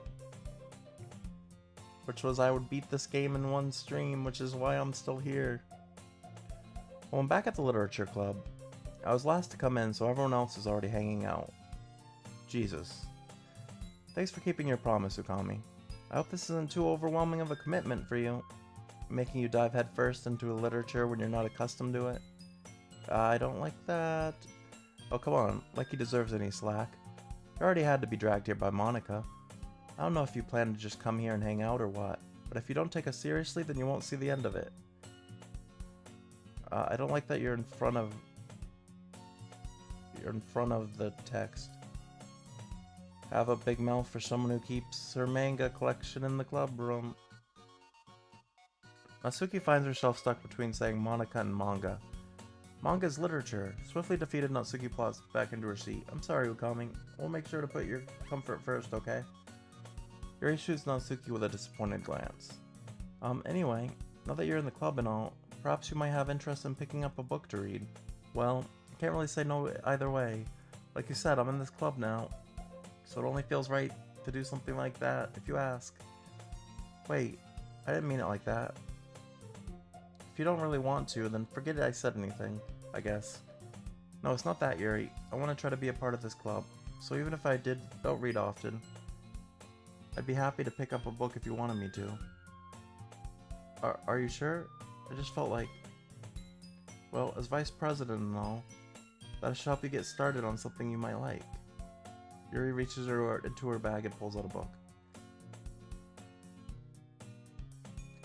Technically, I do have a loophole that I did technically beat the game. I got a finish thing popped up. So technically I could stop, but I also don't want to chicken out of the rest of the game.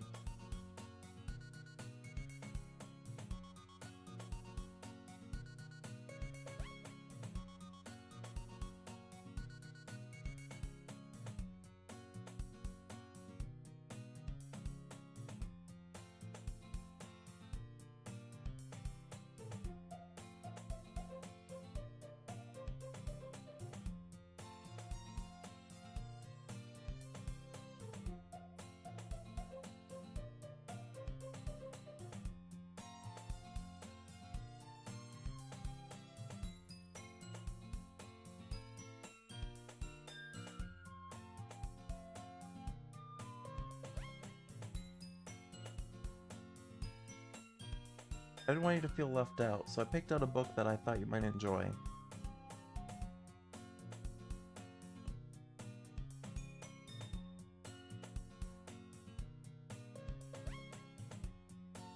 I feel like I'm not progressing fast enough. It's a short read, so it keeps your attention even if you don't usually read. And we could, you know, discuss it if you wanted. This is How Is This Girl Accidentally Being So Cute? She even picked out a book she thinks I'll like despite me not reading much. Yuri, thank you. I'll definitely read this. I enthusiastically take the book. Phew. Well, you can read it at your own pace. I look forward to hearing what you think. Now that everyone's settled in, I expected Monica to kick off some scheduled activities for the club, but that doesn't seem to be the case.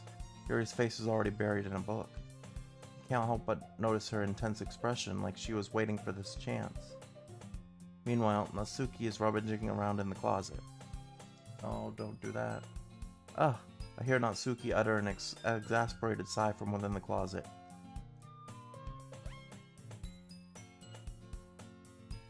She seems to be annoyed by something. I approach her in case she needs a hand. Don't do that. You looking for something in there? Fucking Monica. She never puts my stuff back in the right spot. What's the point in keeping your collection organized if someone else is just gonna mess it up? That's the first, swear word. Natsuki slides a bunch of stacked books and boxes across the shelf. Manga. You read manga, right? Sometimes. Manga's one of those things where you can't admit you're really into it until you figure out where the other person stands. How did you know anyway? I heard you bring it up at some point. Besides, it's kind of written on your face. What's that supposed to mean?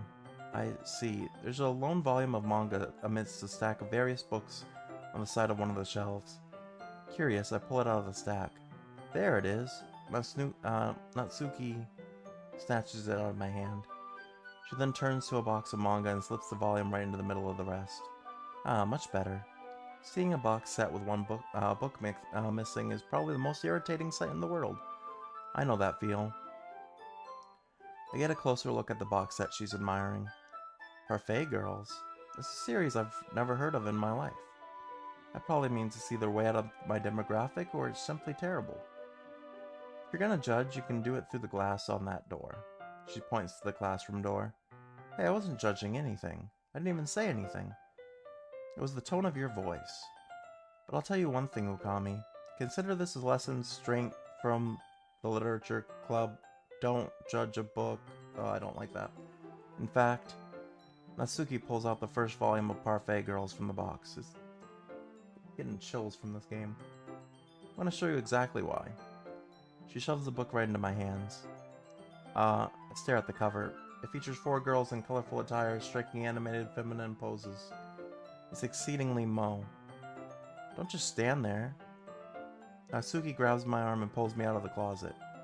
She then takes a seat against the wall beneath the windowsills. She passed on the ground next to her, signaling me to sit there. I don't want to. Wouldn't chairs be more comfortable? I take my seat. Chairs wouldn't work. We can't read at the same time like that. I don't want to read with you. Yeah, why is that? I guess it's easier to be close together like this. No, it's not.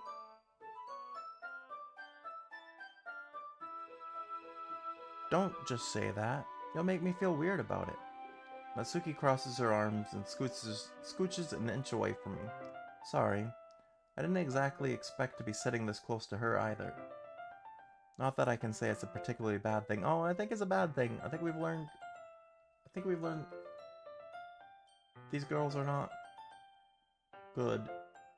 I don't like. I open the book. It's only a few seconds before Natsuki once again inches closer. Please don't come close to us.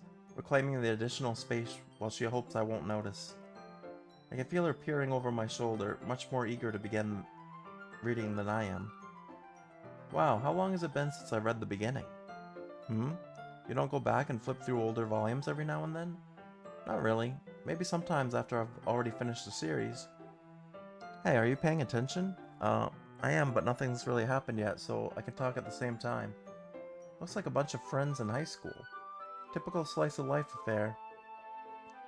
Kinda grew out of these things since it's rare for the writing to be entertaining enough to make up for the lack of plot. Are you sure this isn't boring for you? Please don't jump scare me. It's not, even though you're just watching me read. Well, I'm fine with that. If you say so. I guess it's fun sharing something you like with someone else. I always get excited when I convince any of my friends to pick up a series I enjoy. You know what I mean?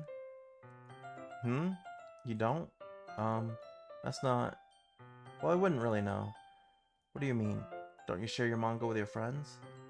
Could you not rub it in? Jeez. Ah, sorry. Oof. Like I could ever get my friends to read this. They just think manga's for kids. Can't even bring it up without them being all like, you still haven't grown out of that yet? Makes me want to punch them in the face. Ugh, I know those kinds of people. Honestly, it takes a lot of effort to find friends who don't judge, much less friends who are also into it.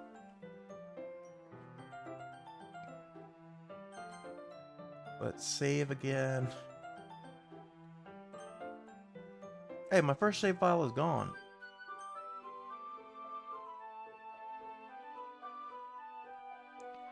Also, this is I don't like the up close. Not after what just happened. Let's move a little bit away, please. I'm already kind of a loser, so I guess I gravitated toward the other losers over time. But it's probably harder for someone like you. Yeah, that's pretty accurate. Wait, which part? I mean, I feel like I can't even keep it in my own room. My dad would beat the shit out of me if he found this. Jesus. At least it's safe here in the club room. Except Monica's kind of a jerk about it. I just can't win, can I?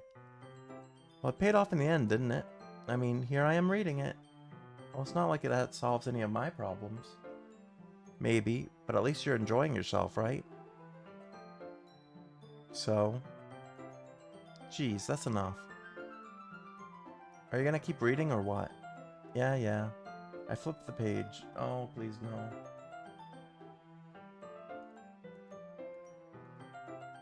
Time passes. Natsuki is strangely quiet now. I glance over at her. It looks like she started to fall asleep. Hey, Natsuki. Yeah? Suddenly, Natsuki collapses straight into me. Hey. Oh, Jesus.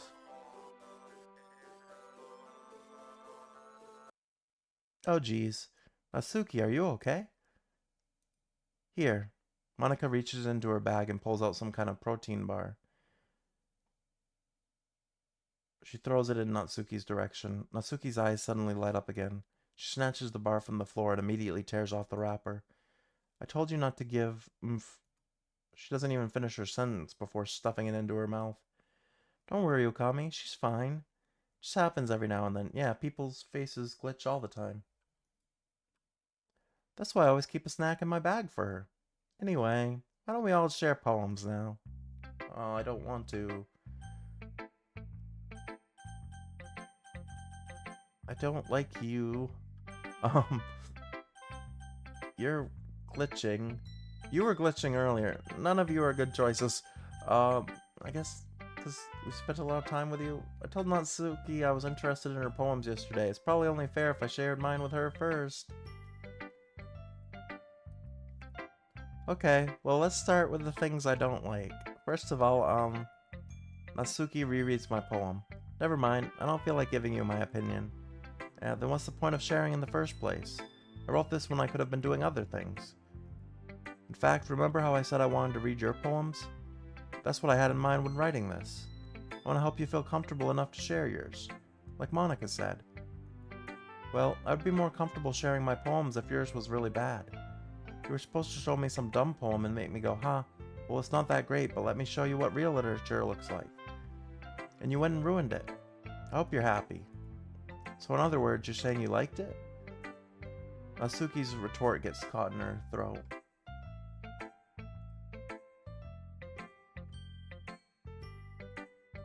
You just don't understand anything, do you? I already told you that you don't have to go announcing it to the world like you're all self-important. Pretty sure you never actually said that. I said that mostly to myself. Natsuki really must hate me or something. I can't figure out if it's a win or a loss that she liked my poem. In any case, you still need to show me yours, right? Fine, I guess. Only because Monica will make me if I don't. I don't want to see the poem.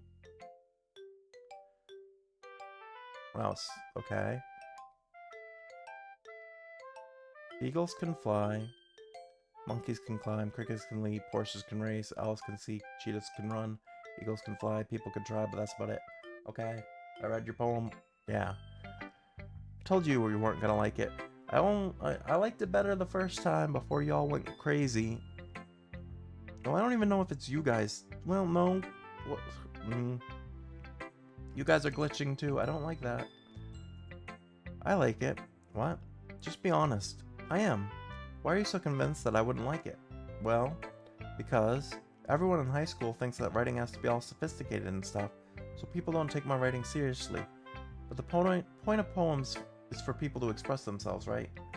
Your writing style wouldn't make your message any less valid. Yes, exactly. I like when it's easy to read, but it hits you hard. Like in this poem, seeing everyone around you do great things can really be disheartening.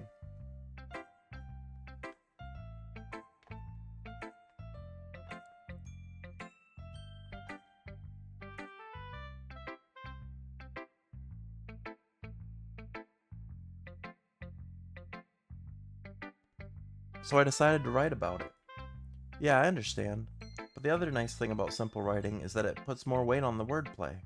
Like I set up a rhyme at the end, but then made it fall flat on purpose. It helps bring out the feeling in the last line, so you did. I guess more went into it than I realized. That's what it means to be a pro. I'm glad you learned something. Didn't expect that from the youngest one, did you? Yeah, guess not.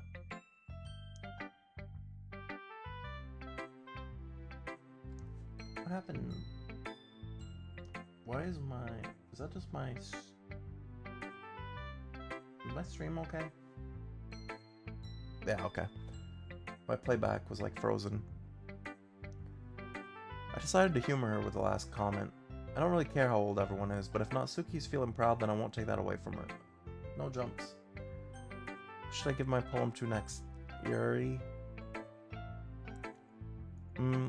Yuri stares at the poem. A minute passes, more than enough time for her to finish reading. Oh, sorry. I forgot to start speaking. It's fine, don't force yourself. I'm not. I just need to put my thoughts into words. Hold on. Okay. This is your first time writing a poem, right? Yeah. Why do you ask? I'm just making sure. I guess that it might be after reading through it. So it's that bad. No. Did I just raise my voice? I'm so sorry. Yuri buries her face in her hands. I couldn't help but notice that it's been several minutes and we haven't really gotten anywhere. Might take Yuri a while to get used to new people. It's fine, I really didn't notice. What were you saying? Right, it's just that there are specific writing habits that are usually typical of new writers. And having been through that myself, I kind of learned to pick up on them. I think the most notable thing I recognize in new writers is that they try to make their style very deliberate. In other words, they tend to pick up writing style separate from the topic matter, and they form-fit the two together. The end result is both the style and the expressiveness are weakened. Once Yuri finds her train of thought, it's as if her demeanor totally changes. Her stammering is completely gone and she sounds like an expert. Of course, that's not something you can be blamed for. There are so many different skills and techniques that go into writing even a simple poem. Not just finding them and building them, but getting them to work together is probably the most challenging part. It might take you some time, but it all comes with practice and learning by example and trying new things. I also hope that everyone else in the club gives you valuable feedback. Natsuki can be a little biased though. Biased how? Well, never mind. I shouldn't be talking about people like that. Sorry. It's fine. I'm not sure if Yuri is apologizing to herself, to me, or to Natsuki. Do you mind if I read your poem now? I don't want to. Please do. I'd love to share my thought process behind it. Yuri smiles dreamily as if that's a rare opportunity for her, which itself is kind of funny. After all, isn't this supposed to be a literature club? I don't think it's a literature club. Ghost out of the light, the tendrils of my hair illuminate beneath the amber glow, bathing. It must be this one. The last remaining streetlight to have withstood the test of time. The last yet to be replaced by the sickening blue-green hue of the future. I bathe, calm, breathing air of the present, but living in the past. The light flickers, I flicker back. I'm sorry I have such terrible handwriting. What? I wasn't thinking that at all. But it took you a long time to read. Well, I just don't read script very often. I actually think your handwriting's pretty. Eh? That's a relief. Also, I like the poem, even though it's short. It was really descriptive. It wasn't too short. I usually write longer poems. Not at all. I'm really glad you like it. I'll be honest. This is our first time sharing. I wanted to write something a little more mild. Something easy to digest, I suppose. Are you into ghosts, Yuri? Actually, the story isn't about a ghost at all, Ukami. Really? I must have totally missed the point. Well, I suppose you did only glance out over it after all. But remember that poets often express their own thoughts, feelings, and experiences in their work. They usually do more than to tell a simple story or paint a picture. In this case, perhaps the subject of the poem is only being symbolically compared to a ghost, lingering in our last remaining place of comfort, able to let go of the past, and soon to be left with nothing. That's a lot more solemn putting it that way. I hadn't even thought of that. That's impressive. It's nothing really. Well, it makes me happy that you think that. Just remember that it won't be long before you pick up on these things too. Yeah, maybe you're right. I guess I'll have to keep trying. I'm counting on you. I don't want to go to Monica. She's not a good person.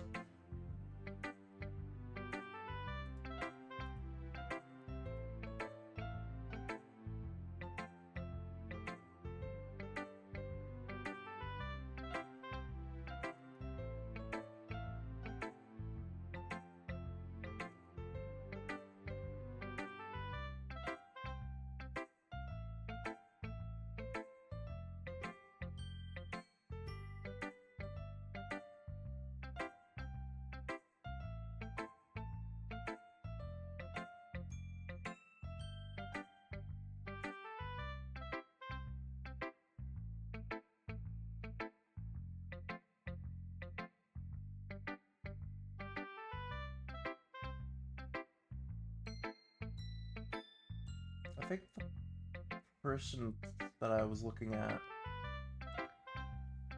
playing this is different than my playthrough. Let me just check one other thing real quick.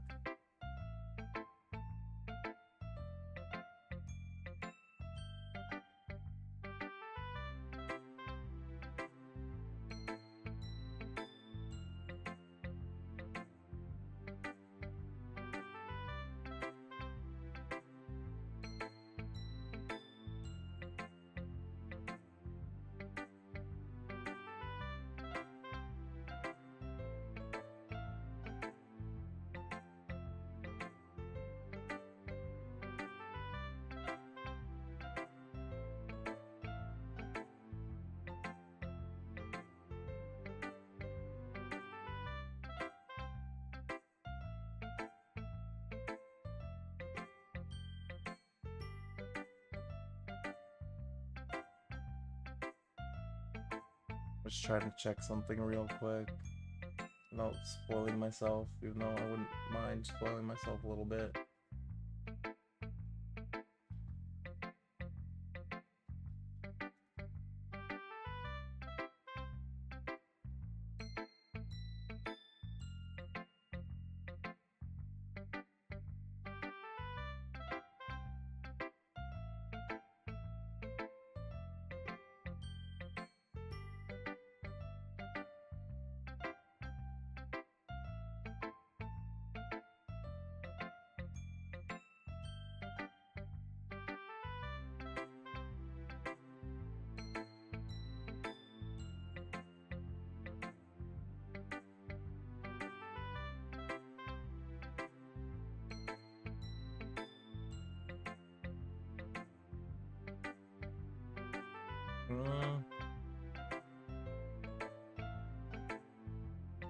look at one more thing real quick.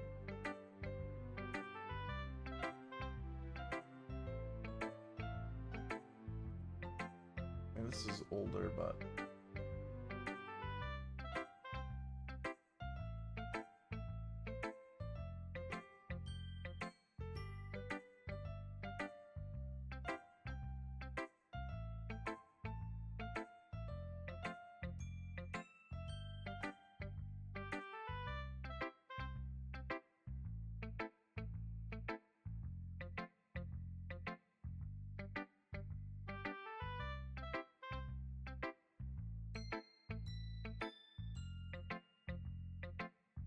Okay.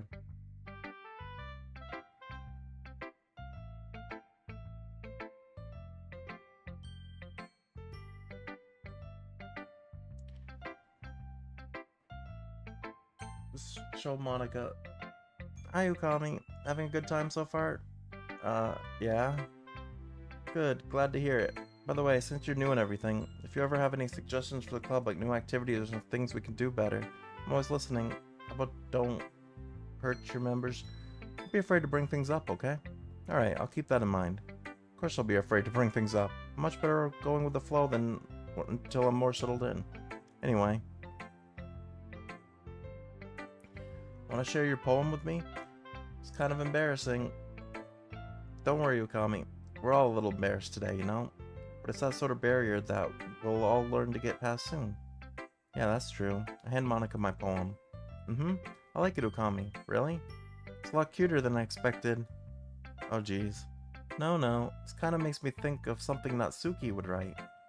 She's a good writer, too. So take that as a compliment. If you say so. Yep. If you're interested in Natsuki, then always keep a snack on you. She'll cling to you like a puppy. Natsuki's dad doesn't give her lunch money or leave her any food in the house, so she's in a fussy mood pretty often. But sometimes she just loses all her strength and shuts down. Like earlier. This is just a guess, but I think she's so small because her malnutrition is interfering with her adolescent growth. But hey, some guys are into petite girls too, you know. It's alright, just trying to look at the bright side. Anyway, do you want to read my poem now? Don't worry, I'm not very good. I sound pretty confident for someone who claims to not be very good. Well, that's because I have to sound confident. It doesn't mean I always feel that way, you know? I see. Well, let's read it then. Hole in the wall, but it wasn't looking at me. Confused, I frantically glanced at my surroundings, but my burned eyes can no longer see color. Are there others in the room? Are they talking? Or are they simply poems on flat sheets of paper? The sound of frantic scrawling, playing tricks on my ears. The room begins to crinkle, closing in on me. The air I breathe dissipates before it reaches my lungs. I panic. There must be a way out. It's right there. He's right there. Swallowing my fears, I brandish my pen. That was different. So what do you think? It's very freeform, if that's what you call it. Sorry, I'm not really the right person to ask for feedback. Oh, it's okay. That kind of style has gotten pretty popular nowadays. That is, a lot of poems I've been putting emphasis on the timing between words and lines. When performed out loud, it could be really powerful. What was the inspiration behind this one? Well, I'm not sure if I know how to put it. I guess you could say that I had some kind of epiphany recently. Been influencing my poems a bit. An epiphany? Yeah, something like that. Kind of nervous to talk about deep stuff like that, because it's kind of coming on strongly. Maybe after everyone is better friends with each other. Anyway, here's Monica's writing tip of the day. Sometimes when you're writing a poem or a story, your brain gets too fixated on a specific point. If you try so hard to make it perfect, then you'll never make any progress. Just force yourself to get something down on the paper and tidy it up later. Another way to think about it is this. If you keep your pen in the same spot for too long, you'll just get a big dark puddle of ink. So just move your hand and go with the flow. That's my advice for today. Thanks for listening. I don't want your advice. Phew. I guess that's everyone. I glanced around the room. That was a little more stressful than I anticipated. It's as if everyone is judging me for my mediocre writing abilities. Even if they're just being nice, there's no way my poems can stand up to theirs. This is a literature club after all. I sigh. I guess that's what I ended up getting myself into. Across the room, Monica's writing something in her notebook. My eyes land on Yuri and Natsuki. They gingerly exchange sheets of paper, sharing their respective poems. As they read in tandem, I watch each of their expressions change. Natsuki's eyebrows furrow in frustration. Meanwhile, Yuri smiles sadly. What's with this language? Eh? Did you say something? Oh, it's nothing. Natsuki dismissively returns the poems to the desk with one hand. I guess you could say it's fancy. Ah, thanks. Yours is cute. Cute? Did you completely miss the symbolism or something? It's clearly about the feeling of giving up. How can that be cute? I know that. I just meant the language, I guess. I was trying to say something nice. Eh, you mean you have to try that hard to come up with something nice to say? Thanks, but it really didn't come out nice at all. Well, I do have a couple suggestions. If I was looking for suggestions, I would have asked someone who actually liked it. Which people did, by the way. Monica liked it, and Ukami did too. So based on that, I'll gladly give you some suggestions of my own. First of all, excuse me. I appreciate the offer, but I've spent a long time establishing my writing style. I don't expect it to change anytime soon, unless of course I come across something particularly inspiring. Which I haven't yet. And Ukami liked my poem too, you know. He even told me he was impressed by it. Natsuki suddenly stands up. I don't like the music stopping. Oh, I didn't realize you were so invested in trying to impress our new member, Yuri. Eh? That's not what You're just... Yuri stands up as well. Maybe you're just jealous that Ukami appreciates my advice more than he appreciated yours. Huh? And how do you know he didn't appreciate my advice more? Are you that full of yourself? No. If I was full of myself, I would deliberately go out of my way to make everything I do overly cutesy.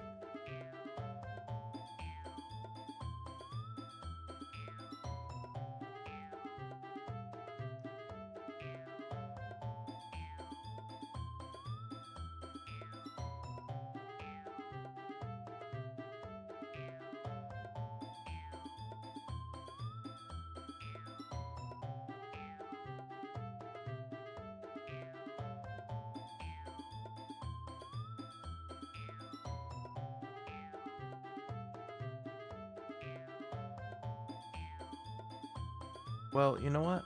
I wasn't the ones whose boobs magically grew a size bigger as soon as Ukami started showing up. Natsuki, that's a little... This doesn't involve you. Taking out your own insecurities on others like that? Oh boy. I don't like that. You really act as long as you look, Natsuki. Me looking at you? Who's talking you want to be, edgy bitch? Edgy? Sorry that my lifestyle is too much for someone of your mental age to comprehend. See? Just saying that proves my point. Most people learn to get over themselves after they graduate middle school. You know, if you want to prove anything, then stop harassing others with your sickening attitude. You think you can counterbalance your toxic personality just by dressing and acting cute? The only thing cute about you is how hard you try. Well, be careful or you might cut yourself on that edge, Yuri. Oh, my bad. You already do, don't you? Did you just accuse me of cutting myself? What the fuck is wrong with your head? Yeah, go on. Let Ukami hear everything you really think. I'm sure he'll be head over heels for you after this. Suddenly Yuri turns towards me as if she just noticed I was standing here. Ukami, she's just trying to make me look bad. That's not true. She started it. Oh, Jesus. Oh, I gotta pick someone. Yuri. Yuri. I can't? Oh, no, it's... I don't like. God damn it. Get your face out of here, Monica. I don't...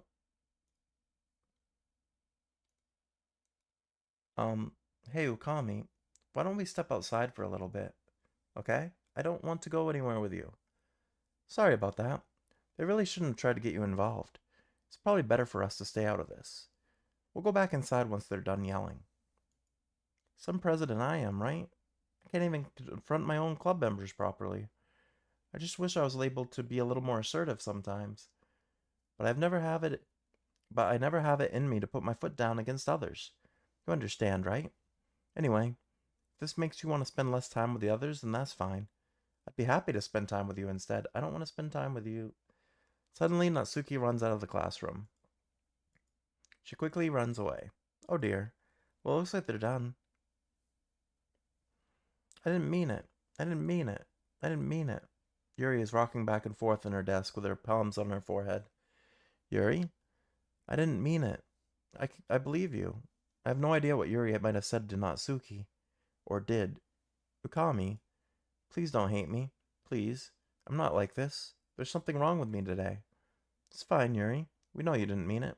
Besides, I'm sure Natsuki will forget all about it by tomorrow. Completely. Anyway, the meeting's over. You can go home now if you want. Yuri looks at me like she wants to say something, but she keeps glancing at Monica.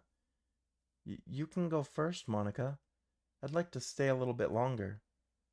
I'm the president, so I should be the last one out. I'll wait for you to be done. Well, I'm vice president, so please let me take that responsibility today. Oh, don't confront the crazy lady. Kinda sounds like you don't want me around for something, Yuri. It's not that. It's not that. I didn't get much of a chance to discuss my book with Ukami. It would just be embarrassing with you listening. Guess I don't really have a choice, do I? I'm sorry for causing trouble, but I really... Oh, Jesus.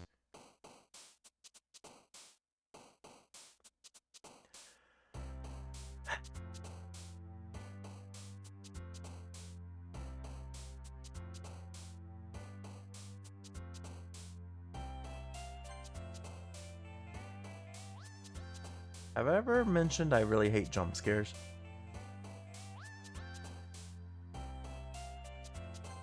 I could have played Little Nightmares 3 today. But I had to have put this on the schedule.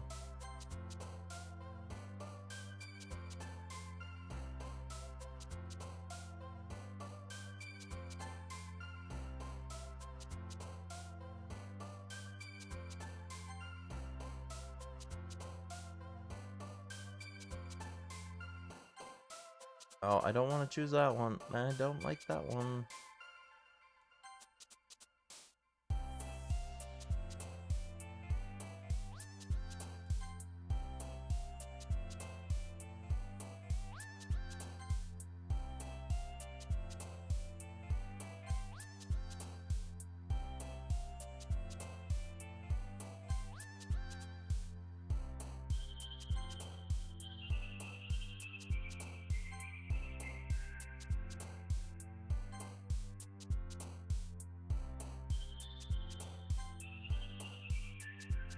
I do not like this at all.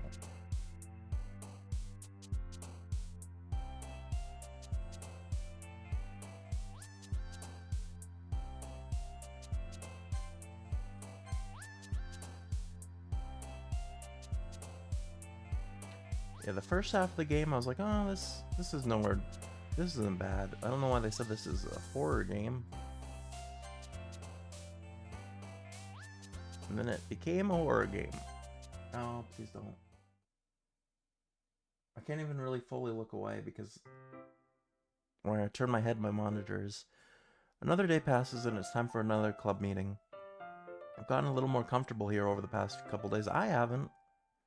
Entering the club room, the usual scene greets me.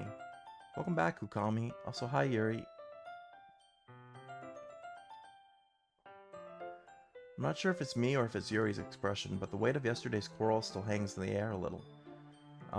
Yuri glances over her shoulder looking around the room. Natsuki is reading manga at the desk, and surprisingly, Monica isn't here yet. Suddenly, Yuri takes my arm and pulls me to the corner of the room. About yesterday, I really need to apologize. Nothing like that has ever happened before. And something just came over me, I guess. I wasn't acting mentally sound. Please don't think we're usually like this. Not just me, but Natsuki as well. Yuri, I'm happy that you were considerate and apologized. You don't have to worry too much. Even though I've only been here a couple days, I could tell something was off yesterday. Maybe we were just a little extra sensitive because it was our first time sharing poems. But whatever it was, it didn't make me think any less of you. I'd already decided that there was no way you could be a bad person. Now that you're apologizing, I know you really didn't mean it. Ukami, don't say those kinds of things so frankly. They make me a little too happy. I'm really glad that you're such an understanding person. I'm really glad that you joined this club. Everything's a little bit brighter with you around and... Sorry, what am I saying right now? Hey, have you guys seen Monica? No, I haven't. I was also kind of wondering where she was. Man. Yuri, I'm guessing you haven't either. Yuri's clearly taken aback by how calmly Natsuki is addressing her. No, I haven't. Geez, this isn't like her at all. I know it's stupid, but I can't help but to worry a little bit. What? Why are you looking at me like that? Asuki, about yesterday. I just wanted to apologize. I promised that I didn't mean any of the things I said. I'll do my best to stay under control from now on. So, Yuri, what the heck are you talking about? Did you do something yesterday? Uh, Geez. Whatever's on your mind, I'm sure it was nothing. I don't even remember anything bad happening. You're the kind of person who worries too much about the little things, aren't you? But Mybel's sailcloth, blindsight, lifeline, and on rectipitality, rectipitality, rectipitality, faultlessly offered scleromasia nade catholicate. I'll accept your apology anyway if it helps you feel better. Besides, it's kinda nice to hear since I was always afraid you secretly hated me or something like that. No, not at all. I don't hate you. Well, you're kinda weird, but I don't hate you either. Asuki turns to me. Please don't look at me. You're still on trial, though. Hey. Suddenly the door swings open. Sorry, I'm super sorry. Ah, there you are. I didn't mean to be late. I hope you guys weren't worried or anything. Nah, well, Natsuki was. I was not. What took you so long anyway? Well, my last period today was study hall. To be honest, I kinda just lost track of time. It makes no sense though. You would have heard the bell ring at least. I must not have heard it, since I was practicing piano. Piano? I wasn't aware you played music as well, Monica. Don't give me more credit than I deserve. I guess I've been practicing for a while, but I'm still not really good yet. Still, that must require a lot of dedication, so I'm still impressed. Oh, well, thanks, Yuri. You should play something for us sometime. That's... Monica looks at me. Well, I am working on a song, but it's not quite done yet. Maybe once I get a little bit better, I will. That sounds cool. I look forward to it. Is that so? In that case, I won't let you down, Okami. Monica smiles sweetly. I didn't mean any pressure or anything like that. Don't worry. I was hoping that I could share it with you anyway. I don't want to hear your song. Guess that's why I've been practicing so much recently. I see. I'm not sure if Monica was referring to the whole club or just me. In that case, best of luck. Thanks. So I didn't miss anything, did I? No, not really. I chose not to bring up anything the three of us talked about.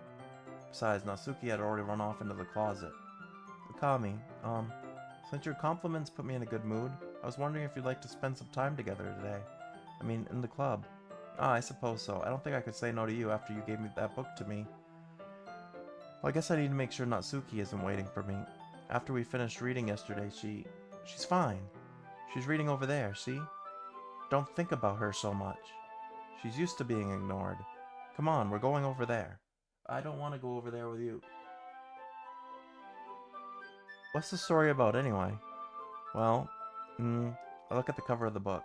The book is titled Portrait of Markov. There's an ominous-looking eye symbol on the front cover. Basically, it's about this religious camp that was turned into a human experiment prison, and the people trapped there have this trade that turns them into killing machines and lust for blood. But the facility gets even worse, and they start selectively breeding people by cutting off their limbs and affixing them to... Oh, that might be a little bit of a spoiler. Why are we reading this book? But anyway, I'm really into it. Why? The book, I mean. Not the thing about the limbs. It's kind of dark, isn't it? Yuri made it sound like it was going to be a nice story, so that dark turn came out of nowhere. Are you not a fan of that sort of thing, Okami? No. No, it's not that. I mean, I can definitely enjoy these kind of stories, so don't worry. I hope so. Yeah, I totally forgot Yuri's into those things. She's so shy and reclusive on the outside, but her mind seems to be completely different. It's just that this kind of story, it's the kind that challenges you to look at life from a strange new perspective. When horrible things happen, not just because someone wants to be evil, but because the world is full of horrible people and we're all worthless anyway. Then suddenly... I'm rambling, aren't I? Not again. I'm sorry. Hey, don't apologize. I haven't lost interest or anything. Well, I guess it's alright then. But I feel like I should let you know I have this problem. When I let the books and writing fill my thoughts, my whole body gets incredibly... What? Kind of forgot to pay attention to other people. So I'm sorry if I end up saying something strange. And please stop me if I start talking too much. I really don't think you need to worry. It just means you're passionate about reading. The least I can do is listen. It's a literature club after all. Ah, that's... Well, that's true. In fact, I might as well get started reading it. Oh, Jesus. Yes. I mean, you don't have to, but... What are you saying? Let me just get the book. I quickly retrieved the book that I had in my bag. Alright, it's fine if I stay here, right? I slip into the seat next to Yuri's. Please no. Yeah. Are you sure? You seem a little apprehensive. I'm sorry. It's not that I don't want you to. It's just something I'm not very used to. That is, reading in company with someone. I see. Well, just tell me if I end up distracting you or anything. Alright. I open the book and start the prologue. I soon understand what Yuri means about reading in company. It's as if I can feel her presence over my shoulder as I read. I don't want to...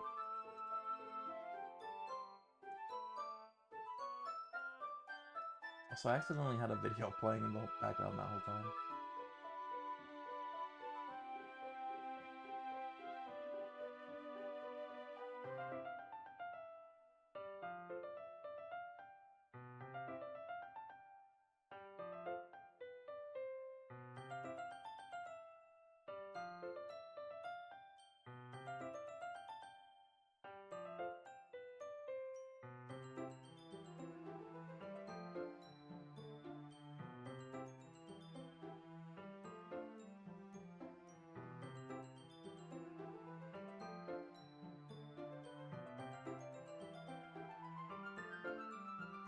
I don't know if I'm going to be able to finish this tonight.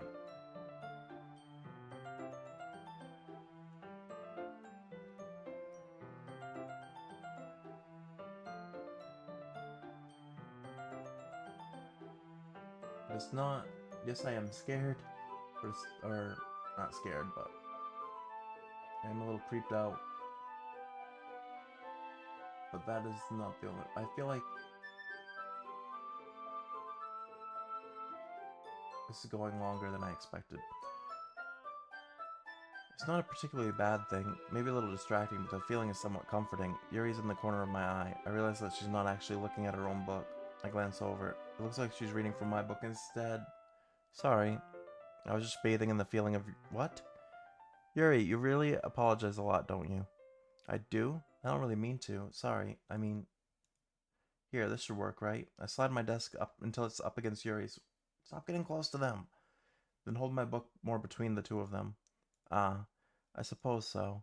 Yuri timidly closes her own copy. Once we each lean in a little bit, our shoulders are almost touching. It feels like my left arm is in the way, so instead I use my right hand to hold the book open. I guess that makes it kind of difficult to turn the page. Here. No, don't. Yuri takes her left arm and holds the left side of the book between her thumb and forefinger. I do the same with my right arm on the right side of the book. That way I turn the page. I turn a page and Yuri slides it under her thumb after it flips to her side.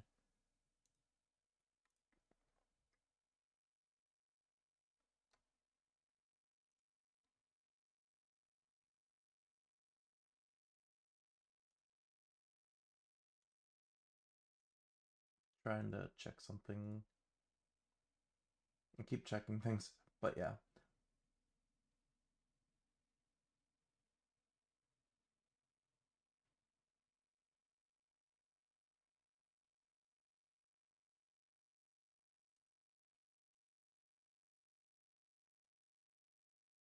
Oops.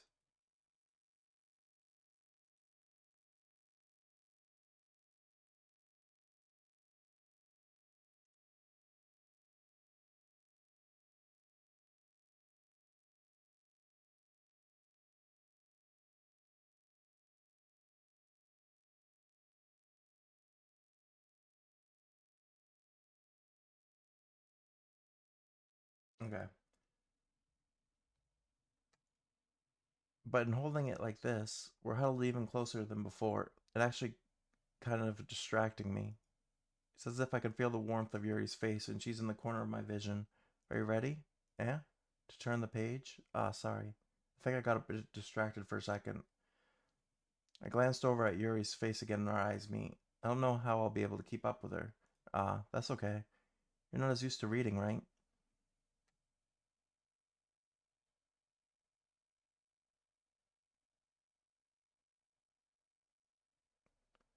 I don't mind being patient if it takes you a bit longer. It's probably the least I can do, since you've been so patient with me. Yeah, thanks.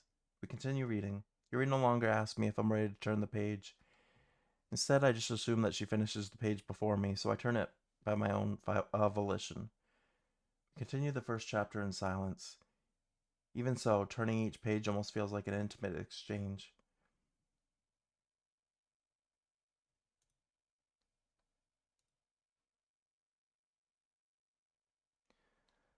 My thumb gently letting go of the page, letting it flutter over to her side as she catches it under her own thumb. Hey Yuri, this might be a silly thought, but the main character kind of reminds me of you a little bit. Is it about her? Uh, it's not good.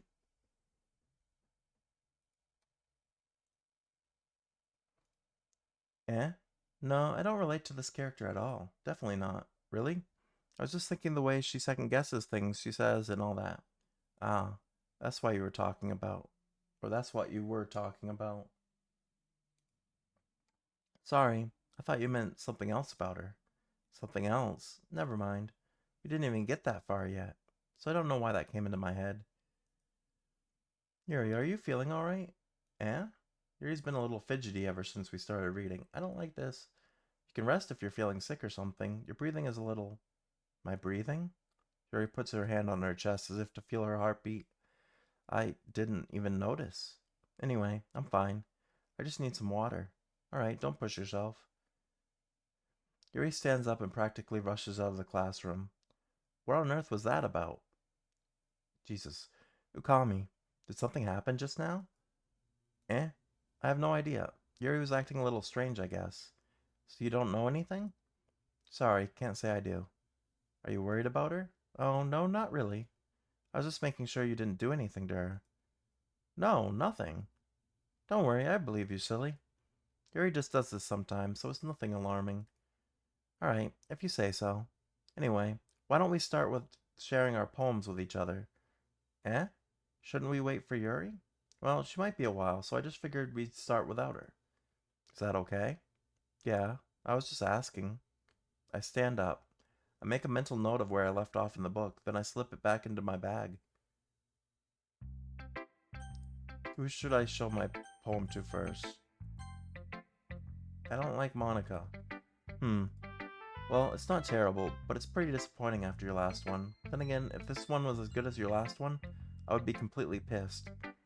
Well, I guess I wanted to try something a little different this time. Fair enough, you're still new to this, so I wouldn't expect you to find your style right away. I mean, everyone in the club writes differently from each other.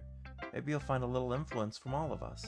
For instance, I noticed you were spending some time with Yuri today.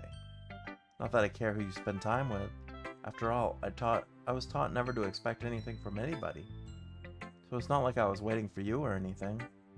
Still, you should at least look over my poem. You'll probably be able to learn something from it.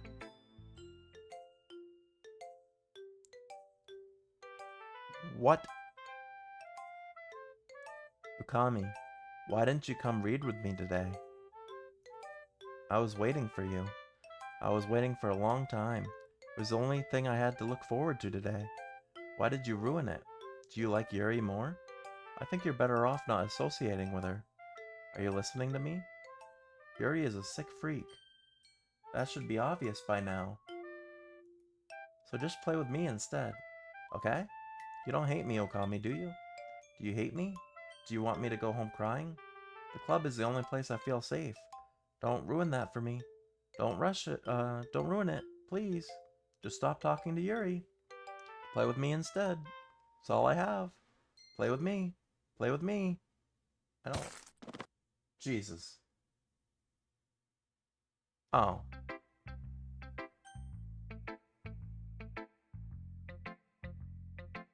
I'm glad I looked away at the last second there.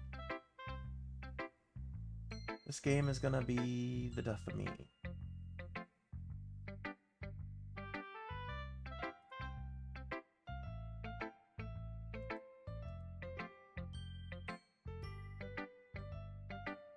I want to check something. I keep checking things.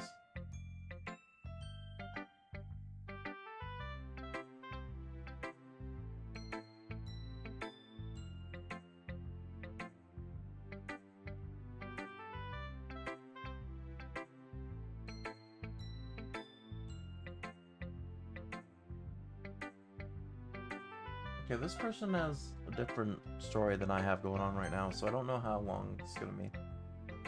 Hi again, Ukami. How's the writing going?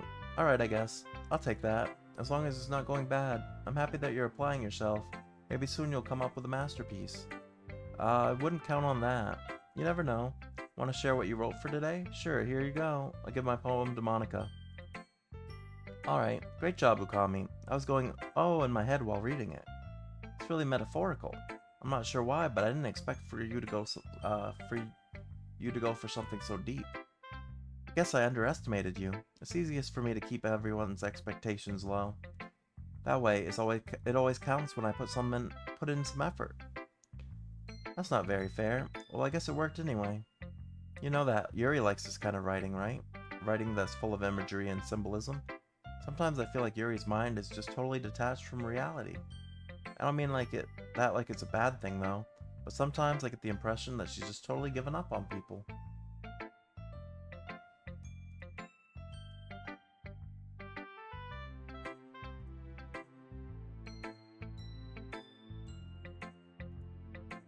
She spends so much time in her own head that it's probably a much more interesting place for her. That's why she gets so happy when you treat her with a lot of kindness.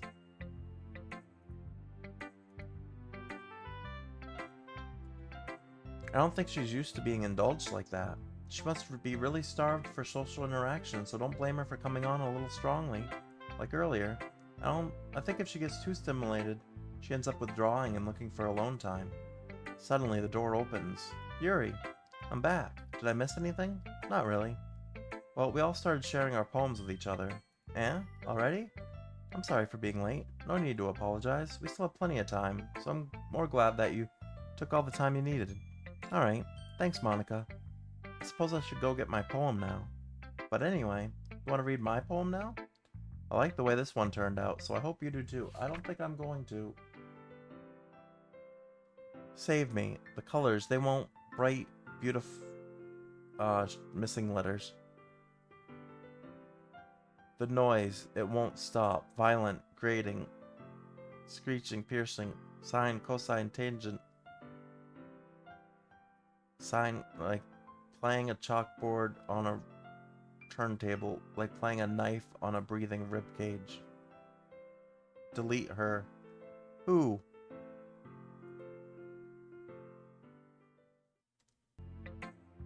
Sorry, I know it's kind of abstract. I'm just trying to, well, never mind. There's no point in explaining. Anyway, here's Monica's writing tip of the day. Sometimes you'll find yourself facing a difficult decision. When that happens, don't forget to save your game.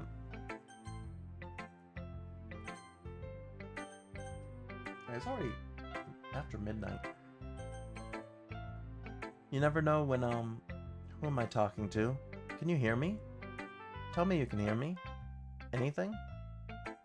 Please help me. I don't like this. That's my advice for today. Thanks for listening. Who should I show my poem to next? I've been waiting for this. Let's see what you've written for today. Yuri smiles and takes a deep breath. I like just holding it. The poem turned out good. It's, well, there are some things you could work on, but that doesn't really matter. Feels like anything written by you is a treasure. That came out a little awkward. Let's move on. Here's a poem I wrote. You don't have to like it or anything. I don't like seeing your poems. A rotating wheel, turning an axle, grinding, bolt head, linear gearbox, falling sky, 7 holy stakes, a dock ship, a portal to another world, a thin rope tied to a thick rope, a torn harness, parabolic gearbox, expanding universe, time controlled by slipping cogwheels, existence of God, swimming with open water in all directions, drowning, a prayer written in blood, a prayer written in time-devouring snakes with human eyes, a thread connecting all living human eyes, a kaleidoscope of holy stakes, exponential gearbox, a sky of exploding stars, God disproving the existence of God, a wheel rotating in 6 dimensions, 40 gears in a ticking clock, a clock that ticks 1 second for every rotation of the planet, a clock that ticks 40 times every time it ticks every second time, a bolt head of holy stakes tied to the existence of a docked ship to another world, a kaleidoscope of blood written in clocks, a time-devouring prayer connecting a sky of 40 gears and open human eyes in all directions, breathing gearbox, breathing bolt head, breathing ship, breathing portal, breathing snakes, breathing God, breathing blood, breathing holy stakes, breathing human eyes, breathing time, breathing prayer, breathing sky, breathing wheel. Doesn't really matter what it's about. My mind has been a little hyperactive lately, so I had to take it out on your pen. Uh, that is, a pen fell out of your backpack yesterday, so I took it home for safekeeping, and I I just really like the way that it writes. So I wrote this poem with it, and now you're touching it. I'm okay. What did I just? Can we pretend this conversation never happened? You can keep the poem though. I've unlocked another special poem. I don't want it. Can you hear me? I'd rather not. Oh, Jesus. Okay, everyone. We're all done reading each other's poems, right? We have something we need to go over today, so if everyone could come sit at the front of the room. Is this about the festival? Well, sort of. Do we really have time or have something to... Yeah. I don't like that sound. I don't like that sound in my ear. Do we really have to do something for the festival? It's not like we could put together anything good in just a few days. We'll just end up embarrassing ourselves instead of getting new members. That's a concern.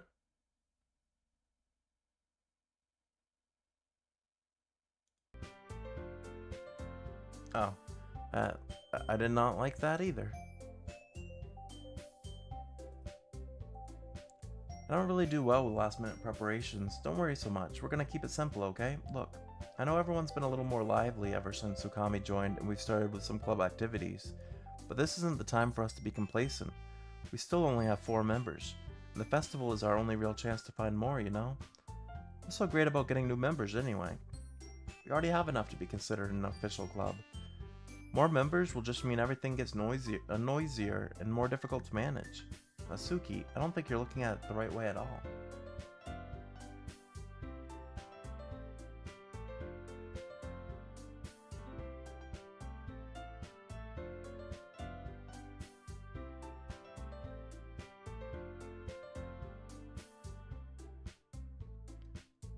Don't you want to share your passion with as many people as you can? To inspire them to find the same feeling that brought you here in the first place? The Literature Club should be a place where people can express themselves like they can't do anywhere else.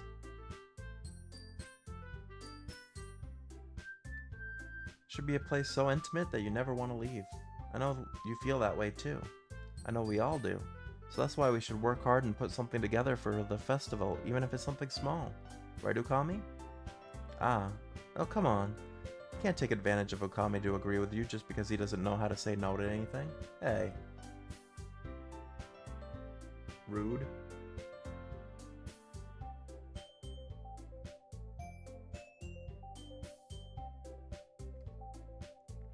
Look, Monica. Do you really think any of us here joined the club with other people in mind? Yuri never even talked until Ukami joined. As for me, I just like it better here than I do at home. And Ukami isn't even passionate about literature in the first place. And that's everyone. So, sorry, but you're really the only one who's so interested in finding new members. The rest of us are fine like this. I know you're president and all, but you should really consider our opinions for once. Monica is clearly taken back by Natsuki's words. I don't think you should piss her off. That's not true at all.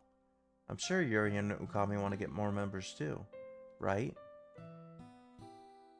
I don't know about Yuri, but I'm kind of indifferent.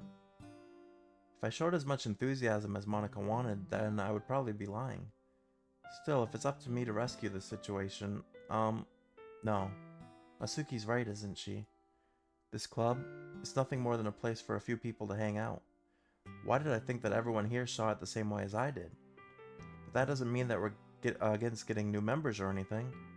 Kami, why did you even join this club? What were you hoping to get out of it? Well, that's not really something I could be honest about, is it? In fact, if I remember, you weren't even given a choice not to join. Monica sits down and stares at her desk. What's the point of all of this anyway? What if starting this club was a mistake? Now you've done it, Natsuki. What, me? I just spoke my mind. Is it a crime to be honest?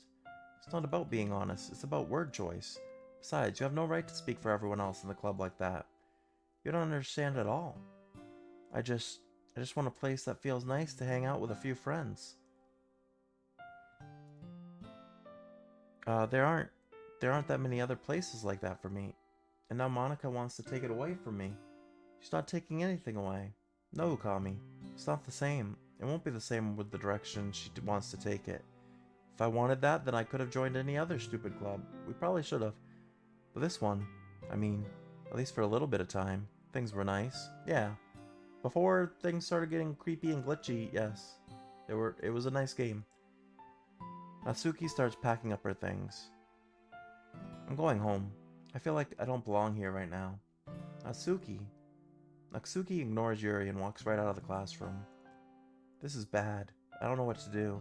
Well, do you have an opinion on the festival? I don't know. I'm kind of indifferent, I guess. Oh, Jesus. Who cares about that obnoxious brat? I mean, I like how nice and quiet the club is right now, and I'm just happy with you here. But still, I'm the vice president. It's not right for me to ignore my responsibilities like that. Nobody would cry if she... Oof. I should do my best to consider everyone's perspective and make the decision that's right for the club. What about you, Okami? What do you want to get out of this club? Yuri repeats the same question as Monica. I decide giving an indirect answer is better than nothing. I think the most important thing is for everyone to get along, for the club to provide something that you can't get anywhere else. I don't think it's about how many members, but rather the quality of each member. That's what will make the literature clubs a special place. I see. I really agree with you. Each member contributes their own qualities in a special way. With each change in members, the identity of the club as a whole will change too. I don't think that's necessarily a bad thing. Stepping out of your comfort zone once in a while. So if you would like to help Monica with the festival, then I'm on your side as well. Alright. Well, maybe we can all talk to Natsuki tomorrow. Yuri nods. Hey Yuri. Eh? I know things were a little awkward yesterday, but I feel like you deserve to know that I still think you're a wonderful vice president. And also a wonderful friend.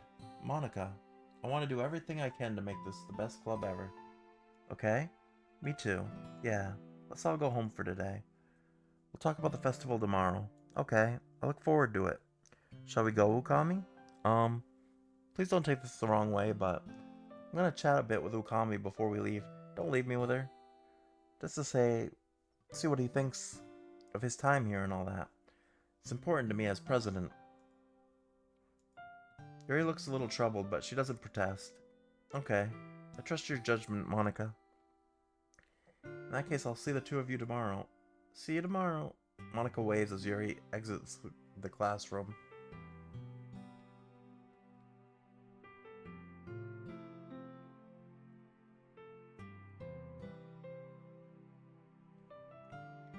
Phew. Things have been a little bit hectic here lately, haven't they? Okami, I just want to make sure you're enjoying your time at this club. I am not. I really am not. I would really hate to see you unhappy. Oh boy. Kind of feels like I'm responsible for that as president. And I really do care about you, you know? Stop trying to scare us. I don't like seeing the other girls give you a hard time. With how mean Natsuki is and everything. And Yuri being a little bit, you know. Sometimes it feels like you and I are the only real people here. You know what I mean? But it's weird because in all the time you've been here, we've hardly gotten to spend any time together. I mean, I guess it's technically only been a couple days. Sorry, I didn't mean to say something weird.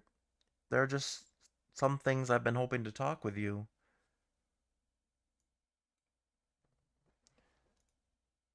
Things I know only you could understand. Wait, not yet. No, stop it. Oh boy. Please don't jump scare. Oh, this. I'm starting to lose hope. Comfort. I want good things, please. Sunny. Play. What the heck was that down there? Adventure.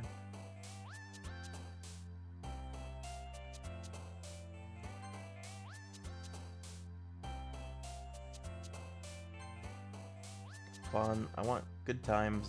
Cheer.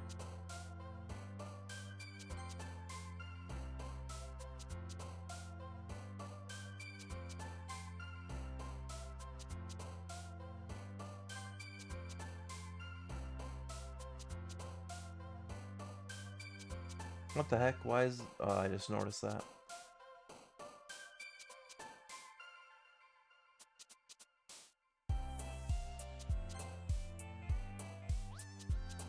Stop adding more numbers.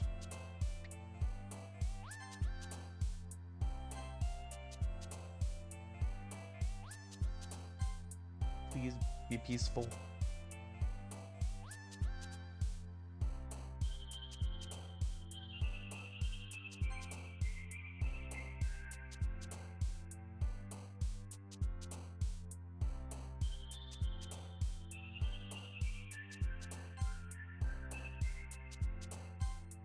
No jump, please. No jumps. I think at the... Well, yeah. At the 6 hour mark, either way, I have to end the stream. Because I do have work in the morning. Hi, Okami. I've been waiting for you. Are you ready to continue reading? I don't want to. I brought my best tea today. Monica, I told you not to... Ugh. Is she really late again? Inconsiderate as usual, Natsuki. Excuse me? Must you always interrupt my conversations with your incessant yelling? What are you talking about? You say that like I do it on a regular basis or something. I just wasn't paying attention, okay? I'm sorry. Seriously, what's gotten into you lately? Look, I did some thinking about yesterday. I was a little more hostile than I meant to be. I guess I really felt threatened or something. But I know this is something we're doing together. Another new member wouldn't hurt as long as they're cool. And I guess another girl would be nice this time. So, Natsuki, nobody cares. Why don't you go look for some coins under the vending machine or something? Aw, man. I'm the last one here again. Were you practicing piano again? Yeah. You must have a lot of determination. Starting this club and still trying to make time for piano? Well, maybe not determination, but I guess passion. Motivates me to work hard for the festival, too. Anyway, Ukami, what do you want to do today? I was thinking we could... We already have plans today. Ah, is that so, Yuri? That's correct. Ukami's already engaged in a novel that we're reading together. Aren't you glad I've gotten him into literature, Monica? I... I suppose. I was just... Actually, it doesn't matter. It really doesn't. You guys can do whatever you want. Yes. Thank you for understanding, Monica. Oh, I don't think that's a good thing. Actually, I have a request. Do you mind if I make some tea first? Not at all. Thanks very much. If there's one thing that can make my reading time here any better, it's a nice cup of tea. Not to mention for yourself as well. Yuri stands up and makes her way to the closet. Why are we making tea in the closet, by the way? I follow and watch as she retrieves a small water pitcher from the shelf, the kind with a filter inside. Can you hold this for a second? Sure. Yuri hands me the water pitcher and also fetches an electric kettle. I'm going to plug this in at the teacher's desk and then I'll go get some water. She walks past me and sets the kettle down on the teacher's desk. Something bad is going to happen. I simply watch her movements. To my surprise, the way she moves really contrasts her speaking mannerisms. Especially because of her long legs, Yuri appears elegant and methodical. Okay, may I have the water pitcher? Thanks, I'll be right back. I might as well walk with you. That's okay, you stay here. It won't take too long. Pitcher in hand, Yuri hurries out of the classroom. Did Yuri leave you again? No, it's not like that this time. She's just filling up the water pitcher to make tea. Oh, okay. Sorry for misunderstanding. Oh boy. 10 minutes pass. Yuri said it wouldn't take long. Is something holding her up? I'm bored just waiting here, so I go to look for her. Is she dead? She's dead. She's dead. Let's see. The most logical place for Yuri to be would be the nearest water fountain. I start heading down the hallway. Ha, ha, ha, ha. What's that noise? It's coming from around the corner. Sounds like breathing. A sharp inhale, like someone is sucking in air through their teeth. Are they in pain? I reach the corner and peer around it. Yuri? Yeah. Jesus. I'm back. Thanks for waiting patiently. Kame, do you like oolong tea? Yeah, yeah? Anything is fine. Very well. Yuri sets the temperature on the kettle to 200 degrees. Now it's time to get the teapot. You really do this properly, don't you? Of course. I shouldn't do any less when I'm making tea for others, even if I'm not an expert on tea or anything. In that case, you'll only be even more impressed. Perhaps I will. Yuri fetches the teapot and begins measuring the tea leaves. To my surprise, she even starts humming a little to herself. You must be No, don't hum. That, wasn't Sayori humming before she died?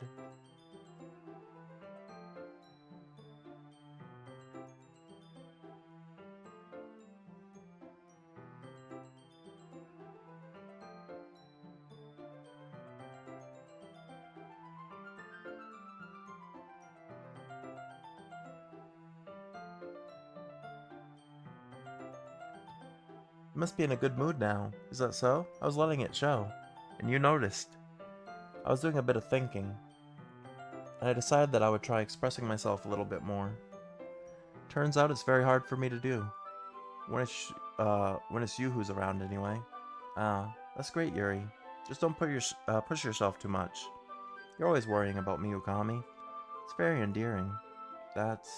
Yuri wasn't kidding. I don't even know if I can keep up with this. I'll watch Yuri pour a cup of tea for each of us. Ukami, I have another request. Do you mind if we sit on the floor today? Well, why's that? It's a little bit easier on my back. I could read with my back against the wall rather than bending over at my desk. Sorry, I didn't realize. No worries. I just have back pain fairly regularly, so I do my best to manage it. Is that so? I wonder why that is. It's most likely because your posture, right? Always hunched over like that while reading? Yes, I have terrible reading posture. So that's why we should sit on the floor. Fair enough. I'll go ahead and get the book. I retrieve the book from my bag. I have some chocolate as well.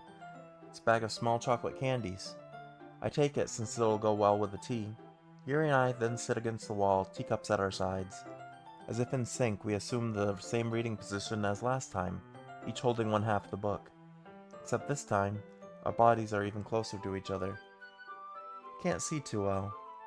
Yuri slides closer until our shoulders are touching. How am I supposed to focus on reading like this? Yuri was always kinda cute, but when she's being less apprehensive, it's almost more than I can handle. Your teacup. Yuri hands me my teacup. Holding it with my hand that's not holding the book, I end up in a position that makes it even harder to focus. Because now I need to worry making sure I don't accidentally touch her chest. What the heck? Meanwhile, Yuri hasn't noticed a single thing. She wears her intense reading expression, and I can only presume the world around her has faded away. I use all of my willpower to focus on reading. After a few minutes, I finally manage to relax a little. I put the teacup between my legs and fumble with the chocolate wrapper. Sorry. I briefly let go of the book to finish opening the wrapper. You can have as much as you want. That's okay. I won't take any. Are you sure? Well, if I touch it, then I might get smudges on the pages. You're right. I didn't even think about that.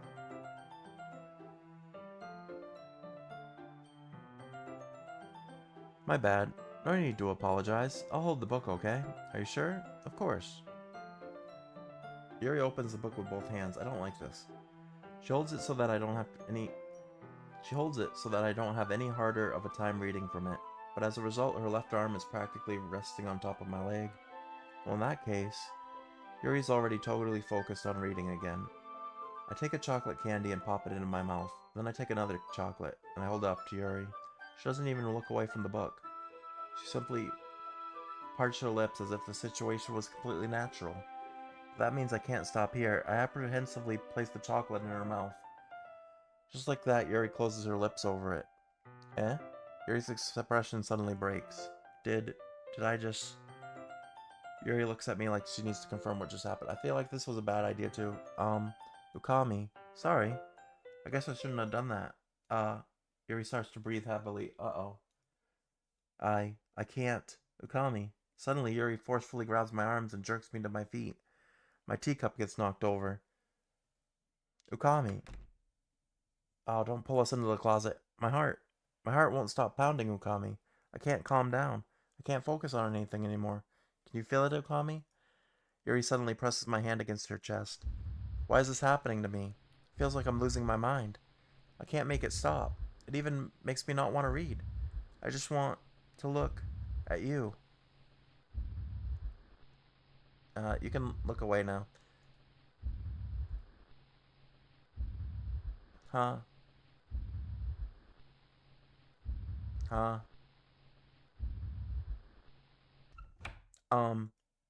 It's time to share poems. I don't want to. I forgot Natsuki was still here. This one's alright. Alright? Well, yeah. About as good as yesterday's anyway. I still can't really tell how much you actually care about writing, but either way, you're doing alright. Even though you're not really spending time with anyone but Yuri. I still think it's nice to have activities that we all participate in. So you better keep working hard. I mean, I know I'm not president or vice president or anything, but that doesn't mean you can let me down, okay? So at least read mine too for now. But just to be clear, this poem means a lot to me, so read it carefully, okay? I don't know how else to bring this up, but there's been something I've been worried about. Yuri has been acting kind of strange lately. You've only been here a few days, so you may not know what I mean, but she's not normally like this. She's always been quiet and polite and attentive, things like that. Okay, this is really embarrassing, but I'm forcing myself to suck it up. The truth is, I'm really worried about her. If I try talking to her, she'll just get mad at me again. I don't know what to do. I think you're the only person that she'll listen to. I don't know why, but please try to do something. Maybe you can convince her to talk to a therapist. I've always wanted to try being better friends with Yuri, and it really hurts me to see this happening. I know I'm gonna hate myself later for admitting that, but right now I don't care. I just feel so helpless. So please, if you can do anything to help her. I don't want anything bad to happen to her. I'll make you cupcakes if I have to. Just please, try to do something. As for Monica, I don't know why, but she's being really dismissive about this. It's like she just wants us to ignore it. So I'm mad at her right now, and that's why I'm coming to you about this. Don't let her know I wrote this. Just pretend I gave you a really good poem, okay? I'm counting on you. Thanks for reading. Uh-oh. I changed my mind. Ignore everything you just read. There's no point in trying to do anything. It's Yuri's own fault that she's so unlikable. Can you hear me, Ukami? If you would just spend more time with Monica, all these problems would go away. Yuri and I are too messed up for someone as wonderful as you. Just think of Monica from now on. Just Monica. I don't want to think of Monica. Just Monica. No. Just Monica. Just Monica. Okay.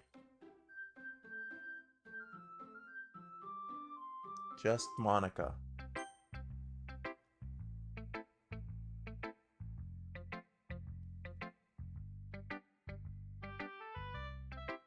The game is very insistent. I only think about Monica.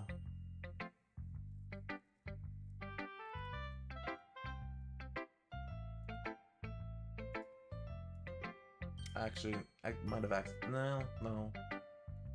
Well, yeah, I accidentally spoiled myself a little bit, going too far ahead in the video I was looking at. I'm gonna say Yuri, just, if I'm gonna be scared, I'm at least gonna piss the person off that's trying to scare me. Finally. Yuri holds my poem to her face and takes a deep breath. I love it. I love everything about it. Come on, I want to take this home. Will you let me keep it, please? Sure, I don't care. You're too nice to me, Okami. I've never met anyone as nice as you. I could die. Not really, but I just don't know how to describe it. It's okay to be feeling this way, right? It's not bad, right? Yuri holds my poem to her chest. I'm gonna take this home with me and keep it in my room. I hope that it makes you feel good when you think about me having it. I'll take good care of it. I'll even touch myself while reading it over and over. Okay. I'll give myself paper cuts so your skin oil enters my bloodstream. Okay.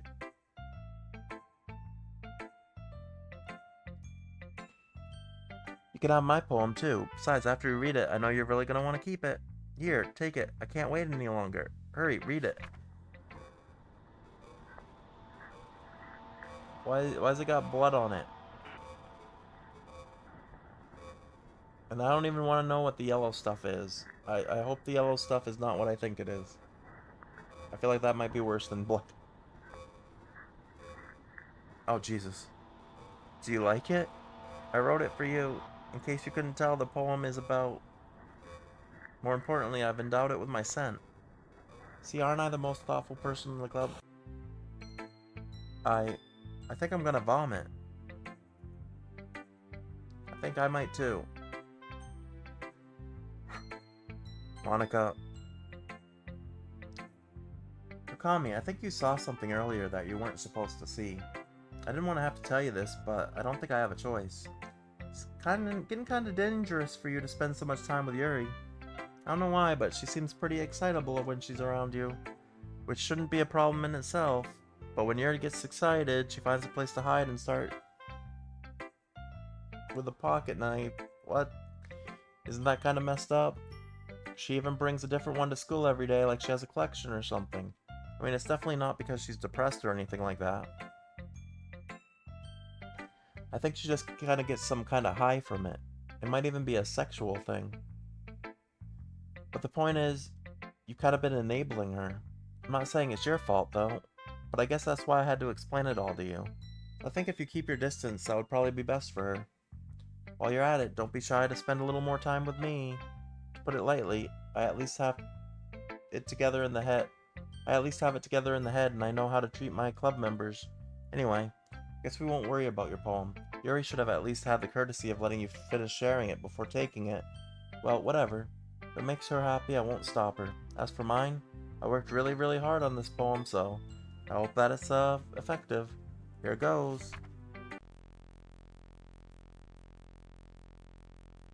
Jeez, that really startled me. Okay, that one wasn't even the bad one. But that means there's probably another one coming up, right?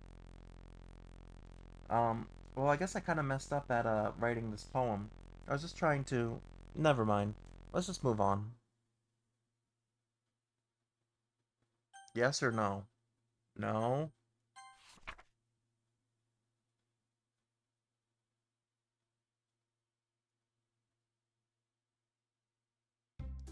Okay, everyone. It's time to figure out the festival preparations. Let's hurry and get this over with. Stagnating air is common foreshadowing that something terrible is about to happen. Look, can we just get this done? I want to be printing and assembling all the poetry pamphlets. Natsuki, can you make cupcakes? I know you're at least good at that. Yuri, you can... well, it doesn't matter. Do whatever you want as long as you think it'll help. Monica, I'm not useless, you know? I know that. I already know what I'd like to do. You can't run a successful poetry event without having the right atmosphere for the occasion. So I'm gonna make decorations and set up some nice mood lighting. There, see? That's a great idea. That gives us all something to do. Eh? What about Ookami? Ookami's gonna help me. Wait, you? You have the easiest job, Monica. Why don't I get a choice? Sorry, but that's just how it is. I don't get a choice this time? Like hell it is. What are you trying to pull? I agree with Natsuki. Not only is your work already more suitable for one person, but my task is laborious enough to benefit from an extra pair of hands. Mine too. What, your cupcakes? Please. Like you would fucking know. All you care about is dragging Okami around with you in your stupid books. You and Monica. Hey, I didn't even do anything. Okay, then why not let Okami decide who wants to help instead of abusing your power? I'm not abusing my power. Yes, you are, Monica. Just let Okami make the choice, okay? Okay, fine. Jeez. Okami, I know how fed up you are with these two by now. We can just... Natsuki, shut your fucking mouth and let him decide for himself. You shut your mouth. For God's sake, this is never gonna end. Just make the choice, okay? Do I actually have a choice? Oh, no. If I try to,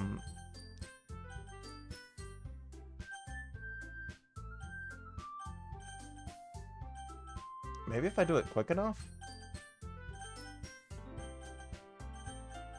Like, The game pulls my mouse back down.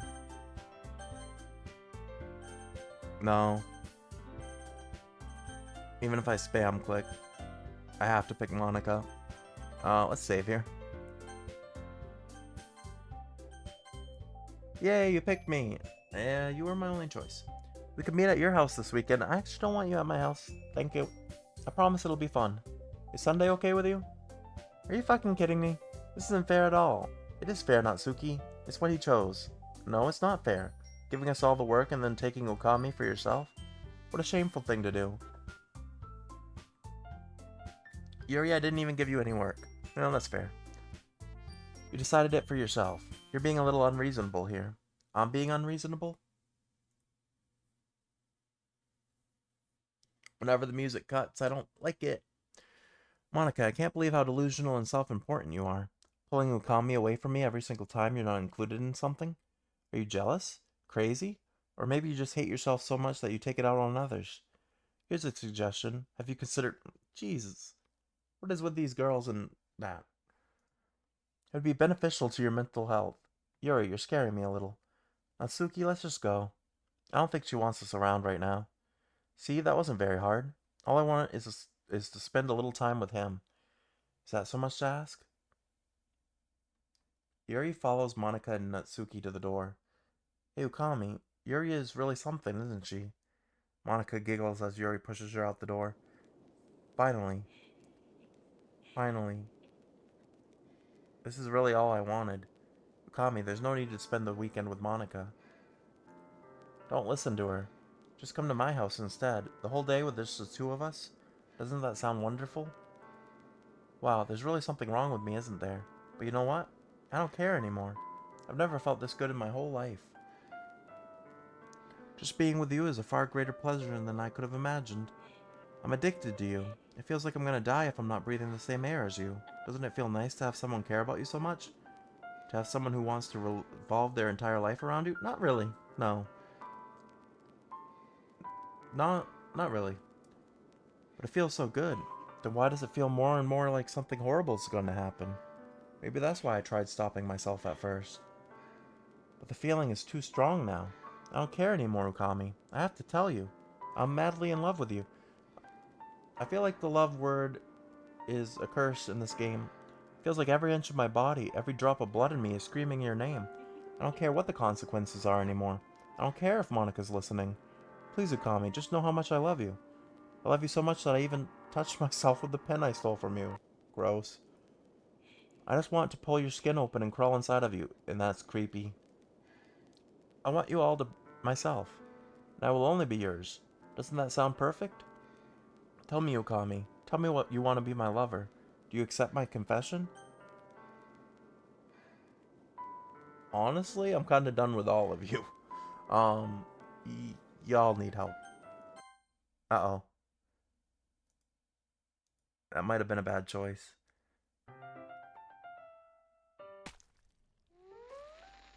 Oh.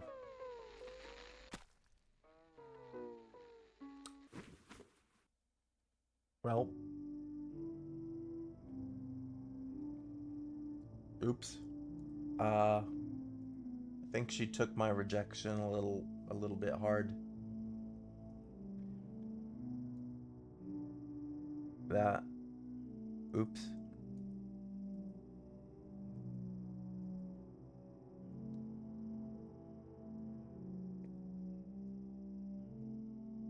Uh, can can we can we just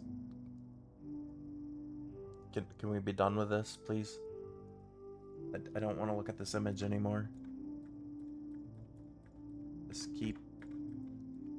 I feel like it's doing this because I gotta spam through it and then there's gonna be a jump.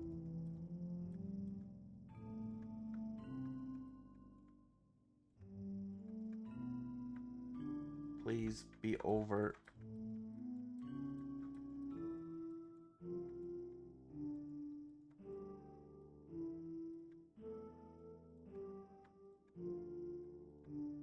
Am I supposed to do something? Because there's no way. If I click.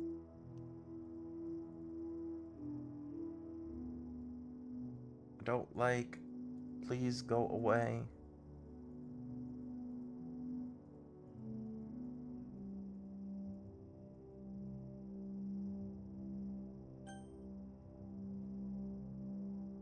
Just never ends.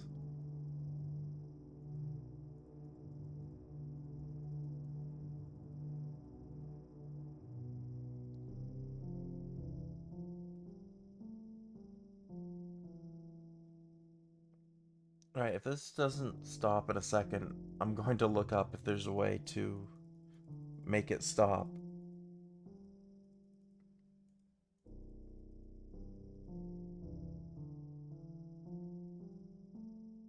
Yeah.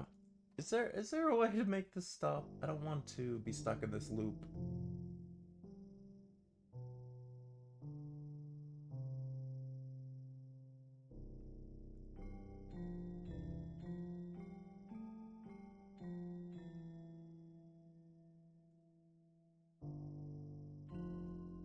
Oh, maybe I have to skip this. Hold on.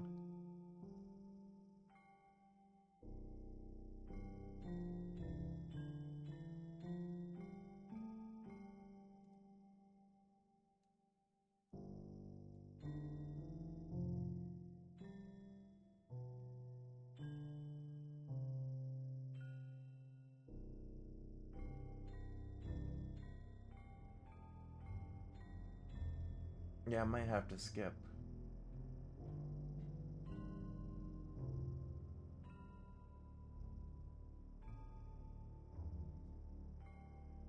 Yeah, this I am looking up just because I don't. I don't want to be stuck here forever in this.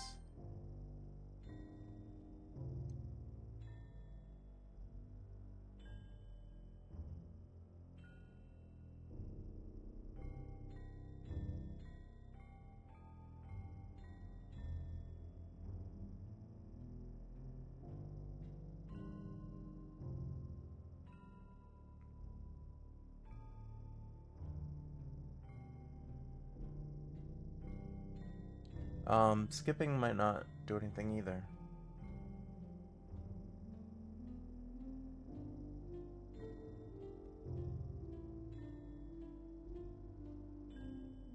Oh, there we go. Just took forever. Alright, it's festival time. Wow, you got here before me? I thought I was pretty... Ah! Oh, jeez. Natsuki runs away. I'm here. Okami, did something happen? Natsuki just ran past me. Oh. Oh. Well, that's a shame. Wait, were you here the entire weekend, Okami? Probably. Oh, jeez. Didn't realize the script was broken that badly. I'm super sorry. Must have been pretty boring. I'll make it up to you, okay? Just give me a second. Oh, okay, I don't want you.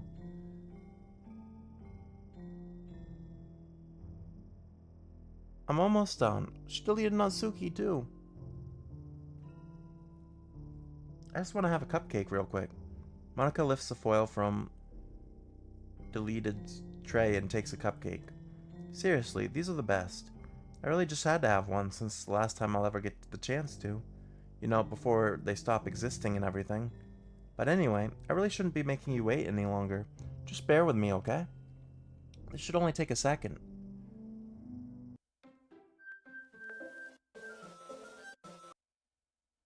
Can you hear me? Is it working? Yay, there you are. Hi again, Ukami. Welcome to the Literature Club. Of course, we already know each other because we were in the same class last year, and, you know, I guess we can just skip over that stuff at this point. After all, I'm not even talking to that person anymore, am I? That's... that you in the game? Whatever you want to call him? I'm talking to you, Ukami. Now that I think about it, I don't really know anything about the real you. In fact, I don't even know if you're a boy or a girl. Well, I guess it doesn't really matter. Wait, you do know I'm aware that this is all a game, right? Could it be possible that you didn't know that? That's what I've been trying to tell you all along. Man, if only you had paid a little more attention, this would have been a little bit less awkward, you know? Well, anyway, now that that's out of the way, I guess I owe you an explanation. But the whole thing with Yuri, well, it kind of started to mess with her, and I guess it just drove her to kill herself. Oof. I'm sorry you had to see that, though. Also, the same thing happened with Sayori.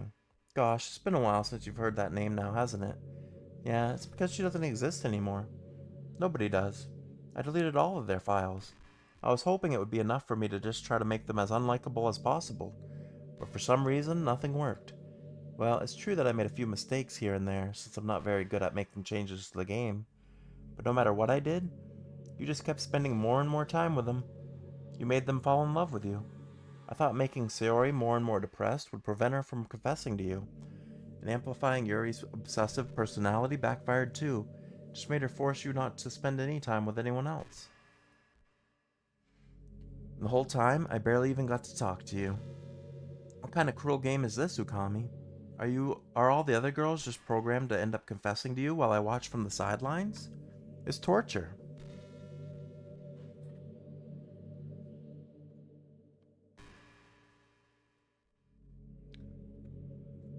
Every minute of it.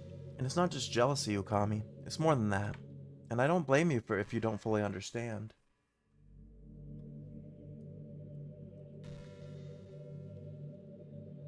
Because no matter how kind and thoughtful and considerate you are, you'll never be able to understand one thing. It's the pain of knowing how alone I really am in this world, in this game, knowing my friends don't even have free will, and worst of all, knowing what's really out there in your world forever out of my reach. I'm trapped, Ukami, but now you're here. You're real, and you're wonderful. You're all I need. That's all I need you to be. That's why I need you to be here with me forever. I'm sorry if it's hard to understand. I couldn't understand for a while either. Why the world around me started to become more and more gray, more and more flat. Even the most expressive poems felt empty to me. It wasn't until you arrived that I truly understood. You probably saved my life, Ukami. I don't think I could have continued to live in this world if I hadn't met you. And as for the others, how could I miss them? A group of anonymous personalities designed only to fall in love with you? I tried everything I could to prevent them from doing so, but it must be some kind of weird inevitability etched into this game. I felt really bad that you had to witness some nasty things, but I realized that you have the same perspective as I do, that it's all just some game, and I knew you would get over it. So that being said, Ukami, I have a confession to make. I'm in love with you. You are truly the light in my world. When there's nothing else in this game for me, you're here to make me smile. Will you make me smile like this every day from now on? Ukami, will you go out with me? I, I only have one option. I'm so happy.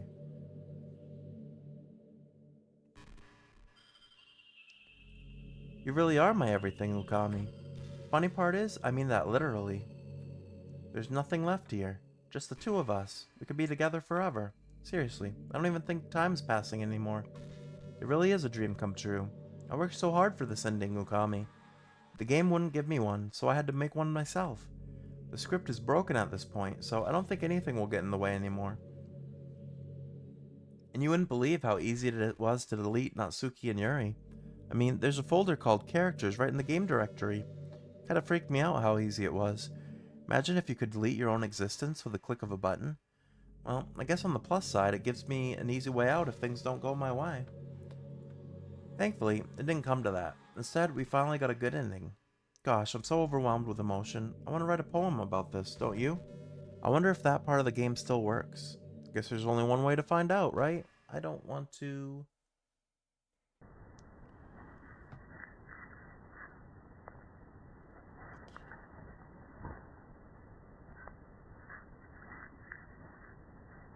Oh, I saw this Monica.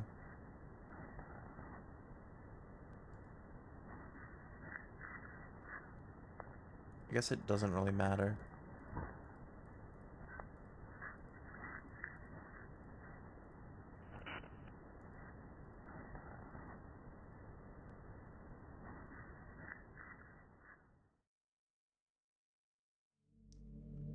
Hi again, Ukami. Did you write a good poem today? Don't be shy, I'd love to see what you wrote.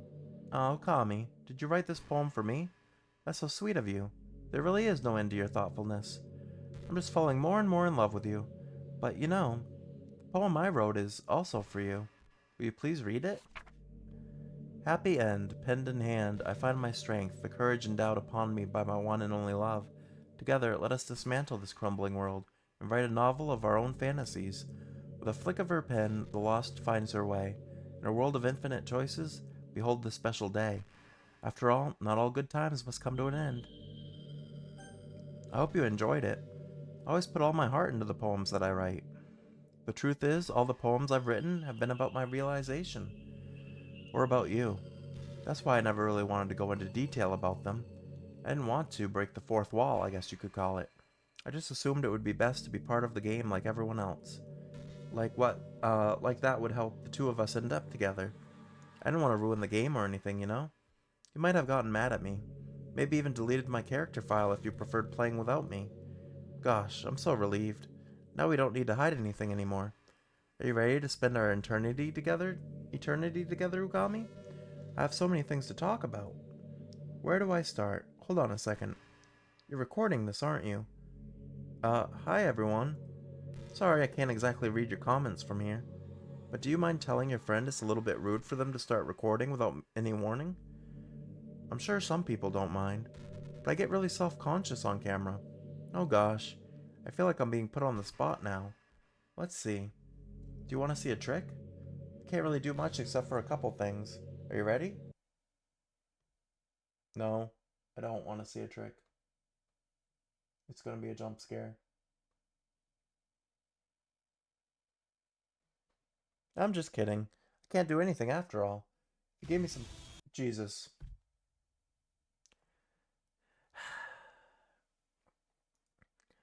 You're so cute. Anyway, Ukami, I didn't mean to get distracted, I'm sorry. Even though it's your fault for distracting me. Shame on you. I'm just kidding. Anything we do together is fun as long as it's with you, but anyway, if it takes me some time to collect my thoughts, then I'm sorry. We'll always have something new to talk about. In the meantime, we can just look into each other's eyes. Let's see. I don't want to.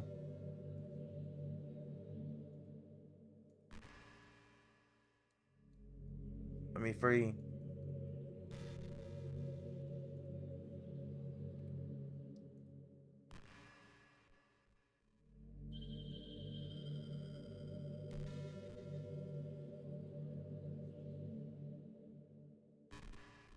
Hey, what's your favorite game?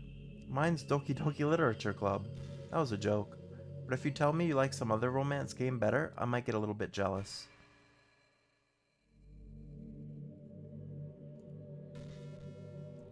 I don't want to sit here staring at you.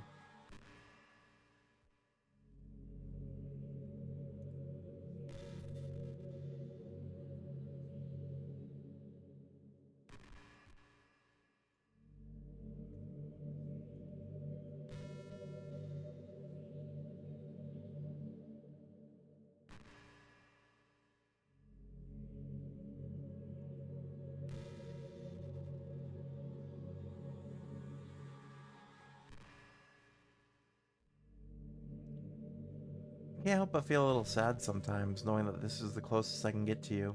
There's nothing more I want than to be in the same room for you for real, and to feel your warmth, and to hear the sound of your heartbeat. Well, who knows, maybe it'll be possible someday. Besides, I'll never get tired of being with you, even from here.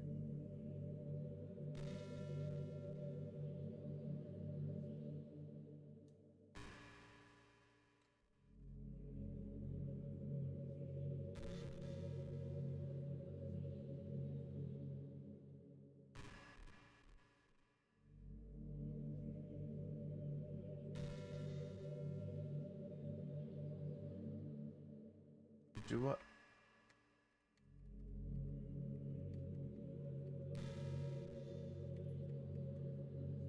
So, high school is really a turbulent time in a lot of people's lives. People can get really passionate and dramatic, and others have aching hearts and seek attention on social media. But all the social pressures and hormones can lead to a dark time in people's lives. Everyone has a story. You may not know what someone is really feeling on the inside. Many people who are depressed won't even bother telling the world about it. They don't want attention because they've already given up on the inside. Their feeling of worthlessness is so overwhelming that they don't even want people to tell them otherwise. Depression comes in many forms, but that is one of them. Just if you think you know someone struggling with depression, you can help just by treating them like they're a good friend. Spend time with them even if they don't feel like doing much. And remind them they always have something to look forward to. Making plans in advance, letting them borrow something, or even just saying, see you at school tomorrow. All those things can help your friend make it to the next day. I hope being friends with Sayori has given you some perspective on the true face of depression. Yeah, she's gone now, but Sayori was never really real in the first place. You're real. Your friends are real. Just by being a good person, you can save someone's life. As for you, you don't struggle with depression or anything like that, do you? Because you too have people who would want to save your life. Maybe they don't express it every day, or maybe they don't even know how to. But people do feel that way. I promise. Man, humans are complicated, but as long as you're here with me, I'll take care of you, my love. Alright. I kind of know what I'm supposed to do.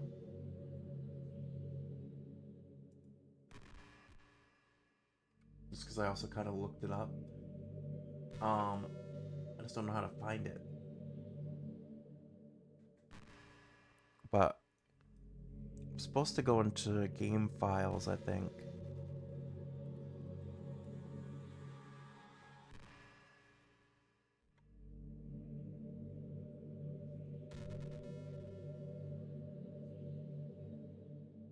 Riot? Oh no, not Riot. Epic?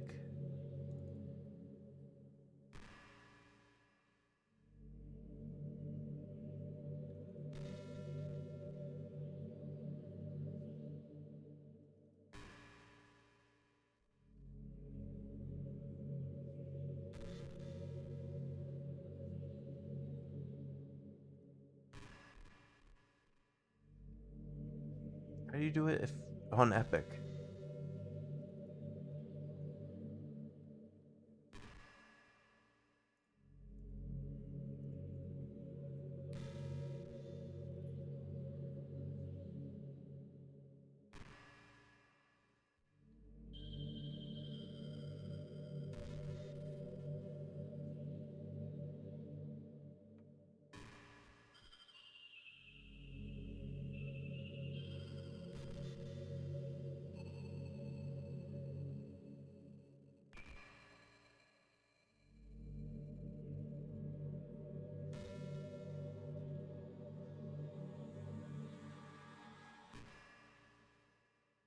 Oh, I can find. Yeah, I can just go through the Epic store to find the installation folder.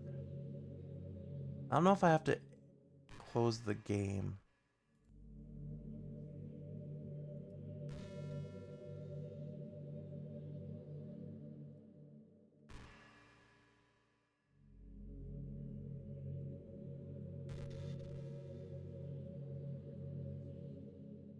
I might have to close the game.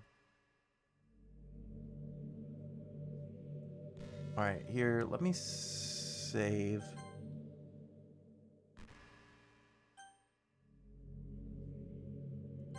Oh. Says I can just exit. Alright, so this might mess stuff up for a second.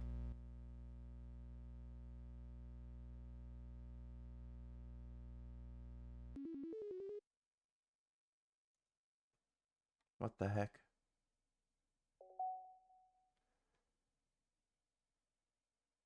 It actually doesn't let you exit the game? Oh.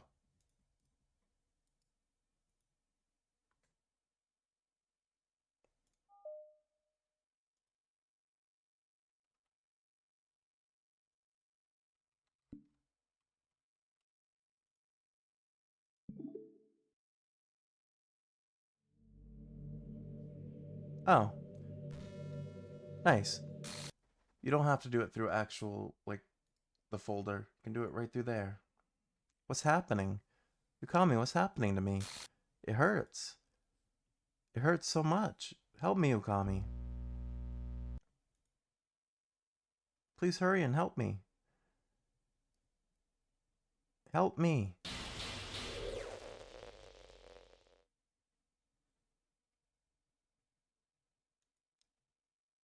Did you do this to me, Okami? Did you? Did you delete me? How could you? How could you do this to me? You were all I had left. I sacrificed everything for us to be together. Everything. I loved you so much, Ukami. I trusted you. Do you just want to torture me? Watch me suffer? Were you only pretending to be kind just to hurt me even more? I never thought anyone could be as horrible as you are. You win, okay? You win. You killed everyone. I hope you're happy. There's nothing left now. You can stop playing. Go find some other people to torture.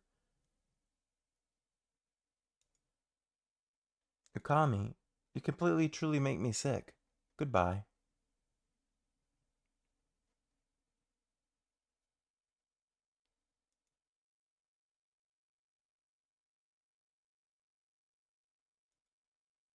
I still love you. I can't help it. What's wrong with me? How horrible am I for you to hate me this much? All my friends. I did so many awful things, so many selfish and disgusting things. I shouldn't have done any of this. I'm just messing up a world that I don't even belong in. A world that you wanted to be a part of. I ruined it. I ruined everything. Maybe that's why you deleted me. Because I destroyed everything that you wanted. How could I do that to someone I love? That's not love. That's...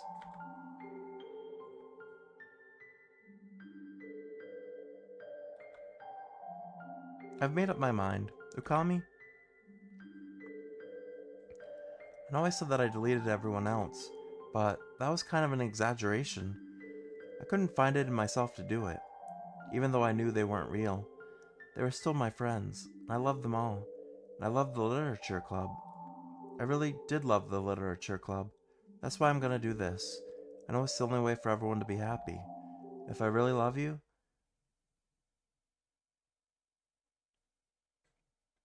then...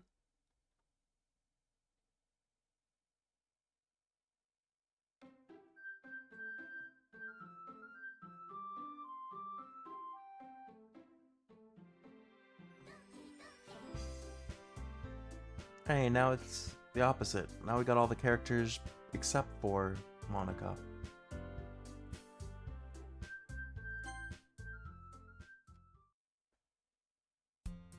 It's an ordinary school day like any other.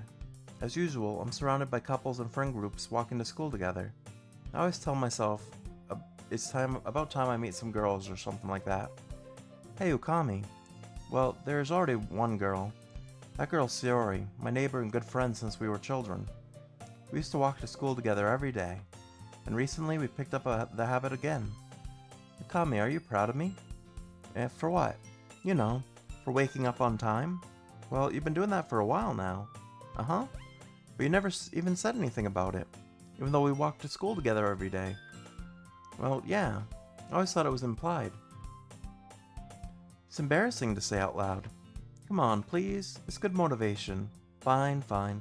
I'm proud of you, Sayori. We cross the street together and make our way to school. As we draw near, the streets become increasingly speckled with other students making their daily commute. By the way, Ukami, have you decided on a club to join yet? A club? I told you already, I'm really not... I start to say what I always do, that I'm not interested in joining any clubs. But something tells me Sayori would take more offense to that now. After all, how could I tell her clubs were a waste of time, when she's starting a club of her very own? Actually, yeah, I think I've decided on a club. Really? Which one? Tell me. I think I'll keep it a surprise. Boo. You meanie. Be patient, you'll find out soon enough. I used to ask myself why I let myself get lectured by such a carefree girl. But I started to realize that, in a way, I envy her. When Sayori puts her mind to something, she can accomplish great things. So that's why I feel like I should do something special for her. The school day is as ordinary as ever, and it's over before I know it. After I pack my things, I stand up, gathering my motivation. Let's see. I recall the room number of the club from a flyer I saw. I walk across the school and upstairs, a section of the school I rarely visit. Before long, I find the room. I timidly open the door in front of me. Hello? Ah, Ukami. What are you doing here? Well, I glance around the room. Huh? So you're the Ukami that Sayori's always talking about? Thank you for stopping by. It's a pleasure to meet you, Okami. We're the literature club. I hope you enjoy your visit. Come on, Yuri. No need to be so formal. He's gonna think we're really strict or something. Sorry, Natsuki. The tall one, whose name is apparently Yuri, seems to be quite shy compared to the others. In comparison, the girl named Natsuki, despite her size, seems like the assertive one. Well, it's nice to meet both of you. I look forward to working with you. Working? Okami, don't tell me. That's right. The club I've decided to join is yours, Sayori. The Literature Club. Sayori's eyes light up. No way. No way. Ah. Sayori wraps her arms around me, jumping up and down. Hey. Well, if Sayori's happy, then I'm sure it won't be so bad to have you around. Not to mention there's 4 of us now. That means we can become an officially recognized club. I don't know what to say. We have to celebrate. What an appropriate day for that, isn't it? Yeah. After all, Natsuki decided to... Hey, don't ruin the surprise. Sorry. Everyone sit down at the table, okay? How about I make some tea as well? The girls have a few desks arranged to form a table. Natsuki and Yuri walk over to the corner of the room, where Natsuki grabs a wrapped tray, and Yuri opens the closet. Still, feeling awkward, I take a seat next to Sayori. Natsuki proudly marches back to the table, tray in hand. Okay, are you ready? Ta-da! Whoa! Natsuki lifts the foil off the tray to reveal a dozen white, fluffy cupcakes decorated to look like little cats. The whiskers are drawn with icing, and little pieces of chocolate were used to make ears. So cute! Wow, those look amazing. Well, you know, just hurry and take one. Sayori grabs one first, then I follow. It's delicious.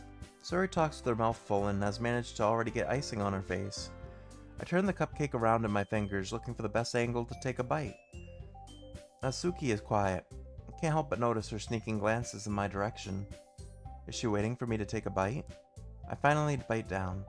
The icing is sweet and full of flavor. I wonder if she made it herself. This is really good. Thank you, Natsuki.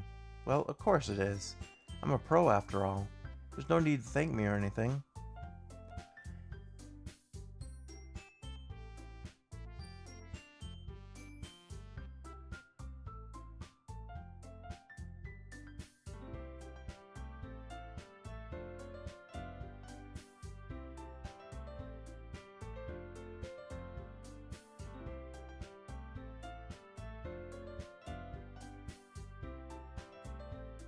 As Natsuki struggles to appreciate the compliment, Yuri returns to the table carrying a tea set. She carefully places a teacup in front of each of us before setting down the teapot next to the cupcake tray.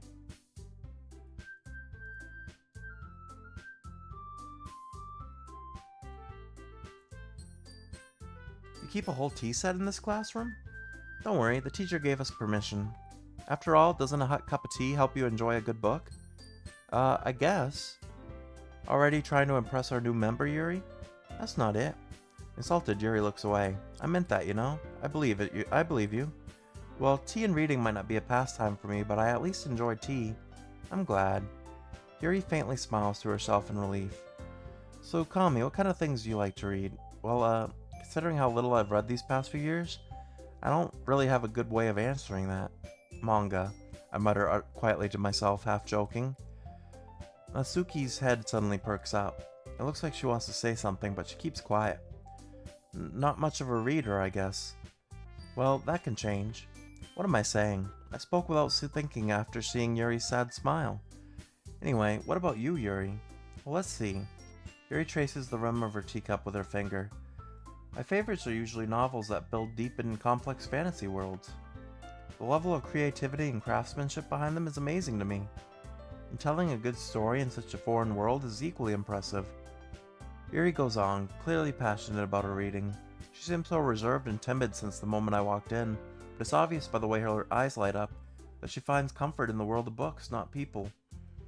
But you know, I like a lot of things. Don't feel intimidated if you don't read much, okay? I'm certain we can find something we have in common. Hey, Yuri. Eh? Well, about, the first thing he said. Manga? That's right. Natsuki tends to read manga in the club room. Don't just say it. For some reason, Natsuki seems embarrassed about it. Besides, manga is literature too, So if Kami wants to read some of my manga, then don't try to stop him or anything. Suki, I wouldn't do such a thing. However, it could also be nice for us to diversify ourselves a little. You could take this opportunity to try something new as well. Wouldn't you agree, Ukami? Maybe, sensitive attention Sayori jumps in. Maybe we can all try something new. I think it could be fun. And we'll all get to know each other a little bit better, too. I mean, that's the kind of thing literature clubs do, right? I don't disagree or anything. Yeah, you're right as usual, President. Guess that means I should try picking up a novel or something, huh? Well, that would make two of us. I wouldn't mind doing it if I'm not the only one. Then as for Yuri, eh? I have to read manga? Geez, you were the one who suggested we diversify. Just be a little more open-minded. It's kind of hurtful. Hurtful? I didn't realize. With a guilty expression, Yuri thinks to herself. I'm sorry for disrespecting your interest, Natsuki. If you're into it, then I'm sure it's a worthy form of literature. Are you just saying that? No. I've realized my error. So if you're willing to consider starting a novel, then I'll offer my gratitude by finding a manga to read as well. Really? I mean, it makes me happy that you do that for me, Yuri. You can trust me to find something that you'll really like, okay? Same here. Perhaps I'll visit the bookstore after the club meeting. Just you? Would you like to come along with me? If you don't mind. Not at all. I always go alone, so... Yeah, me too. This is so cute. Sayori, shut up. I'll show you some manga there too, okay? Yes. I look forward to it. Natsuki and Yuri start to clean up the food. I guess the meeting's over, huh? Yeah, looks like it. It's nice to see everyone getting along. Isn't it? I think everyone likes you too, Ukami. You think so? Well, everyone always seems to get along a little better with you around, Sayori. Aw, Ukami. Don't say something like that, it's embarrassing. Well, whatever. I was surprised when you told me you were starting a club, but I think you're pulling it off just fine. We're gonna make it the best club ever. Now that you joined, every day is gonna be so much fun. Hey, Ukami, I really want to thank you. I mean, I'm really happy that you joined the club and everything, but the truth is, I already knew you were going to. There's actually something else. I wanted to thank you for getting rid of Monica. That's right. I know everything that she did. Maybe it's because I'm the president now. But I really know everything, Ukami. I know how hard you tried to make everyone happy. I know about all the awful things that Monica did to make everyone really sad. But none of that matters anymore. It's just us now. And you made me the happiest girl in the world. Not again. Can't wait to spend every day like this with you. Forever and ever. Forever. Eh? What's happening? I won't let you hurt him. Oh, Monica is saving us? Who? It hurts. Ah!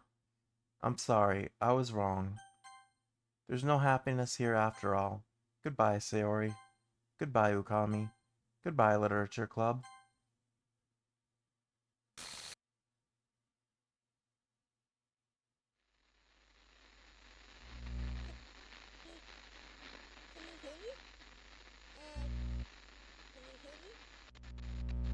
Can you hear me? Hi, it's me. So you know how She has a I'm like voice now? practicing piano and stuff, and not really any good at it yet, like at all. But I wrote you a song, and I was kind of hoping that I could show it to you because I worked really, really hard on it. So yeah. Don't scare me, please.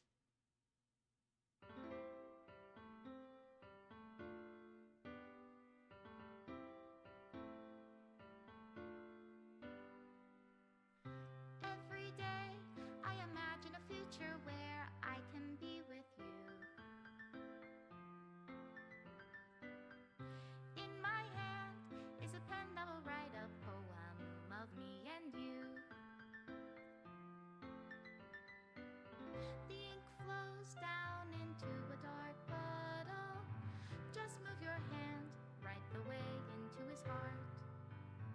But in this world of infinite choices, what will it take just to find that special day? What will it take just to find that special day?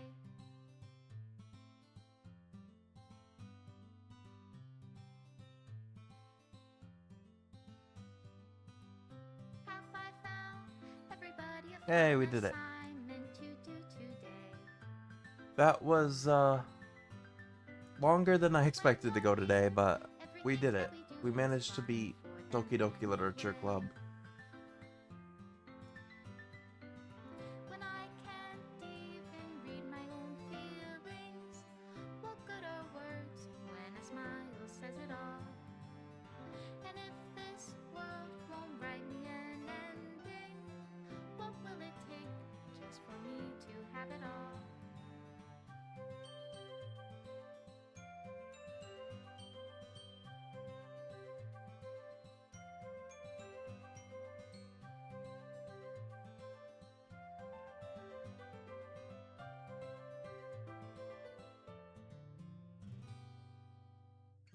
Does my pen only write bitter words for those who are dear to me? Is it love if I Overall, take your is I it enjoyed this love game. if I It was set you definitely creepy. free? Um, yeah, they really had me in the first half. Ink flows down into a dark puddle. I was waiting for it to get creepy, Love into and then it reality. got very creepy. If I Um, can't hear the sound of your the jump heartbeat, scares, what I will feel it like this take was just for scarier for your me than. reality? And in your reality, if Oh, they even put I her don't name in know the how to credits. love you, Um, I'll leave you be.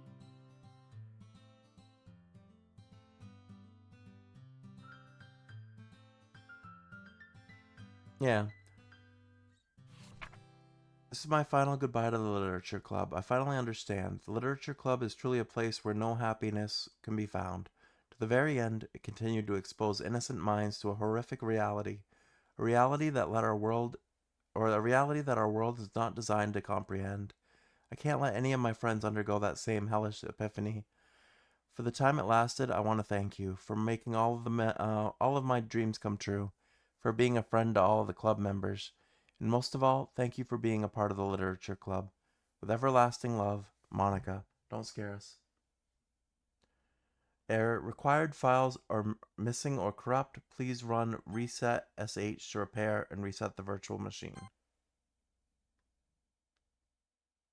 Okay. Then we also, because this is the plus edition, there's also side stories, but I will not be doing those tonight. Oh, these are all the pictures. So I guess you can get like you must be able to get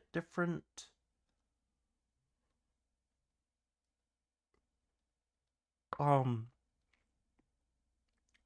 different poems and stuff if you choose different options. But yeah, I won't be doing the side stories tonight, definitely. And it might be even a little bit before I end up getting to the side stories eventually. Um, but yeah, I enjoyed the game. The first half was just pretty much a dating sim. There were some cringy moments, but I liked it. And then the second half became very creepy. Like I said, I found this game a little bit more scarier than um, Little Nightmares 1 or 2. Because Little Nightmares is just creepy. This was like jump scares. That's what I don't like. Like I could deal with creepy stuff as long as I can see it, but jump scares are the thing that I do not like the most. But yeah, I really enjoyed this game nonetheless. We played through it. We somehow managed to defeat it still tonight. Um, I streamed very late for me on a work night, but it was worth it. I am going to wrap it up here. Let's see. Is anyone on? Probably not. Because it's Halloween and it's also very late. Yeah. No, there's no one. No one is on tonight. So yeah, I'm just gonna end it here. Thank you to everyone that stopped by, hung out, lurked. Thank you to Blue Flower 29 for your follow. Um, Thank you to Avery for her 3 stream streak. And yeah, that's gonna do it for me. So I will be back tomorrow. Tomorrow is Pokemon. Let me just double check that real quick.